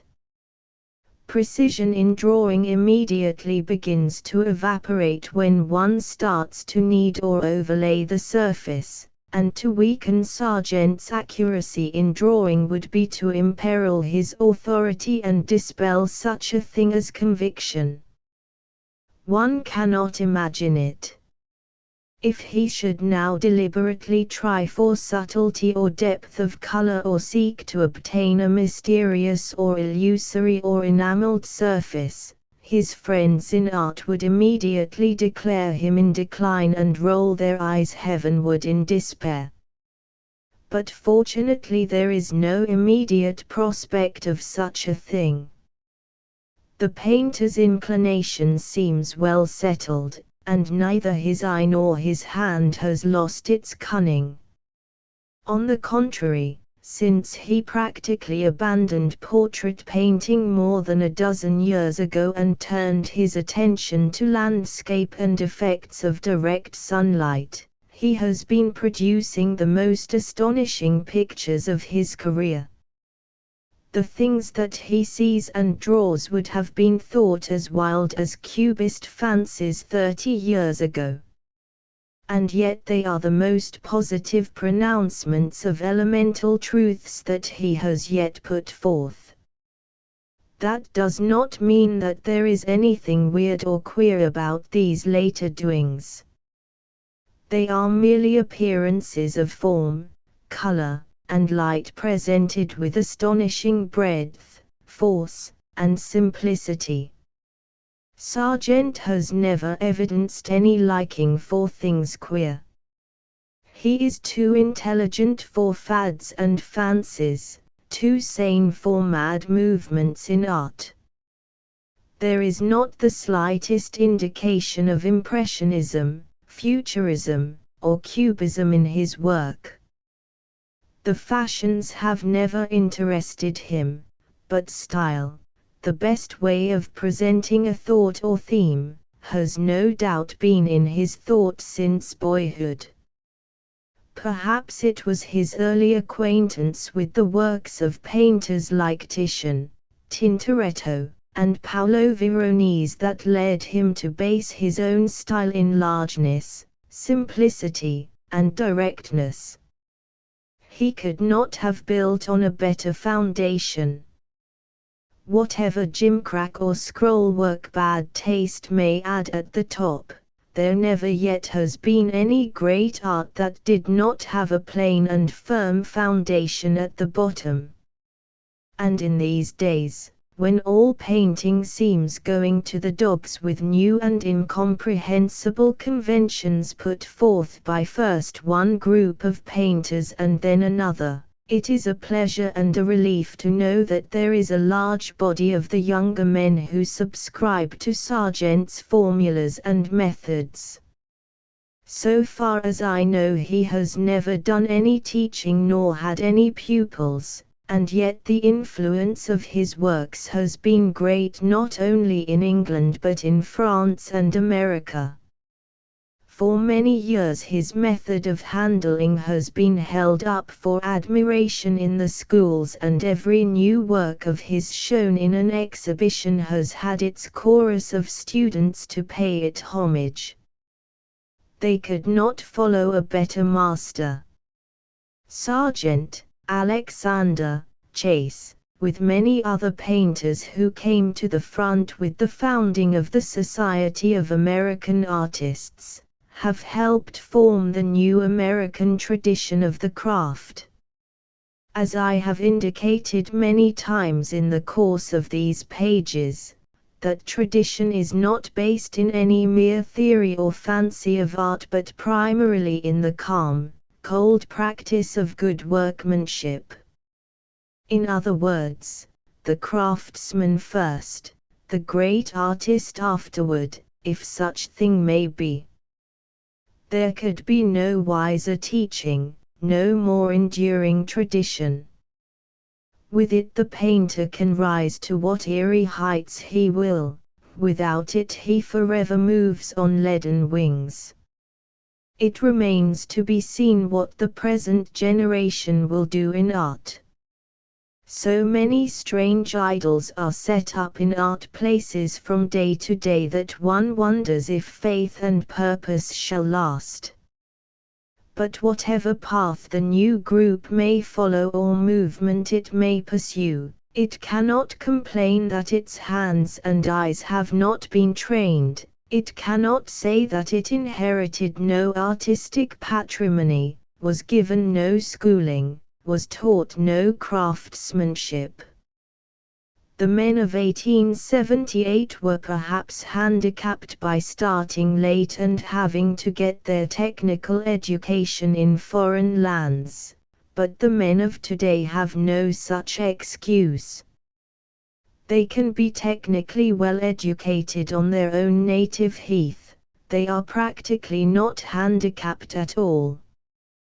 Will their success be the greater for that? Who can tell? There is always a tearing down process going on in art almost exactly commensurate with the building up process, and our country and its art may be on the threshold of such an epoch. Again, who knows? Many a generation has prepared and builded for its succeeding generation, prepared and builded apparently in vain. But whether the period is one of progress or recession, it will not be the worse for the presence of competent builders. The tradition of art is now deep-rooted.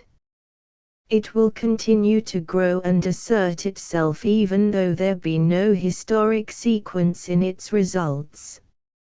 And so the thought is perhaps worth reiterating that the men of 1878 really have builded and prepared, with a will and in a way that will not soon be forgotten. Transcribers' notes, variations in spelling and hyphenation are retained. Perceived typographical errors have been changed. Repetitive chapter headings have been removed. Asterisk asterisk asterisk end of the Project Gutenberg ebook American Painting and its Tradition asterisk asterisk asterisk updated editions will replace the previous one, the old editions will be renamed. Creating the works from print editions not protected by U.S. copyright law means that no one owns a United States copyright in these works. So the Foundation, and you, can copy and distribute it in the United States without permission and without paying copyright royalties.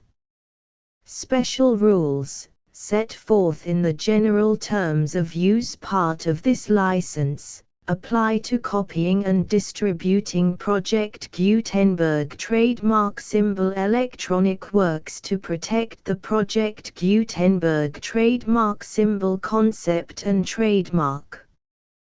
Project Gutenberg is a registered trademark, and may not be used if you charge for an ebook, except by following the terms of the trademark license, including paying royalties for use of the Project Gutenberg trademark. If you do not charge anything for copies of this ebook, complying with the trademark license is very easy. You may use this ebook for nearly any purpose such as creation of derivative works, reports, performances and research. Project Gutenberg ebooks may be modified and printed and given away. You may do practically anything in the United States with ebooks not protected by U.S. copyright law. Redistribution is subject to the trademark license, especially commercial redistribution. Start. Full license. The full Project Gutenberg license. Please read this before you distribute or use this work to protect the Project Gutenberg trademark symbol mission of promoting the free distribution of electronic works. By using or distributing this work, or any other work associated in any way with the phrase Project Gutenberg, you agree to comply with all the terms of the full Project Gutenberg trademark symbol license available with this file or online at www.gutenberg.org/license. Section 1. General Terms of Use and Redistributing Project Gutenberg Trademark Symbol Electronic Works 1.0. By reading or using any part of this Project Gutenberg trademark symbol electronic work, you indicate that you have read, understand, agree to and accept all the terms of this license and intellectual property, trademark/copyright, agreement. If you do not agree to abide by all the terms of this agreement, you must cease using and return or destroy all copies of Project Gutenberg trademark symbol electronic works in your possession. If you paid a fee for obtaining a copy of or access to a Project Gutenberg trademark symbol electronic work and you do not agree to be bound by the terms of this agreement, you may obtain a refund from the person or entity to whom you paid the fee as set forth in paragraph 1.e.8. 1.b Project Gutenberg is a registered trademark. It may only be used on or associated in any way with an electronic work by people who agree to be bound by the terms of this agreement. There are a few things that you can do with most Project Gutenberg trademark symbol electronic works even without complying with the full terms of this agreement. See paragraph 1.c below. There are a lot of things you can do with Project Gutenberg trademark symbol electronic works if you follow the terms of this agreement and help preserve free future access to Project Gutenberg trademark symbol electronic works. See paragraph 1.e below. 1.c. The Project Gutenberg Literary Archive Foundation, the Foundation or PGLAF, owns a compilation copyright in the collection of Project Gutenberg trademark symbol electronic works. Nearly all the individual works in the collection are in the public domain in the United States. If an individual work is unprotected by copyright law in the United States and you are located in the United States, we do not claim a right to prevent you from copying, distributing, performing, displaying or creating derivative works based on the work as long as all references to Project Gutenberg are removed. Of course, we hope that you will support the Project Gutenberg trademark symbol mission of promoting free access to electronic works by freely sharing Project Gutenberg trademark symbol works in compliance with the terms of this agreement for keeping the Project Gutenberg trademark symbol name associated with the work. You can easily comply with the terms of this agreement by keeping this work in the same format with its attached full Project Gutenberg trademark symbol license when you share it without charge with others. 1.d. The copyright laws of the place where you are located also govern what you can do with this work. Copyright laws in most countries are in a constant state of change. If you are outside the United States, check the laws of your country in addition to the terms of this agreement before downloading, copying, displaying, performing, distributing or creating derivative works based on this work or any other Project Gutenberg trademark symbol work. The Foundation makes no representations concerning the copyright status of any work in any country other than the United States. 1.e Unless you have removed all references to Project Gutenberg, 1.e.1. The following sentence, with active links to, or other immediate access to, the full Project Gutenberg trademark symbol license must appear prominently whenever any copy of a Project Gutenberg trademark symbol work, any work on which the phrase Project Gutenberg appears, or with which the phrase Project Gutenberg is associated, is accessed, displayed, performed, viewed, copied or distributed. This ebook is for the use of anyone anywhere in the United States and most other parts of the world at no cost and with almost no restrictions whatsoever. You may copy it, give it away or reuse it under the terms of the Project Gutenberg license included with this ebook or online at www.gutenberg.org. If you are not located in the United States, you will have to check the laws of the country where you are located before using this ebook. 1.e.2.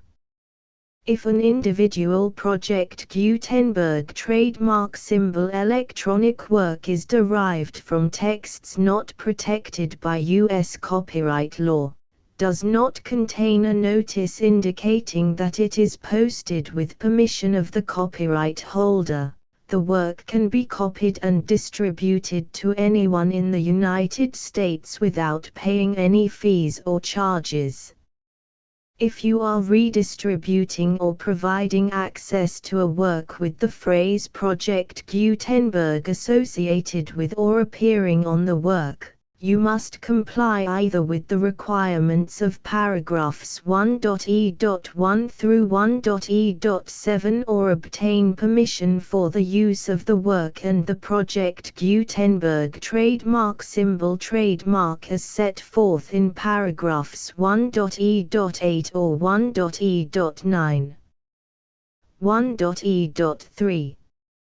If an individual Project Gutenberg trademark symbol electronic work is posted with the permission of the copyright holder, your use and distribution must comply with both paragraphs 1.e.1 through 1.e.7 and any additional terms imposed by the copyright holder.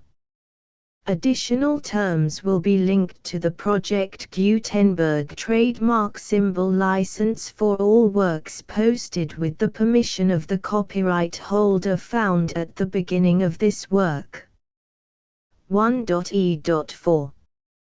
Do not unlink or detach or remove the full Project Gutenberg trademark symbol license terms from this work, or any files containing a part of this work or any other work associated with Project Gutenberg trademark symbol.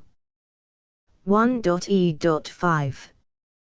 Do not copy, display, perform, distribute or redistribute this electronic work, or any part of this electronic work, without prominently displaying the sentence set forth in paragraph 1.e.1 with active links or immediate access to the full terms of the Project Gutenberg trademark symbol license.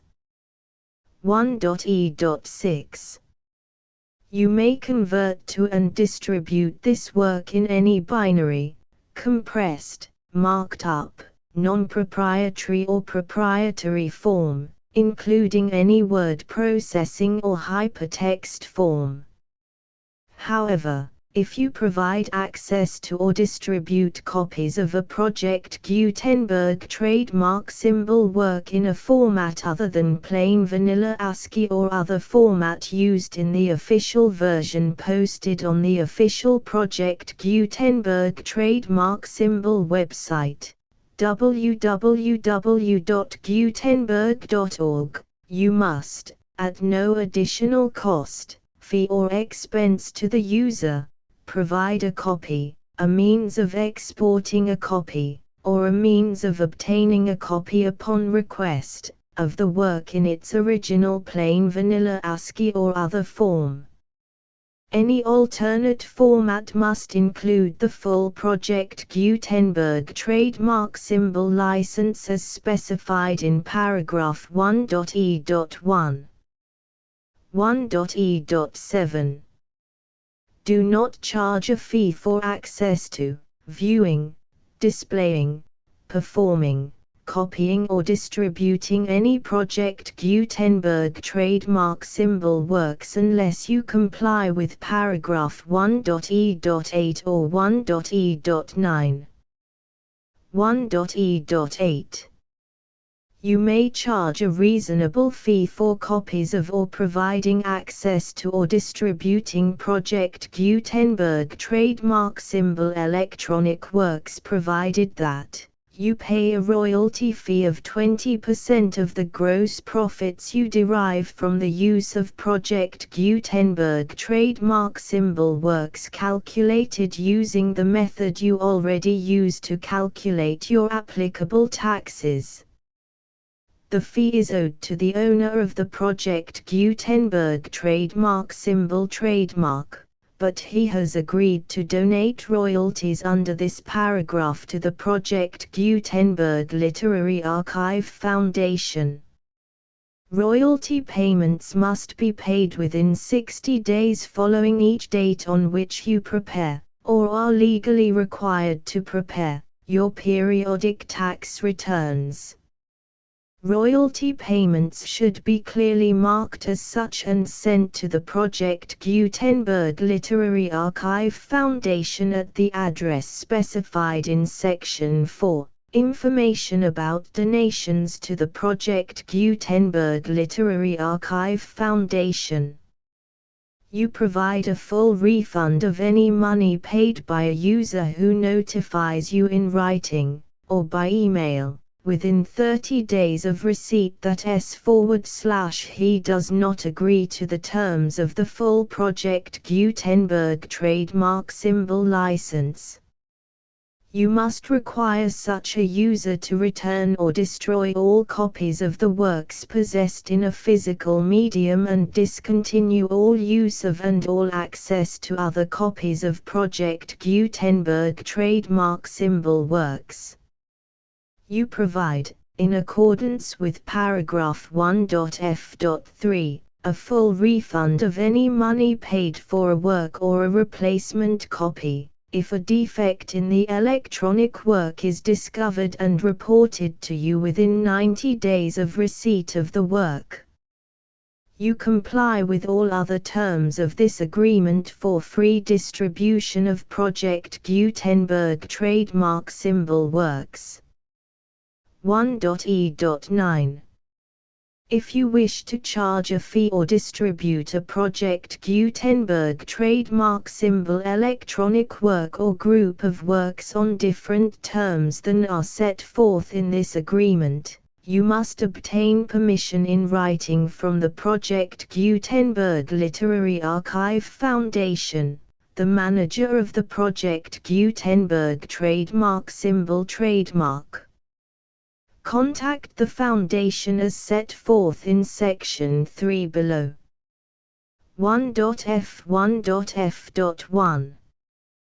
Project Gutenberg volunteers and employees expend considerable effort to identify, do copyright research on, transcribe and proofread works not protected by U.S. copyright law in creating the Project Gutenberg trademark symbol collection. Despite these efforts, Project Gutenberg trademark symbol electronic works, and the medium on which they may be stored, may contain defects such as, but not limited to, incomplete, inaccurate or corrupt data, transcription errors, a copyright or other intellectual property infringement, a defective or damaged disk or other medium, a computer virus, or computer codes that damage or cannot be read by your equipment. 1.f.2 Limited warranty. Disclaimer of damages, except for the right of replacement or refund described in paragraph 1.f.3. The Project Gutenberg Literary Archive Foundation, the owner of the Project Gutenberg trademark symbol trademark, and any other party distributing a Project Gutenberg trademark symbol electronic work under this agreement, disclaim all liability to you for damages, costs and expenses, including legal fees. You agree that you have no remedies for negligence, strict liability, breach of warranty or breach of contract except those provided in paragraph 1.f.3. You agree that the Foundation, the trademark owner, and any distributor under this agreement will not be liable to you for actual, direct, indirect, consequential, punitive or incidental damages even if you give notice of the possibility of such damage. 1.f.3 Limited right of replacement or refund. If you discover a defect in this electronic work within 90 days of receiving it, you can receive a refund of the money, if any, you paid for it by sending a written explanation to the person you received the work from. If you received the work on a physical medium, you must return the medium with your written explanation. The person or entity that provided you with the defective work may elect to provide a replacement copy in lieu of a refund. If you received the work electronically, the person or entity providing it to you may choose to give you a second opportunity to receive the work electronically in lieu of a refund. If the second copy is also defective, you may demand a refund in writing without further opportunities to fix the problem. 1.f.4 Except for the limited right of replacement or refund set forth in paragraph 1.f.3, this work is provided to you as is, with no other warranties of any kind, express or implied, including but not limited to warranties of merchantability or fitness for any purpose. 1.f.5 Some states do not allow disclaimers of certain implied warranties or the exclusion or limitation of certain types of damages. If any disclaimer or limitation set forth in this agreement violates the law of the state applicable to this agreement, the agreement shall be interpreted to make the maximum disclaimer or limitation permitted by the applicable state law. The invalidity or unenforceability of any provision of this agreement shall not void the remaining provisions.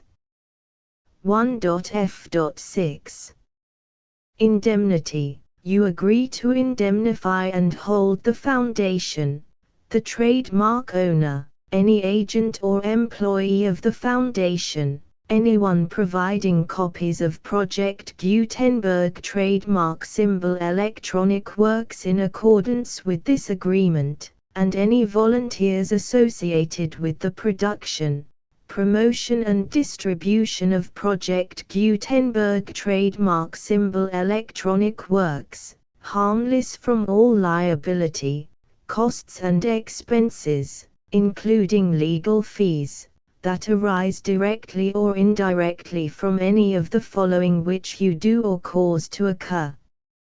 A. Distribution of this or any Project Gutenberg trademark symbol work. B. Alteration, modification, or additions or deletions to any Project Gutenberg trademark symbol work, and C. Any defect you cause. Section 2. Information about the mission of Project Gutenberg trademark symbol. Project Gutenberg trademark symbol is synonymous with the free distribution of electronic works in formats readable by the widest variety of computers, including obsolete, old, middle-aged and new computers. It exists because of the efforts of hundreds of volunteers and donations from people in all walks of life. Volunteers and financial support to provide volunteers with the assistance they need are critical to reaching Project Gutenberg trademark symbol's goals and ensuring that the Project Gutenberg trademark symbol collection will remain freely available for generations to come.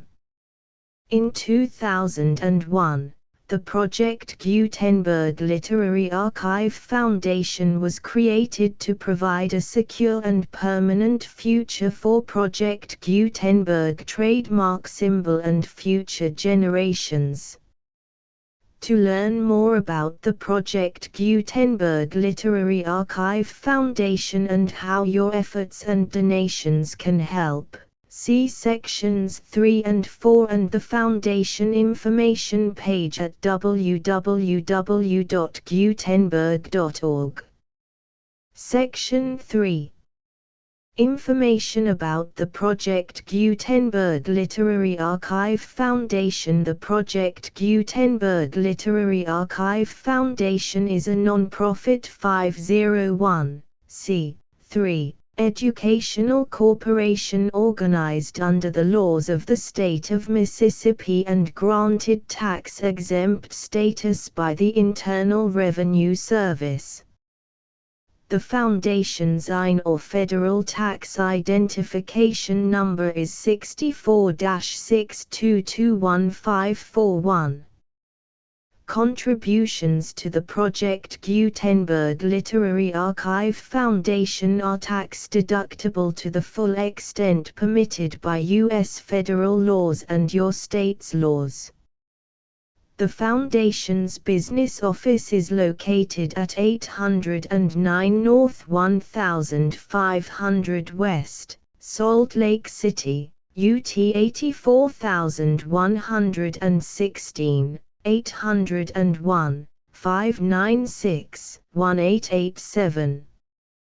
Email contact links and up-to-date contact information can be found at the Foundation's website and official page at www.gutenberg.org/contact section 4.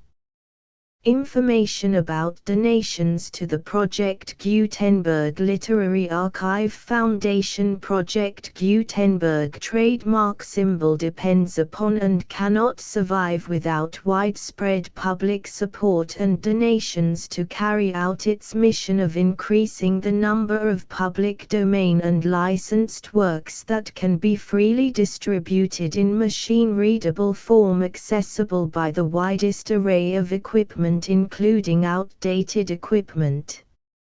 Many small donations, $1 to $5,000, are particularly important to maintaining tax-exempt status with the IRS.